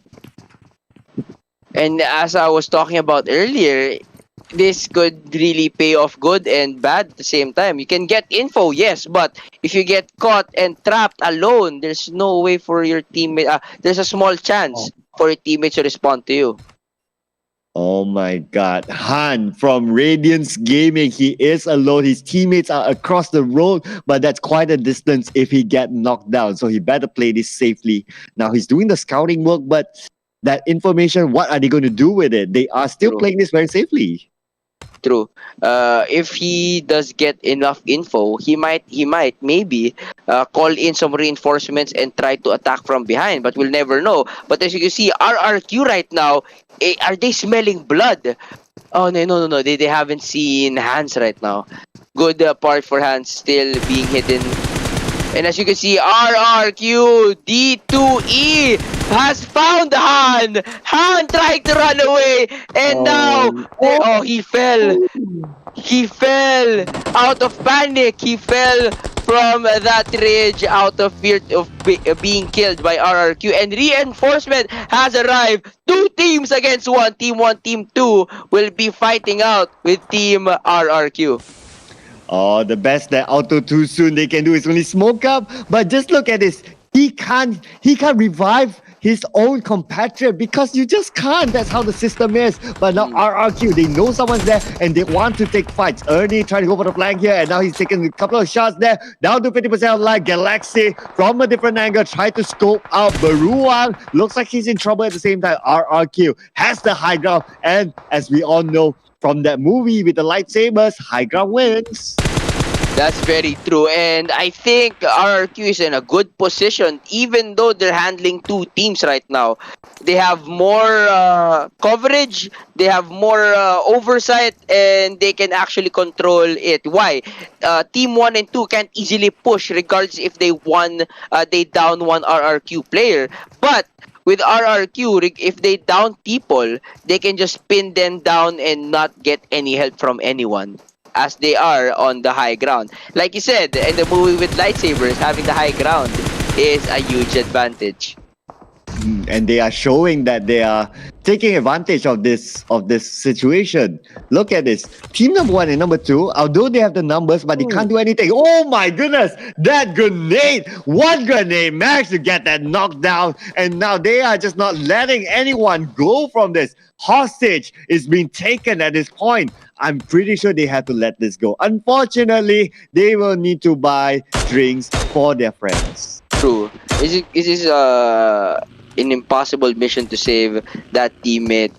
And I guess he goes out now, and they're trying to have a firefight. Cow is landing some shots here against RRQ. Wow, looks like Kao really wanted to try this out, but yeah, it's just tough. They have the high ground. Kao, yes, you have a little bit of vision there, but just look at the areas that RRQ can cover. They can move left, move right, and they can still see the entire compound below them. So it's a little bit of a disadvantage there, but Kao still wants to give a go because they already know, okay, this is RRQ. If we can take them out, well, it's a bragging right there, maybe. True. Imagine you made a god bleed. Let's see. And he's still trying. He's not letting up though. He's still putting that pressure. But I think RRQ is not having it. They're trying to find a good angle to retaliate on Kao. They're actually looking for a firefight here. Oh, they're not taking no for an answer, but look at this Kao exposing himself by the door. Being taken out by Senior. And now 10X will need to help save his friend, but can he make it? It's just baiting now. If he runs across, he can get gunned down by Senior. True, and I guess that's what RRQ makes to make it clear to everyone. You want to shoot at us? We'll gun you down first. That was a quick and decisive move for RRQ to find another angle and spot where Kao is shooting from. And there's the bait that Sir Cloud is talking about. Then X is now spotted and he might be pinned down by RRQ. Oh, even more worse news for 10X. Looks like they sent a couple of people across the road, but looks like a U-turn. Maybe they sense out that team number 10, Araf, is behind them. So this may be a matchup. Both teams, they have met each other before at a top-tier tournament. So now it is probably going to be round 2 right here in the Razer SEA-Invitational 2020. The flanks come out from RRQ, spreading out 3 and 1. And now Araf is smack in the middle with 4 people. And actually, the situation right now, Team Malaysia and Team Brunei are teaming up against RRQ. And D2E is down. Maybe they heard us and they're not letting up. Team 10 now throwing them throwables. D2E trying to hide behind the buggy. And G9 trying to converge and try to save his buddy there. But Ernie is down as well. 2 of them are down. G9 and Senior trying to figure out what they can do for their team as team. That's a good spray down though. That's good space for them. They might actually get their team up, and Myth is actually having trouble as well. Oh, they tried to push, but G9 was prepared for that. And he's trying to scout around, making sure he can revive his teammate. I'm not so sure this is safe, but he's taking the risk. And he stopped it. He aimed, trying to make sure he can save his teammate. Ernie is trying to call for him for help. trying to crawl to his teammates, but I think it's such far of a distance for him to ask for help, and D2 might be up here, but it's actually an open window for them to get pushed. But let's see how this plays out. Oh man, I wonder who set the bounty onto this Thai team, because Myth, they were in trouble, and now RRQ is in trouble as well. They need to recover from this, but Arof is not taking no for an answer. They will want to push in. They will want to get those kills on the board because they know it is RRQ, the team to beat if they want to get higher placement in the charts. And now just look at his Ernie. Well, looks like he will need to say adios amigo to everyone, because looks like he will be left back to bleed by his team. True, and I guess the RRQ finally found their match. Ernie goes down and they're backing off from that fight. And here, IMP graining down on the Myth. They have a huge bounty on Team Thailand and they want to end them really quickly. There's only one more Myth player trying to run away from Team 15 right now. Oh yeah, they need, but just check this out. It's not over yet. G9 is now the hostage. D2 and there you go. RRQ taken out by Arab, ladies and gentlemen. So now, will the Thai teams be able to continue this with Myth? Actually, I think they heard us. I don't know. They're really out to get Team Thailand right now, and it's paying off. There's only one Thailand member here, which is from Myth, and I'm not so sure how can he fend off two more teams that's after him. Let's see how he can escape the clutches of this trap. Oh man, yeah. It's as if that, okay, they know now the objective. You take down the top spot, you have a chance to clinch that chicken dinner, the last one for tonight. Now Myth only has one more team member left, so it will be interesting to see how can he fend off. But then again, the odds is just not in his favor at this point. Arof, great play, managed to survive 3 team members. Only Zully been taken out, and they will continue on the journey. Actually, this is anyone's ball game right now. Anyone can take home the chicken dinner right now. And it's really interesting that they managed to pressure Team Thailand so hard. Imagine Team Brunei and Team Malaysia ganging up together against Team Thailand there and actually winning it. Wow. But then again, here's another interesting fun fact. So Iconic as well as Blackness International, they are still in the game and they got the chicken dinner in Miramar earlier today. So record wise, it's still on their side. They are still the next team to beat. It's safe to say they are the kings of Miramar right now in our tournament, and they're actually still whole 8 squad strong. And they're now trying to get together with Iconic. Oh, correct me. Sorry about that. I think they're only up to 7 teams strong right now, as Iconic has lost 1 member of their own, or they're still complete. Yeah, I think they lost 1, so maybe they're playing with 7 as a whole for now. There you go. Yeah. Oh, there you go. 7 teams strong. But not to worry, they were the kings earlier from game number 2. And let's see if they can retain that crown of glory here at Miramar. But hold that thought. Team 20 spotting Team 11 here. Trying to spray down from the windows. And they're actually putting some pressure. They're on the guard right now. Team 11 trying to move back and try to have a flank side area against Team 20 here.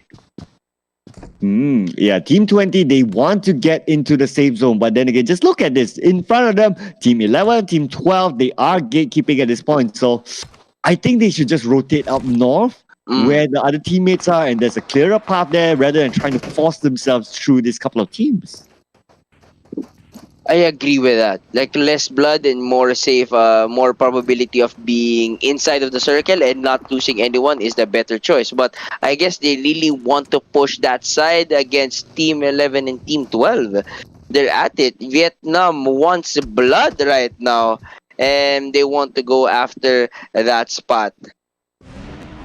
Yeah, they definitely want this, but look at this. Looks like gunfire is happening here and the vehicle will explode. shortly. So Cup needs to get away from all this action. Now, he's been left at the patrol station. But look at this impunity. They want blood. They are charging it. Team Singapore wants those kill points on the board. The sprays go out. They get one. And there you go. Team Singapore managed to get a kill for themselves.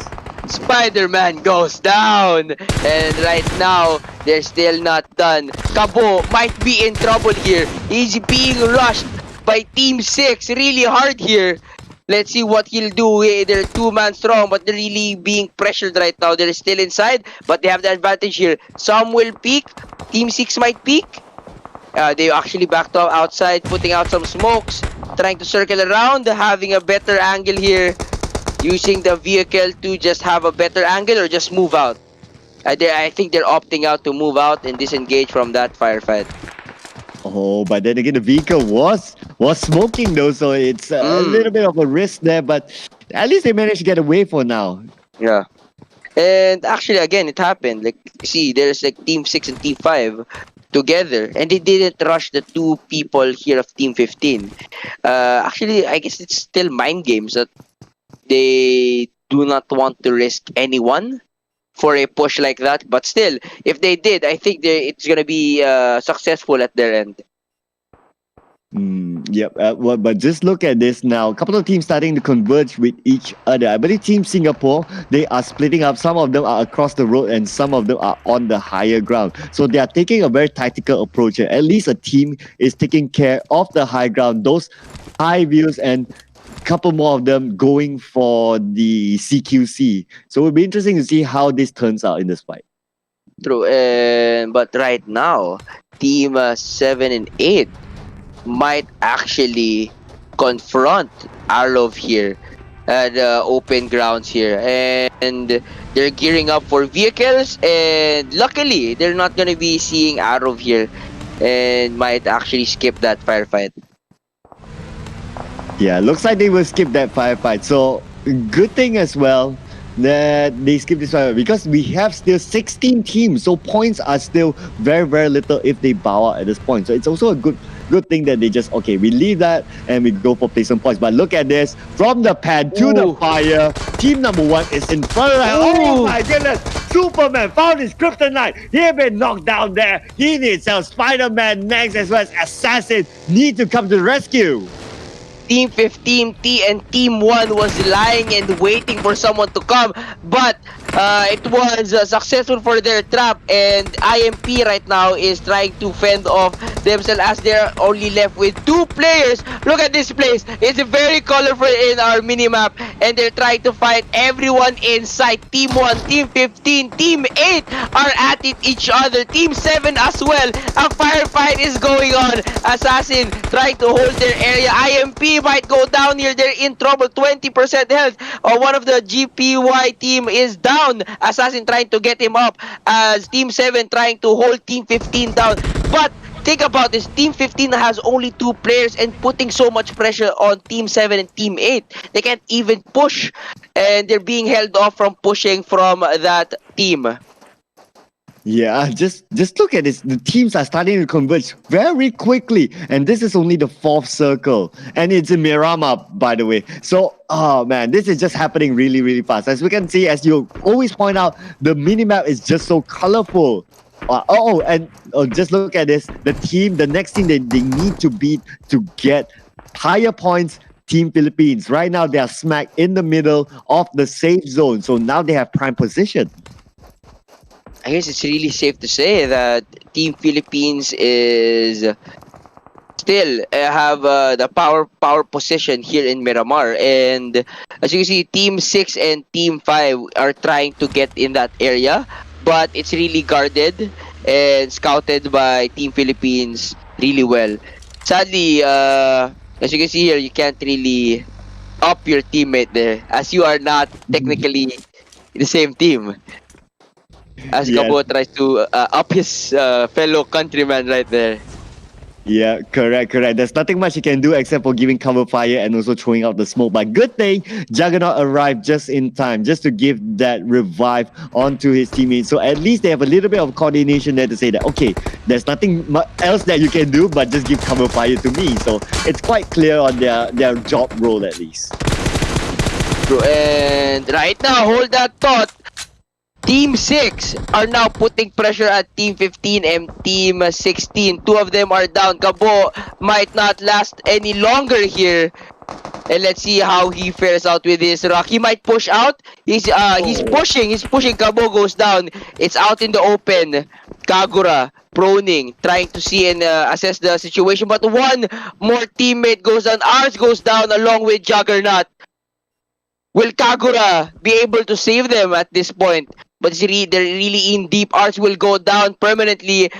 And Juggernaut might be next. Kagura trying to throw some smokes and troubles there. D15 trying to coordinate. They might sharing some resources there. But I think they won't be able to save Juggernaut. Juggernaut gets hit once again. And there you go. Kagura, last man guy for RSG. Yeah, Kagura now will need to fend off so many teams, but just as we mentioned his name, unfortunately, Kagura will bow out of today's tournament and will need to return for tomorrow instead.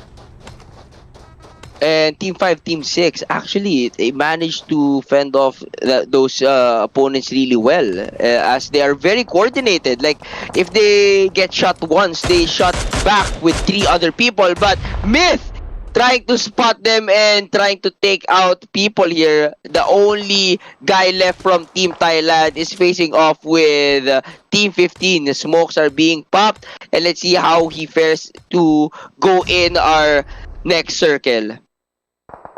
Yep, and we do see here, looks like the circle is a little bit away from Team Philippines, so they will still need to make a move. But they do have a couple of team members in the same zone as well, but now fending off a lot of teams trying to come in. Vigo with the space, go out there, managed to take one out. So that was a good play by Vigo, and now he will reverse the vehicle back to a safer zone. But the other teams are coming in. Vigo is not sure. Oh my god, Vigo, you are being pinned down behind the tree right now. Aeons unfortunately will bow out, taken down out of this round by King. And Vigor is in trouble as Team 6 now trying to get in the circle. They try to stop them, but alas, is the last man standing here for Blacklist International. He's trying to move up. Team 6 who has a man down. They're trying to get in the circle. The game is getting really intense as the circle starts to hurt, and the land mass is starting to get smaller. Arrow trying to throw some troubles at Team 14 at Iconic, and Team 6 still trying to get in and eventually trying to get through all the teams that trying to stop them and gatekeeping them. Oh man, it's just being such a mess right now. Everyone shooting left and right. And just look at this. Who has the circle right now? Arov have the circle, ladies and gentlemen. And look at this. Iconic PH, they are outside tanking the blue zone at this point. So we may see a new chicken dinner based on country, but we'll just need to hang on our horses till it's firm towards the later stages of the game. True, anything can happen. Maybe Blackshear has a plan that can take their crown back, but as you can see, Team 10 Arrows are in the circle right now and might actually hold a good position for the next coming circle, as Team 20, Team 6, 15, and 1 are still fighting it out at the very entrance of the next circle.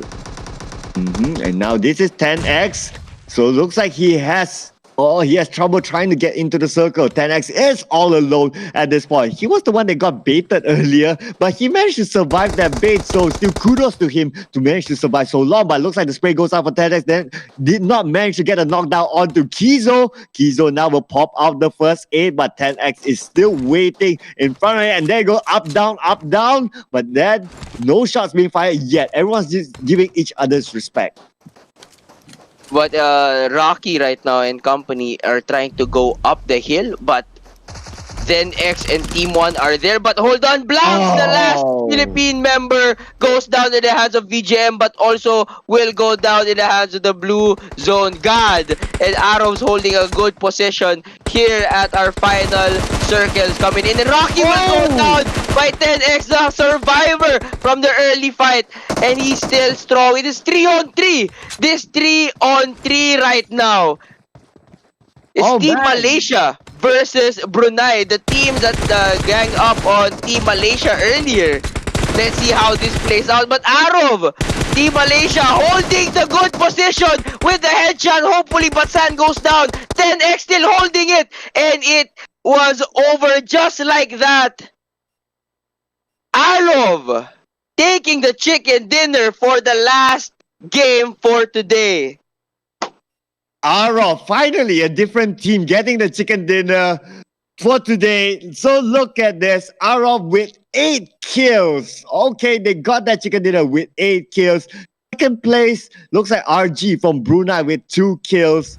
Wow, this has been an amazing ending, I said. Arov getting a lot of kills. If we compare with the second, third, fourth, fifth place and the rest that is close by, they have the most kills. So they have been killing their way to the top spot. So congratulations to Arov representing Malaysia for getting that chicken dinner for tonight. You guys can sleep well after this. Yes, you can sleep well with your tummies full with that sweet chicken dinner. And I like comment again for 10X for reaching even top 2 with all those conditions handed to him. But yeah, again, congratulations for that wonderful win for our game number 6. And those were the last teams. The last 2 teams were the ones who gang up on Team Thailand earlier. And imagine them being the last teams at the very end. But yeah, comment to you guys. It was an amazing day. And don't worry, we have more action tomorrow. So, Sir Cloud, any final words for today? It's been an amazing day. So we are seeing lots of great plays, and these teams just showing us why they are on top, why they are representing their country. So I really look forward to see more again tomorrow. Yes. And I guess that wraps up for today. I myself is expecting and hoping for more action here in PUBG M at the Razer SEA-Invitational 2020. And that's gonna do it for us here. On behalf of all the production and broadcast crew, the Razer and Tier 1 Entertainment staff, thank you so much for watching. Everyone who watched, thank you so much for watching. See you guys tomorrow, and good night.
Samsung Galaxy A unlocked. Gaming with this phone means you don't have to wait. so your characters can boogie and performance is great. Go Dragon, go Dragon, go, go, go, go Dragon.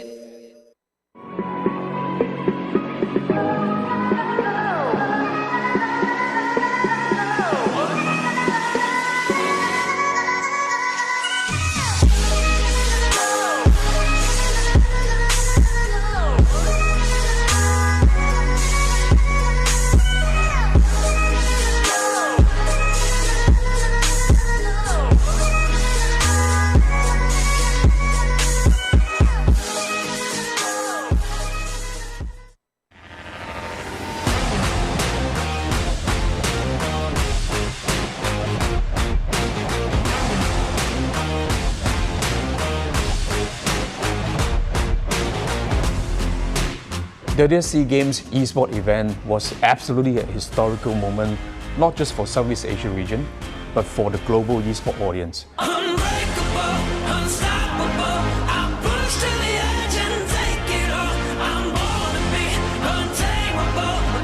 With our sight firmly set to establish eSport at Olympic Games as a vision of our CEO Minang, there are three focuses that we have to really go forward and have our vision established in the near future. The first is to grow our global eSport audience. Second is to establish the fundamentals, infrastructure, and local development among the country at the grassroots level. And the most scalable and sustainable way is to work with the eSport Federation, where they have the sole objective to develop this as a true sport in the country. I remember on Game 5 where Philippines is starting out slow, but after a minute of back and forth, Philippines managed to force and win a team fight in the mid lane. That crucial team fight helped the Philippines regain momentum and win the series. I am really excited to see the competition, especially with how it ended in SEA Games. Will Philippines defend their title, or will Indonesia stop them? I am also looking forward to other countries such as Myanmar to get their shot at redemption. အရင်နှစ်စီးကိန်းကတော့ကျွန်တော်တို့ဒီမြန်မာနိုင်ငံအနေနဲ့ဆိုကျွန်တော်2တင်း3တင်းသွားရတယ်ပေါ့နော်ကျွန်တော်တို့ဒီ Mobile Legends Dota AOV 3တင်းသွားရတယ်ပြီးတော့ကျတော့အရင်အခုကျွန်တော်တို့ဒီစသွားတဲ့နှစ်မှာပဲ e-sport ကလည်းစပြီးတော့ပေါ်လာတာဆိုတော့ကြလေမြန်မာနိုင်ငံအသင်းအနေနဲ့တော်တော်လေးတော့ကျွန်တော်တို့အထဲတွေကိုတော့တိုးလိုက်ရတယ်ဗျချိုးဘယ်လိုမျိုးပြောမလဲရလက်တီကတော့ကျွန်တော်တို့မကောင်းခဲ့ဘူးဗျဒါပေမဲ့သူတို့အနေနဲ့အကောင်းဆုံးတော့ဒီကနေပဲကြိုးစားသွားခဲ့တယ်အရင်နှစ်တုန်းကလည်းကျွန်တော်ဘယ်လိုမျိုးပြောမလဲ MES ဘယ်လိုမျိုးမထင်မှတ်ဖ ೇನೆ ကျွန်တော်ပို့ဘယ်လိုမျိုးပြောလဲအများကြီးပို့ပြီးတော့လုပ်ပြနိုင်ခဲ့တယ်ပို့ပြီးတော့လည်းကျန်းခဲ့တဲ့ပွဲအဲ့လိုမျိုးထိုးနီး၎င်းမယ်ကျွန်တော်ဒီနေ့မှလည်းဒီလိုမျိုး Razer SEA-Invitational ပွဲရလဲလာအောင်မယ်အဲ့လိုမျိုးပုံစံခန်းနာကြီးပဲထပ်ပြီးတော့လာအောင်မယ်ဆိုတော့ရှင်ပြိုင်ရတဲ့သူတွေဆော့ရတဲ့သူတွေပို့ပြီးတော့စိတ်လှုပ်ရှားမလို့ကျွန်တော်ထင်တယ်စောင့်နေကြတဲ့သူတွေလည်းများမယ်လို့ထင်တယ်ပြီးတော့တခုရှိတာက For Mobile Legends Bang Bang, the Razer SEA-Invitational will feature 10 teams randomly drawn into 2 groups, a best of 2 round-robin preliminaries followed by a double elimination playoff format. To me, the exciting part is to see them coming back with 10 nations this time participating in SEA-Invitation. It's for them to defend the title or to claim the title for the countries.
This isn't about fame, fortune, or following.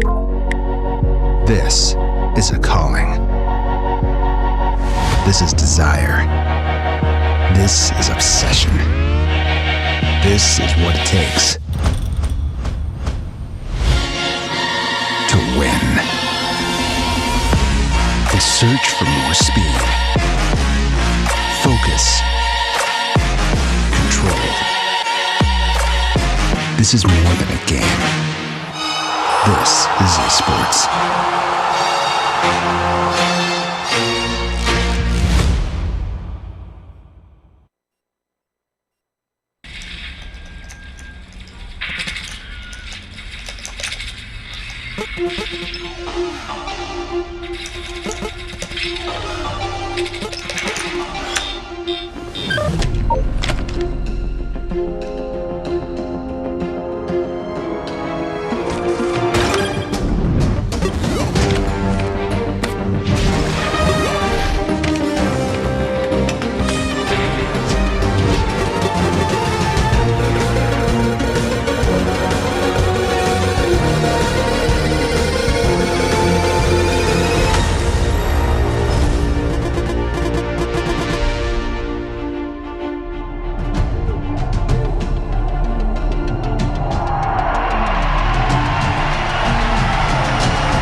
You love playing games, and you're always hunting for the best deals. Now you can get more back just from the way you pay.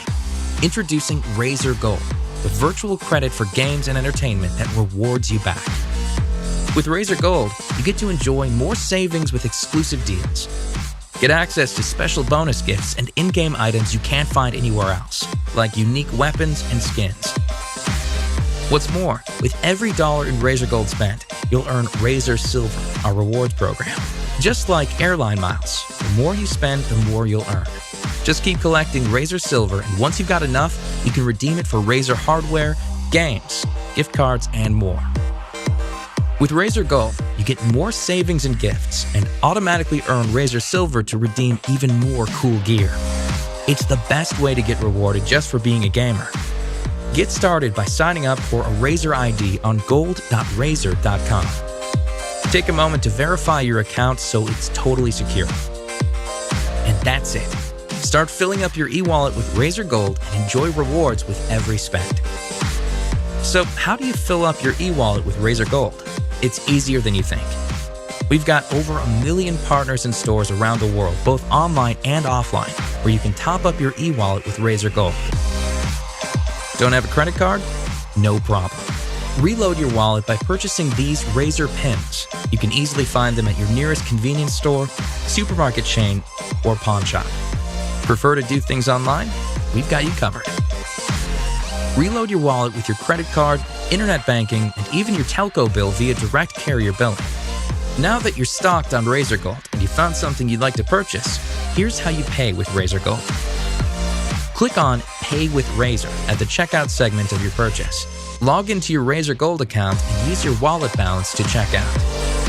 If there's insufficient Razer Gold, simply reload your wallet with a specified amount via online banking, credit card, or buying Razer pins from a store.